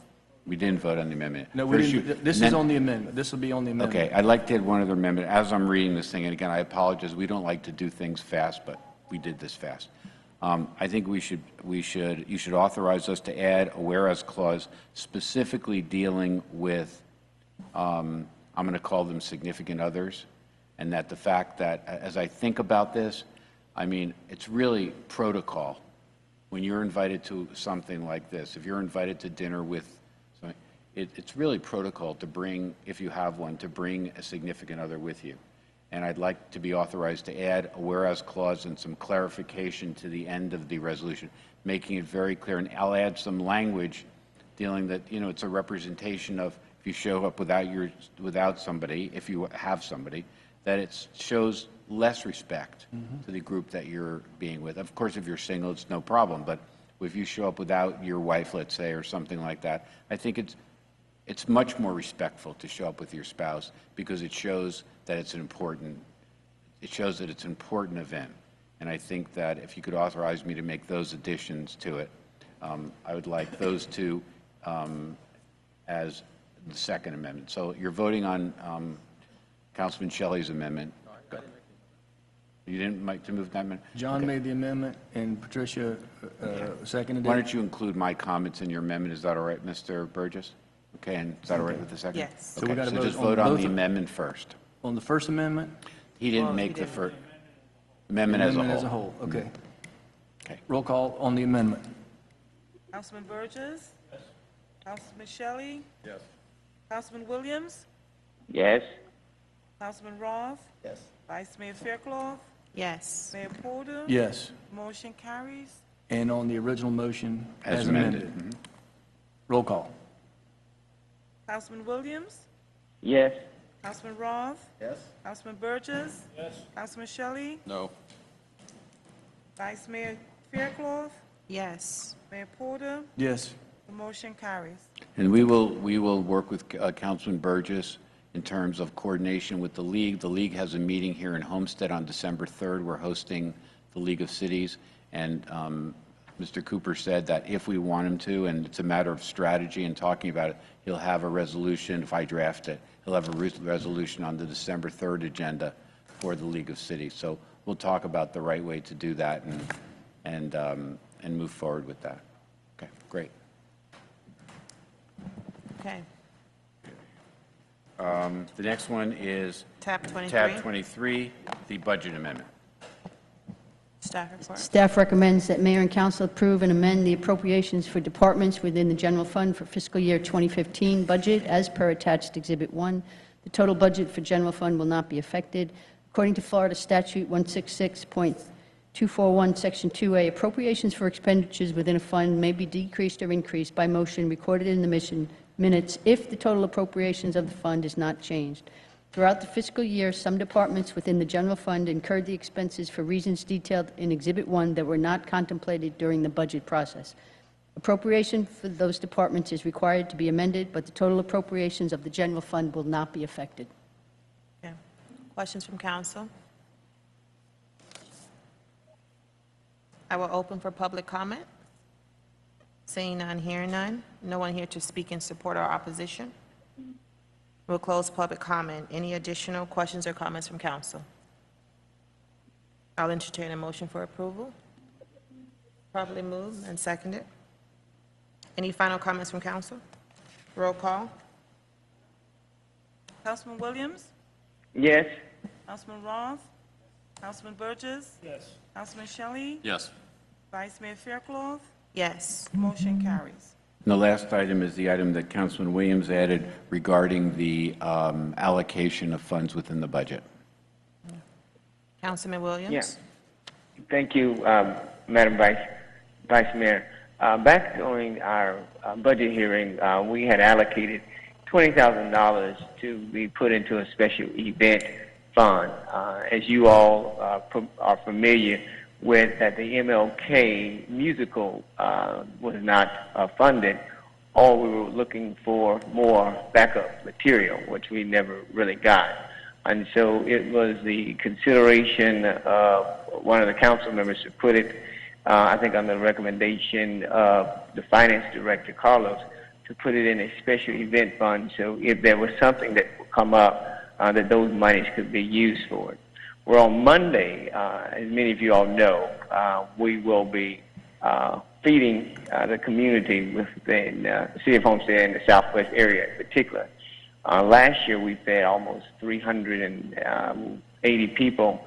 We had live entertainment, catered food from different vendors, and also had just a cohesive environment for the Thanksgiving season. Many of those persons that cannot or does not have family or what have you really enjoyed it last year. And so I would ask, hopefully the President of the Council would allocate a certain amount of funds to continue to put on that event out of the $20,000 that was budgeted but was put together or put into a special event fund for that area.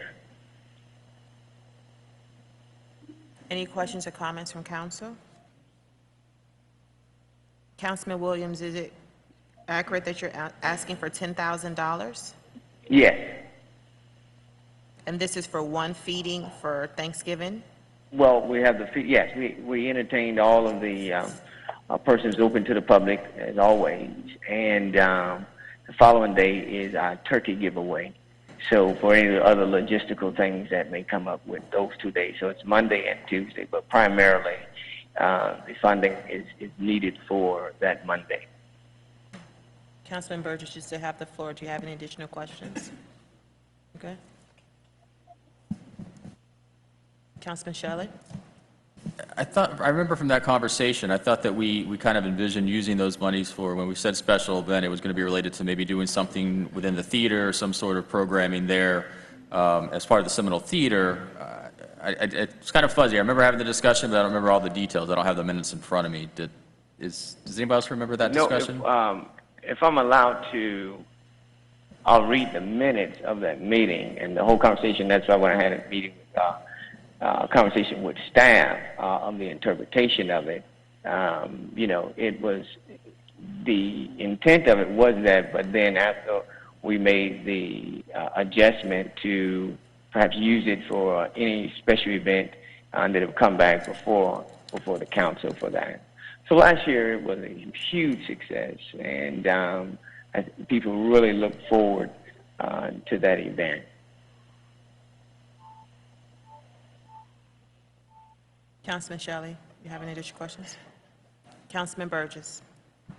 Carlos, how much money is in that account, please? It's the $20,000 that was set aside for, originally for the MLK musical. And Councilman Williams is correct that after discussion, what we agreed is to leave the funding there, but not earmark it for that, should the council decide to use it for another purpose. Thank you. I have a question, Councilman Williams. Last year, you indicated that it was a successful event. How was it funded last year? Last year, we had a combination between the Southwest Advisory and then some other in-kind things from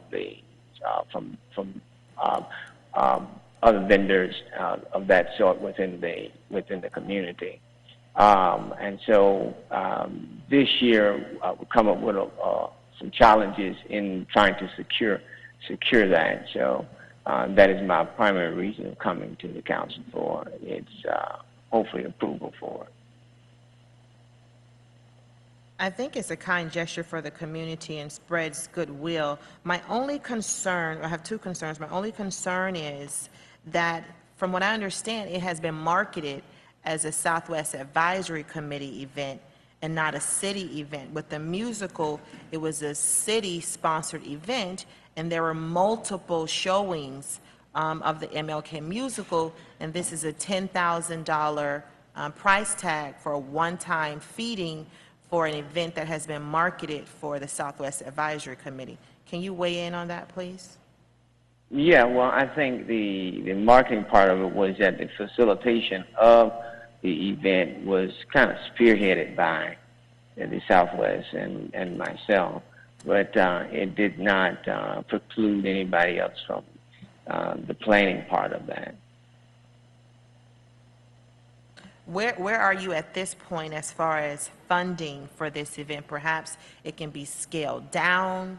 And Well, we're checking, we're meeting, calling the vendors, meeting with them and going back and forth over some of their prices. For instance, most of it is within the serving, the service of servers that will be needed, some other things that will be needed to put it on. And so it really added to the quality of life to that area. And so we looked at some prices, and then, we're going back and forth to make sure we can bring the cost down. I am confident that it will not cost $10,000, but approximately around maybe $8 or so. So, but, just to be on the safe side of that and on the turkey giveaway. Many of you probably know that Winn-Dixie has given us 500 turkeys to pass out within the Homestead community. as an in-kind, and so, and also farm share. And we've been collecting canned goods all over the city to give out 500 turkeys plus the trimmings on Tuesday. So it's almost like an event with, right after each other that will, help improve the quality of life, and then also, bring about some a spirit of happiness within that community. Thank you, Councilman, for the response. I think it's a worthwhile event. I think it should happen. What I would recommend and what I would personally proffer is to support it through my PR funds and personally to help make this happen. If perhaps we can pull together, as we have in other events, to kind of chime in and chip in to help support the event, as opposed to allocating a large sum of money for this particular event. So that's what I would feel comfortable doing at this point. Any additional questions or comments from council? Vice Mayor, this was for the $10,000? $10,000 to offset the cost for a Thanksgiving feeding. And this is on Monday, correct, Councilman Williams? Correct, right. This is on Monday. But we've been going back and forth with staff about the interpretation of it. And so that's why it's before us now. So at this point, I'm willing to support it through my PR funds and my personal funds. At this point, I'm not sure if there is a consensus from council to authorize the approval of $10,000 for this event. I tend to agree, Vice Mayor. Yeah. If people are going to support it from their own funds, no motion is necessary.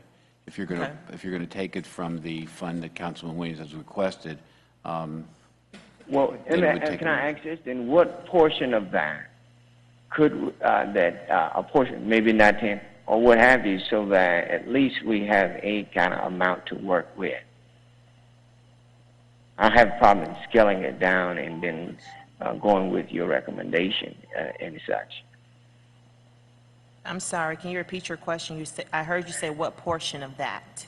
Yeah, well, in other words, I hear your concern about that amount of the 10, but what portion of perhaps that special event fund money can be allocated to work with, at least so that we will be able to take care of the immediate things that needs to happen as relates to that. So even scaling it down to a certain point, what would the board be comfortable with to bring it down to where it will be befitting, that it will make persons comfortable, so that at least to be able to draw a portion of those funds in order to make this event what it should be. Just to respond to that, in other words, the allocation amount that I'm asking for doesn't have to be that, but some part of it I'm asking whatever number we can work around within that framework. Councilman Williams, I'm not sure if there is a consensus to utilize any portion of it to defray the costs for the event. My question is, how much do you have already? How much have you raised? How much you have allocated for this event? And then we can determine where the shortfall is and how we can support that through our personal PR accounts.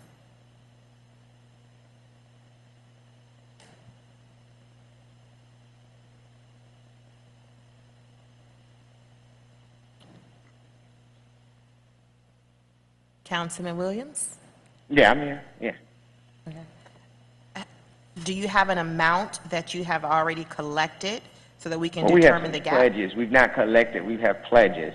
We've not collected any of that amount. Some of it is the insurance cost that could be waived through one of our vendors, and so there is not a particular dollar amount associated with what we have raised. We're just calculating through what we have gotten back through issues of what it would cost. And so I would not come to council if I didn't believe that it was a worthy cause to even ask of such.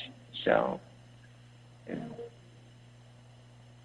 Has the Southwest Advisory Committee committed any funds from their expense account? Yeah, I believe that it's about 2,000. But don't quote me on that. I didn't get the final number from Selena tonight. So if they potentially allocated 2,000, then does that mean that there's an $8,000 shortfall? Right. Yeah. Well, we gauged it at a $10,000 for the cost of the event, and so I guess the shortfall will be more around 60, because I think what I'm looking at now is hold on one second.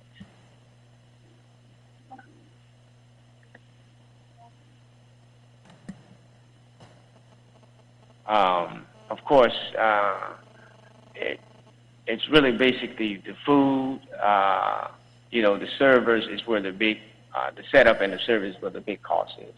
And we're working on that to get that cost down. That's around about $3,000. So we're working on that to get that down some. Okay. So you have an itemized budget for this event, Councilman Williams. Perhaps if you can provide it to us, and we can see how we can chip in. I'm willing to chip in, but is for the actual food that we've been in negotiation with Publix, that they have given their commitment of their lowest cost. And the other is the setup and servers, and then the entertainment that we're going back and forth with the entertainment person that have a live band and all of that.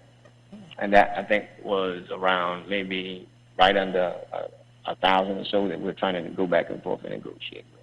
if for setup and servers, I met with a pastor from Core Community Church, and a large part of his congregation would like to support the event. I gave the information to Selena as I was meeting with him. Perhaps Core Community Church can assist with setting up and serving, and that'll help eliminate that cost. Has Selena communicated that to you? They've never reached out to me, so I have this is the first time I'm hearing of that. Oh, yes, I've not got anything from them. I met with them on Monday, and as I was meeting with them, I invited Selena to come in because he had asked me how his church can support Thanksgiving efforts throughout the community. They wanted to serve. So I provided her his contact information, and I assumed she would communicate that information to you. But at any rate, they really, really would like to get involved with this, and I think they can help eliminate that setup and serving cost because they have a very active congregation that is very interested in participating in this event. Okay, well, like I said, they've never approached me. I've not got ever a phone call from them, nor has Selena conferred that to me. But however, whatever the board decides is fine with me. We'll do something to make it work. But, I guess my next question is then what will be considered, because the purpose of not reallocating it to, whatever the musical was. So give me some guidelines then on what we would use, because it sounds like it's just the interpretation of what you're saying. So what are the guidelines for special events then? What the guidelines for? I'm sorry. Yeah, special events, right? Because it seems as though that it's not as a special event for the community. So what are the guidelines in the money sitting there? We've already said that the MLK musical was not going to work because I was willing to forego it, and then it was at the recommendation of one of the council persons. And I'll just read the minutes to you all, and it's on December 8, 2015, and it's on page number 4, and it says that the finance director, Perez, inquired of Councilman Williams if he would prefer the funds to be kept as a special item and not earmarked for the MLK musical. This way, if something should come up during the year, the funds could be appropriated. Councilman Williams responded that he would listen to his colleagues' comments, but he preferred not keeping the funds as they could be appropriated to another culture area. He added that the MLK musical could work within the framework of and in partnership with the Seminole Theater. Councilwoman Wallman at the time suggested that the funds Excuse me, we need to extend the be kept meeting in again. case there were needs Is there a motion? You need a at a motion. later date. And so the Finance Director Perez noted that the I'm sorry, funds Councilman Williams. should be kept in a special event account. Councilman Williams agreed, and both Councilman Wallman and the Finance Director Perez and asked that the funds not be earmarked for MLK Musical. I'm sorry, Councilman Williams, I hate but to be kept pause you in a mid-sentence. special event account. Councilman Williams? Mayor Porter asked if there was any opposition from council, and there were none. Thank you, Councilman Williams. I hate to interrupt, but we have to extend the meeting for another 15 minutes. Is there a motion? A second? Okay. All in favor?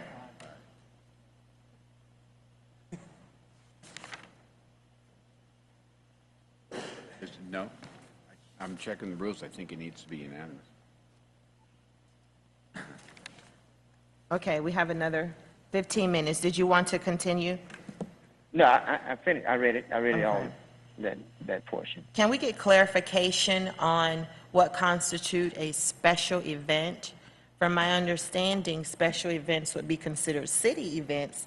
As such, the MLK was a city event that we essentially pulled funding from and put in this pot for special events in the event that one occurred. But those were city events. This event here was originally a Southwest Advisory Committee event, but because the funding streams did not come in time, then there was an effort to come to the city for funds for this special event at the 12th hour. Okay. Okay. Councilman Shelley? I don't think that I would disagree with that, but because it's for the city. I mean, it's for whether Parks and Recs are putting on something or whether boards are putting on it. All to me, my idea of it is an event for the city, to where the city is getting the publicities on Facebook and all of that kind of thing. And so, in trying to allocate or however determine, I guess, going down the road, then, I've listened to staff, as it says, to put it in a special event. Otherwise, I would have made a stronger argument on to name it or so. But they said it was agreed upon that not to allocate it to anything or any name, but other than put the money in the special event account. Not that it will be a special event, but to put the money to a special event account. That's what the interpretation of the minutes that I've read. Understood. Councilman Shelley? Thank you, Vice Mayor.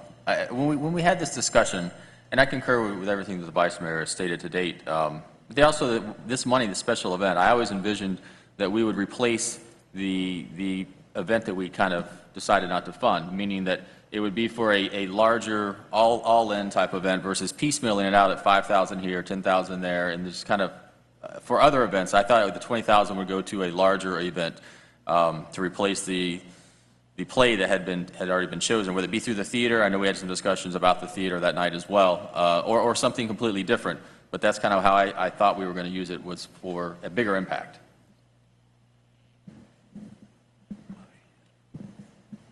Thank you, Councilman Shelley. Is there a motion to approve the $10,000 allocation for the Thanksgiving feeding?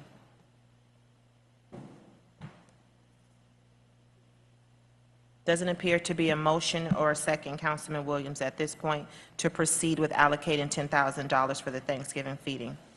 However, if any council person would like to follow up and reach out to Selena to support this event, then you definitely have the autonomy to do so. Okay. Back into the hands of the mayor.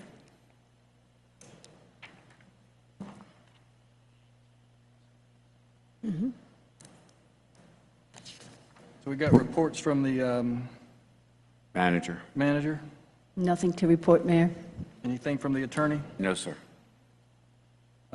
Councilman, report, Mr. Williams? Reports from Mr. Williams? Yes, well, I guess the event will be canceled on Monday. but we will have the turkey giveaway on Tuesday when Dixie has given us 500 turkeys to pass out to needy families within the Homestead community. And so we will be there from 5 to 8 doing that, and so want to make the community aware of such. But at this moment in time, all the work that has been, the sweat and efforts have been put into this, and then with staff taking it to the point of saying to me, as Kate said, oh, I don't see a problem with it. It should be a good thing. But obviously, Kate, you were wrong. So on policy decision on that. My only issue is going forward that this council will define in writing what special event is so that there's no, is not misinterpretation. And then, when events come up or what have you, that these things are not done in this, and it's not at the late hour, as I said before, that this has been ongoing back and forth for interpretation from the minutes. And so, is it just for the southwest area? Because that's where the musical was taking place. I didn't know if it took place in any other part of the city that I'm aware of, other than at FICA Williams. So, I'm very disappointed in such of my colleagues that during this critical time of the year, where persons who are homeless and not had a chance to have a hot meal, that we will not be sensitive to those communities that are in need of such. And so, so I appreciate the bringing it forward, but it's very disappointing to know that that this is where we're sitting at, and it's not at the late hour. We've been playing this for months. So, but that is all that I have, man. Thank you. Thank you, sir. Mr. Shelley? Thank you, Mayor. Just two quick items, and that is on Monday at 1:30, there'll be a kind of a press conference, an event, celebratory event at Miami International Airport. I think all of you should have received invites to go. I welcome you all to come out there and make an appearance and support the city, but it's great for the parks that Miami's kind of embraced the idea of Homestead being the gateway to these parks and the parks themselves. And so it'll be kind of kicking off since the Centennial Festival or festivities that they'll have, as far as having a presence there with column wraps and jumbotrons and CNN spots and all the other good things that go along with that. So I encourage you guys to come out and join me there. And then also the Jingle Bell Run is on December 5th. The YMCA, it runs from Homestead Hospital all the way to the YMCA itself. It's a great event. Come out dressed up. It's family friendly. There's awards for costumes, awards for fastest runners, different age groups. So I encourage everyone to come out there and run. Even if you're not a runner, decorate yourself, and maybe you'll win the award for best costume, as long as you can actually make it to the finish line. So that's all. Thank you, sir. Mr. Roth? Any business? No business. Thank you, sir. Vice Mayor? Just would like to wish everyone a happy Thanksgiving with your family and loved ones. Thank you, ma'am. I want to congratulate everyone on a great meeting. I'm glad we got through in record time. And welcome, Mr. Roth, to the council, and happy Thanksgiving to everyone. Is there a motion to adjourn? Move and second, all in favor? Motion carries. Thank you, everyone. Good night.